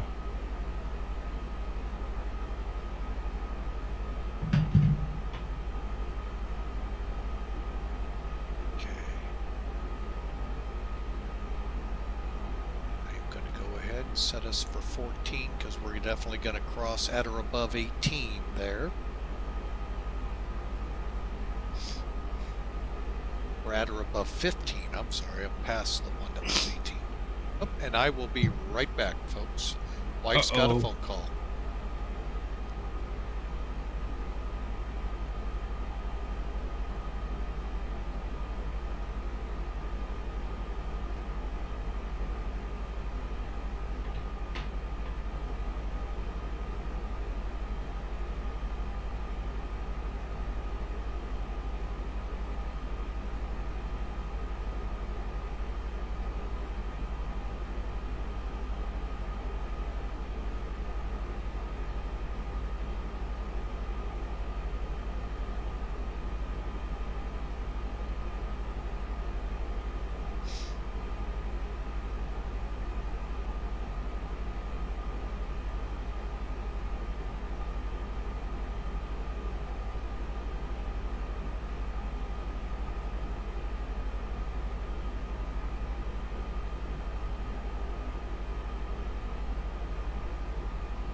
All right, I'm back. I just got the green light from the wife. Sorry for that, folks. All right, so 14 and 250, so we're doing good here. Go ahead and take it all the way down to 7. Oh, no, I got a phone call. 18,000 feet.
Okay, so 14 to 13 here, so we're in that range. Next one's above 10, we'll be above that, 7.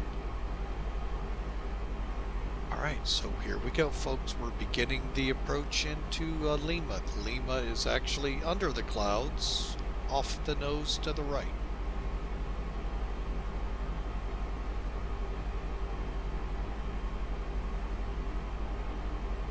Okay, so now we're coming up to Echo.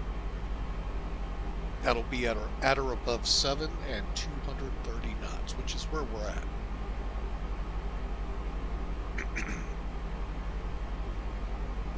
And somewhere along that downwind leg, folks, I'll engage the approach phase.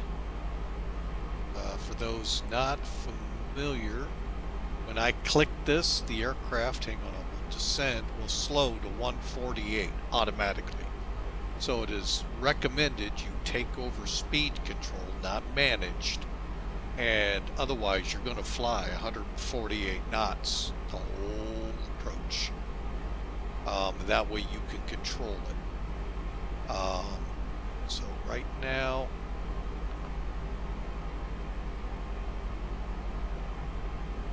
I'm going to go ahead and dial down to 20. And currently we've got to get below 10 here, which actually we might actually make that one. And then 7, and then work our way down to between 2 and 4,000. All right, here comes approach. Let me double check to make sure there's no rain going on here. Okay, nothing significant. Okay, so we're set there. All right, we're coming up on 10,000, so let's get the landing lights armed and on.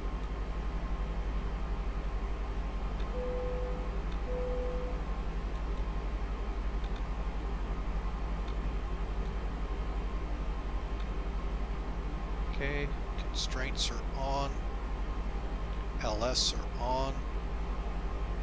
Here, let's do this just in case.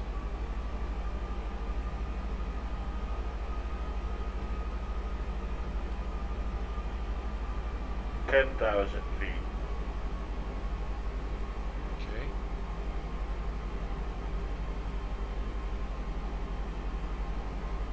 Ten, 15.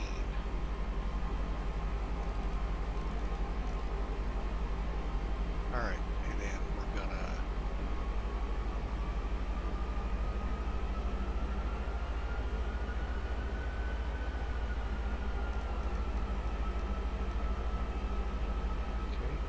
let's head down to 5.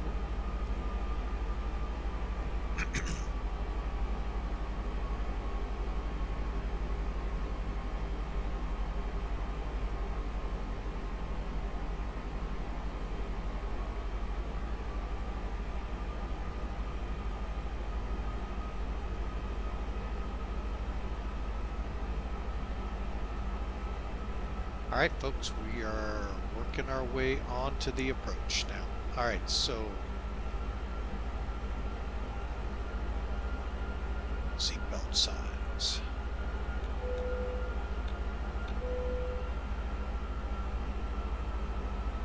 Since I have control of the speed,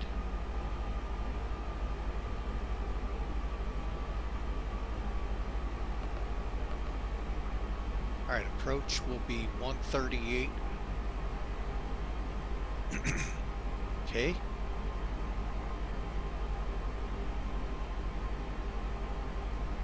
Get the approach button active once we start turning for it. All right, so for now, things are copacetic.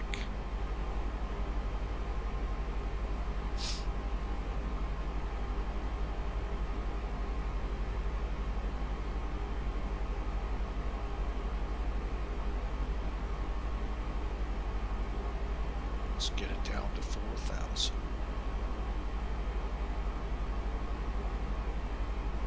Then it's 4,000 to 2,100 when we turn in on the localizer.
Alright, folks. Not much further, then we'll be turning for the localizer.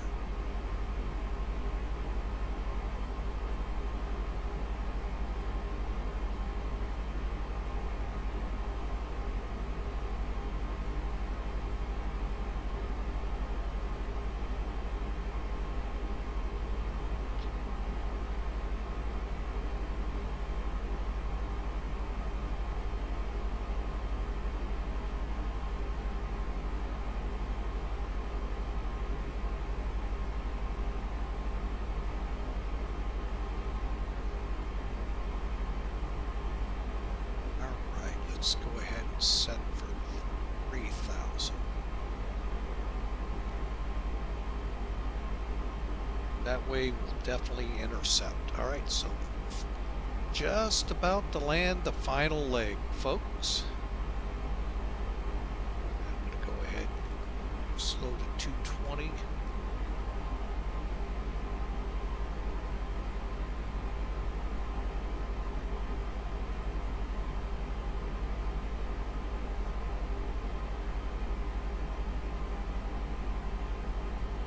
Definitely have the localizer.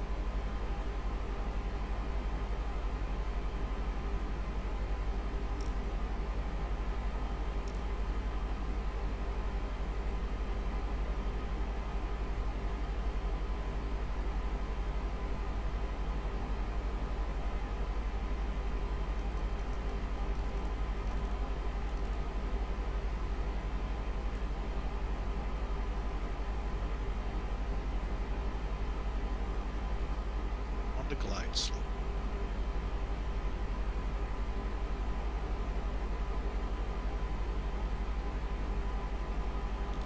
Flaps. Here we go.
Okay, Lima area traffic, US Air 572 on the localizer 16.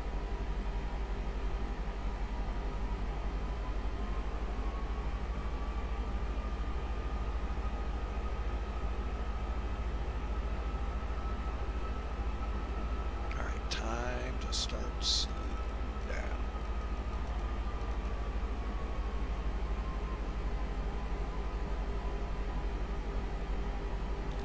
Flaps 2. Just in case.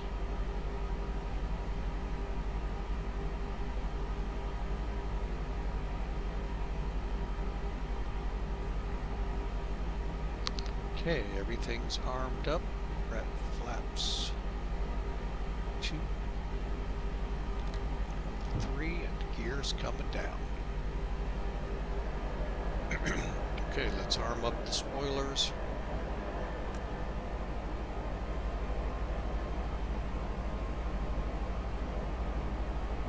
Gear down. Okay, missed approach. 3,000.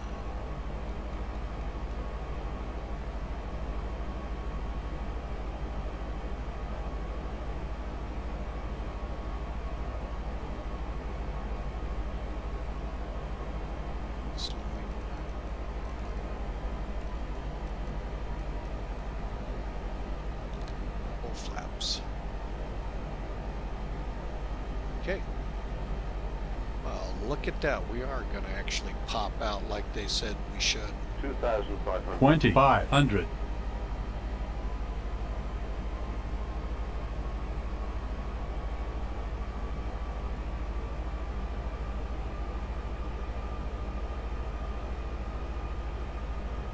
Okay, fully established, 6-7 mile final. Okay.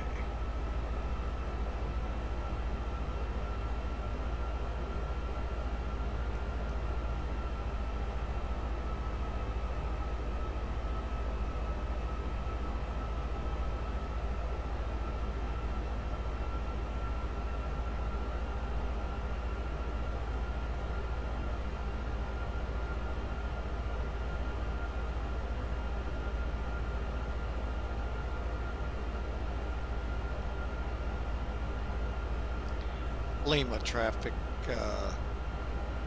US Air 572, final approach fixed, Seymour, gear down, flaps full, cleared to land.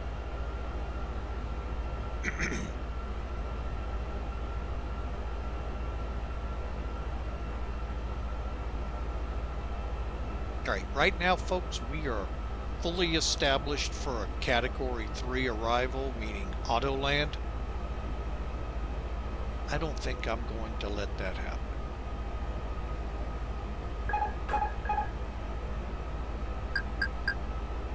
My plane.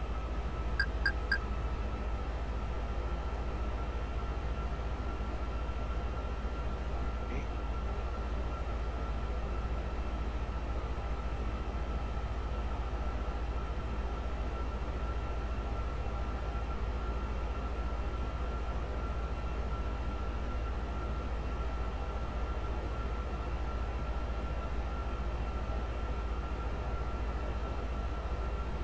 1,000.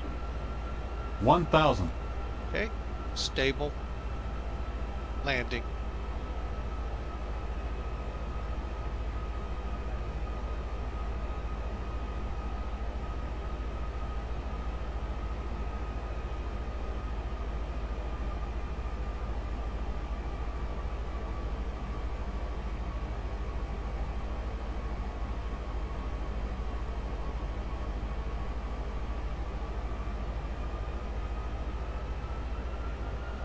Five hundred. 500. 400. 400.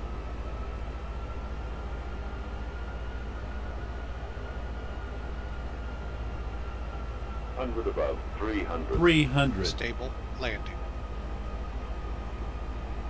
200. 200. Minimum. 100. 100. 50. 50. 40. 40. 30. 20. Retard. 20. Retard. 10. 5. 10.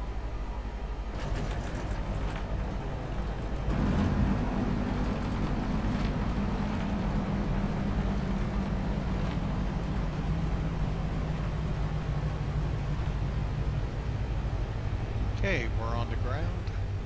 Brakes off. Looks like we will make that taxiway, folks.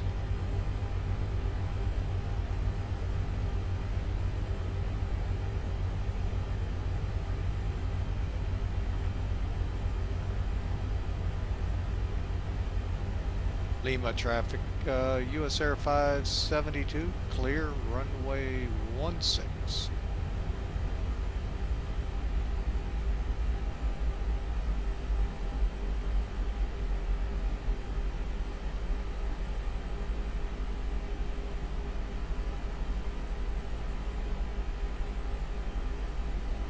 Alright. Let's get this thing really slow here so we can do all of this. Down.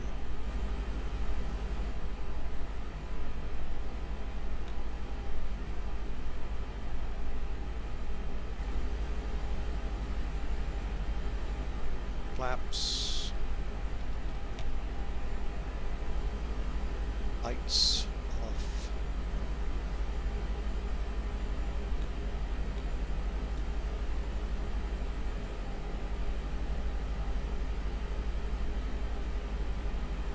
Alright, fly time 1 hour 45 minutes.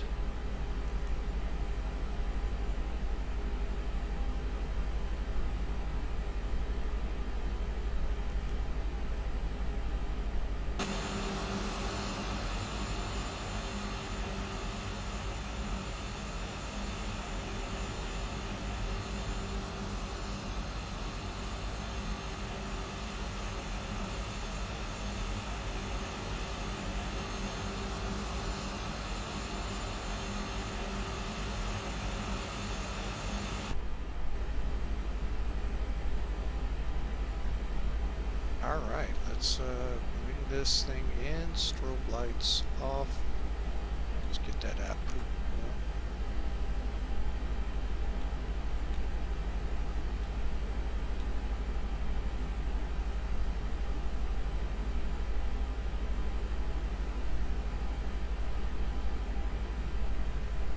Flaps open.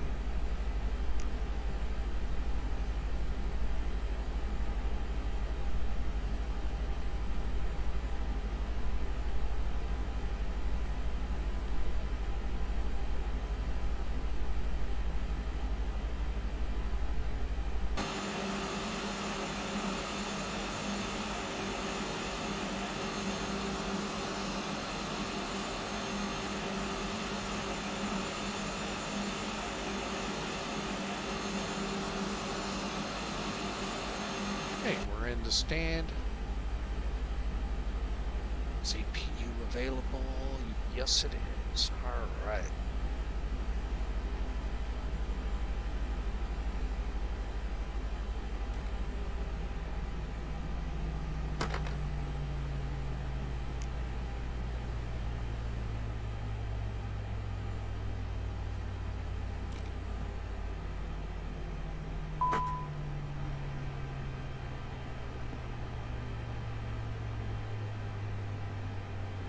Get the cockpit door opened.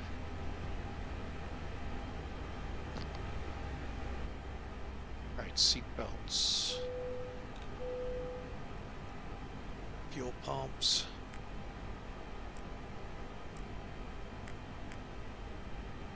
Beacon.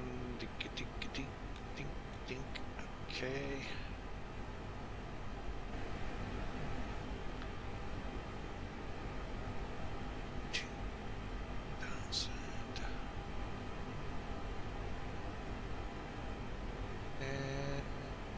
That'll be it for now. Alright folks, welcome in. No guesses were recorded, 365 feet. I think it was a little less up on the front here, but welcome in. I want to welcome you to Lima, Peru. We'll keep the jetway out for now. And let's get some paperwork taken care of here real quick. Stop flight. Okay, file PIREP this time.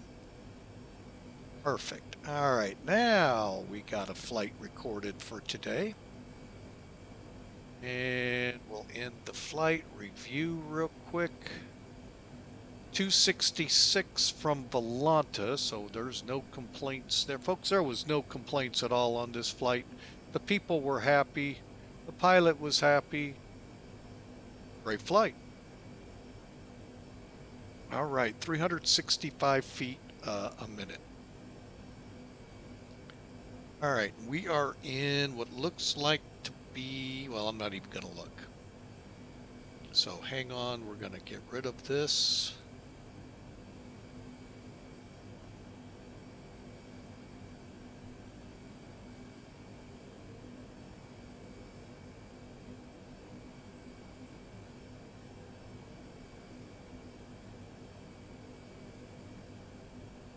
Okay, and we'll get rid of the charts. What else do we have recording down here?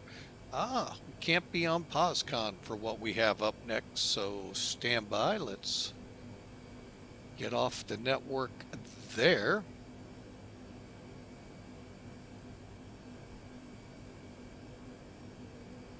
Okay, that's good. That's good. That's good. All right. All right, folks, so let's take it back here. We're going to first take a look at Sim Toolkit. It's one of the tools here that is really good for us to learn from.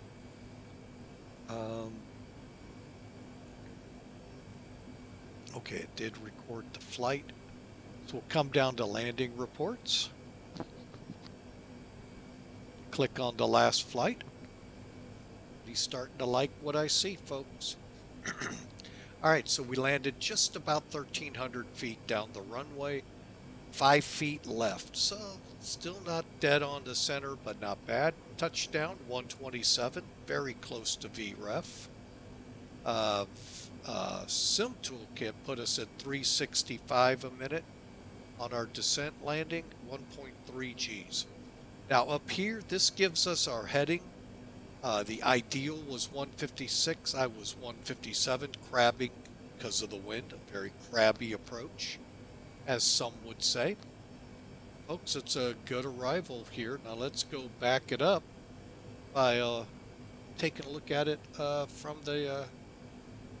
different views, shall we?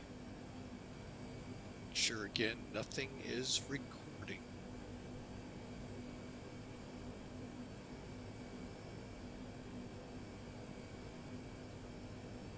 Okay, it does not appear to be. All right, so we'll appear to flight, toggle, and yes, UNMS MS must fuss. Guess what? I got a handkerchief here for the tears. I'm going to get up to the base of the clouds.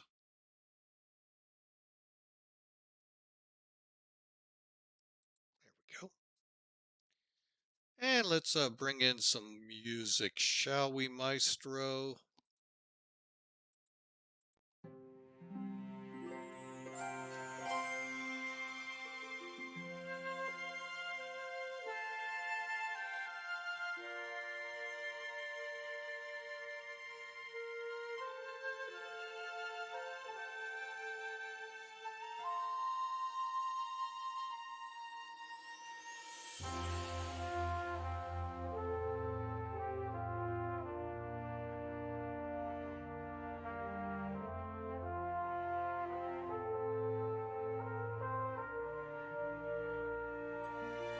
Definitely don't want to get off course too much here, folks.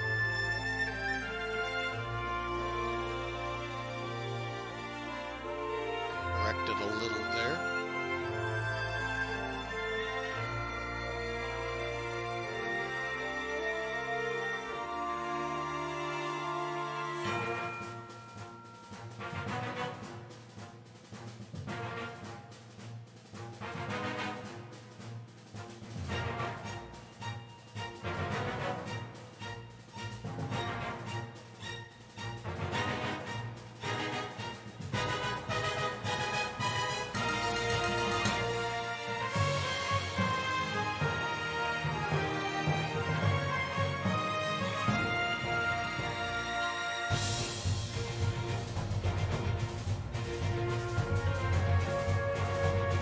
Not a bad landing, folks.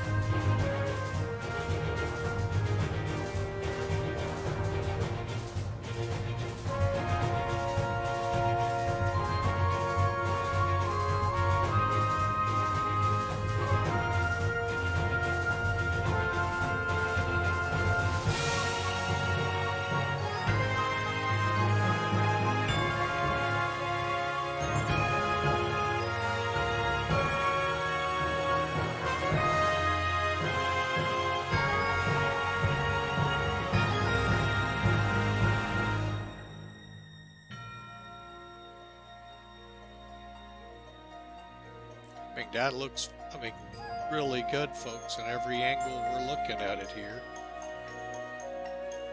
Let's see what this side looks like.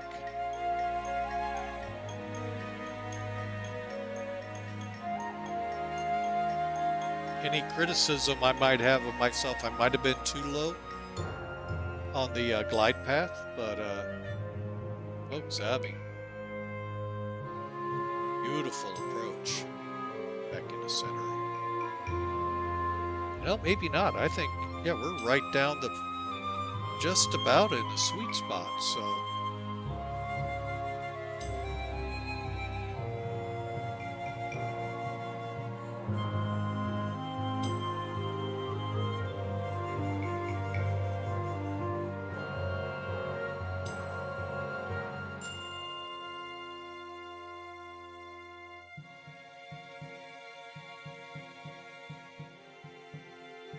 I mean, according to the sim, we missed the aiming point. According to Sim Toolkit, right on target.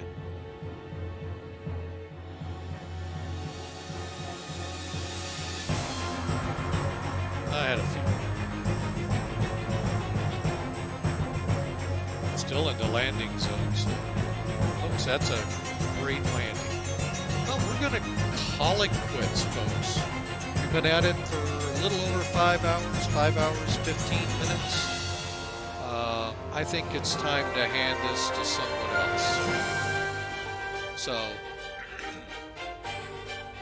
want to thank you all very much for flying with us today on these 2 legs from Viru, Bolivia to El Alto, and then El Alto into Lima, Peru. So,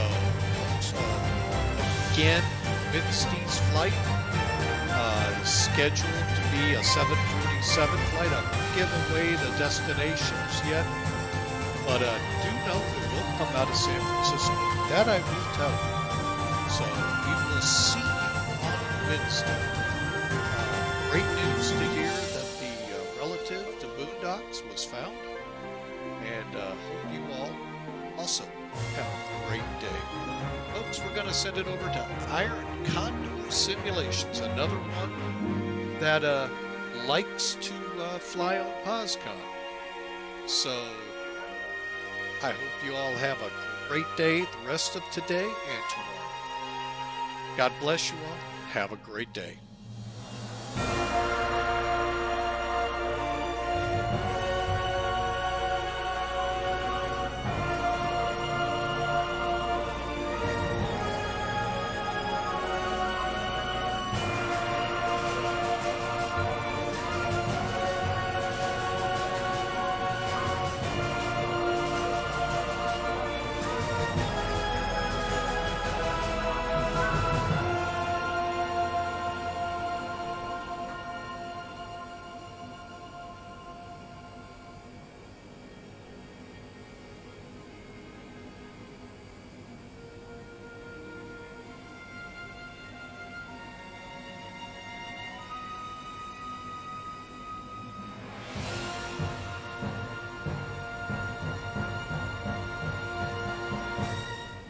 Good night, all. Here comes Iron Condor.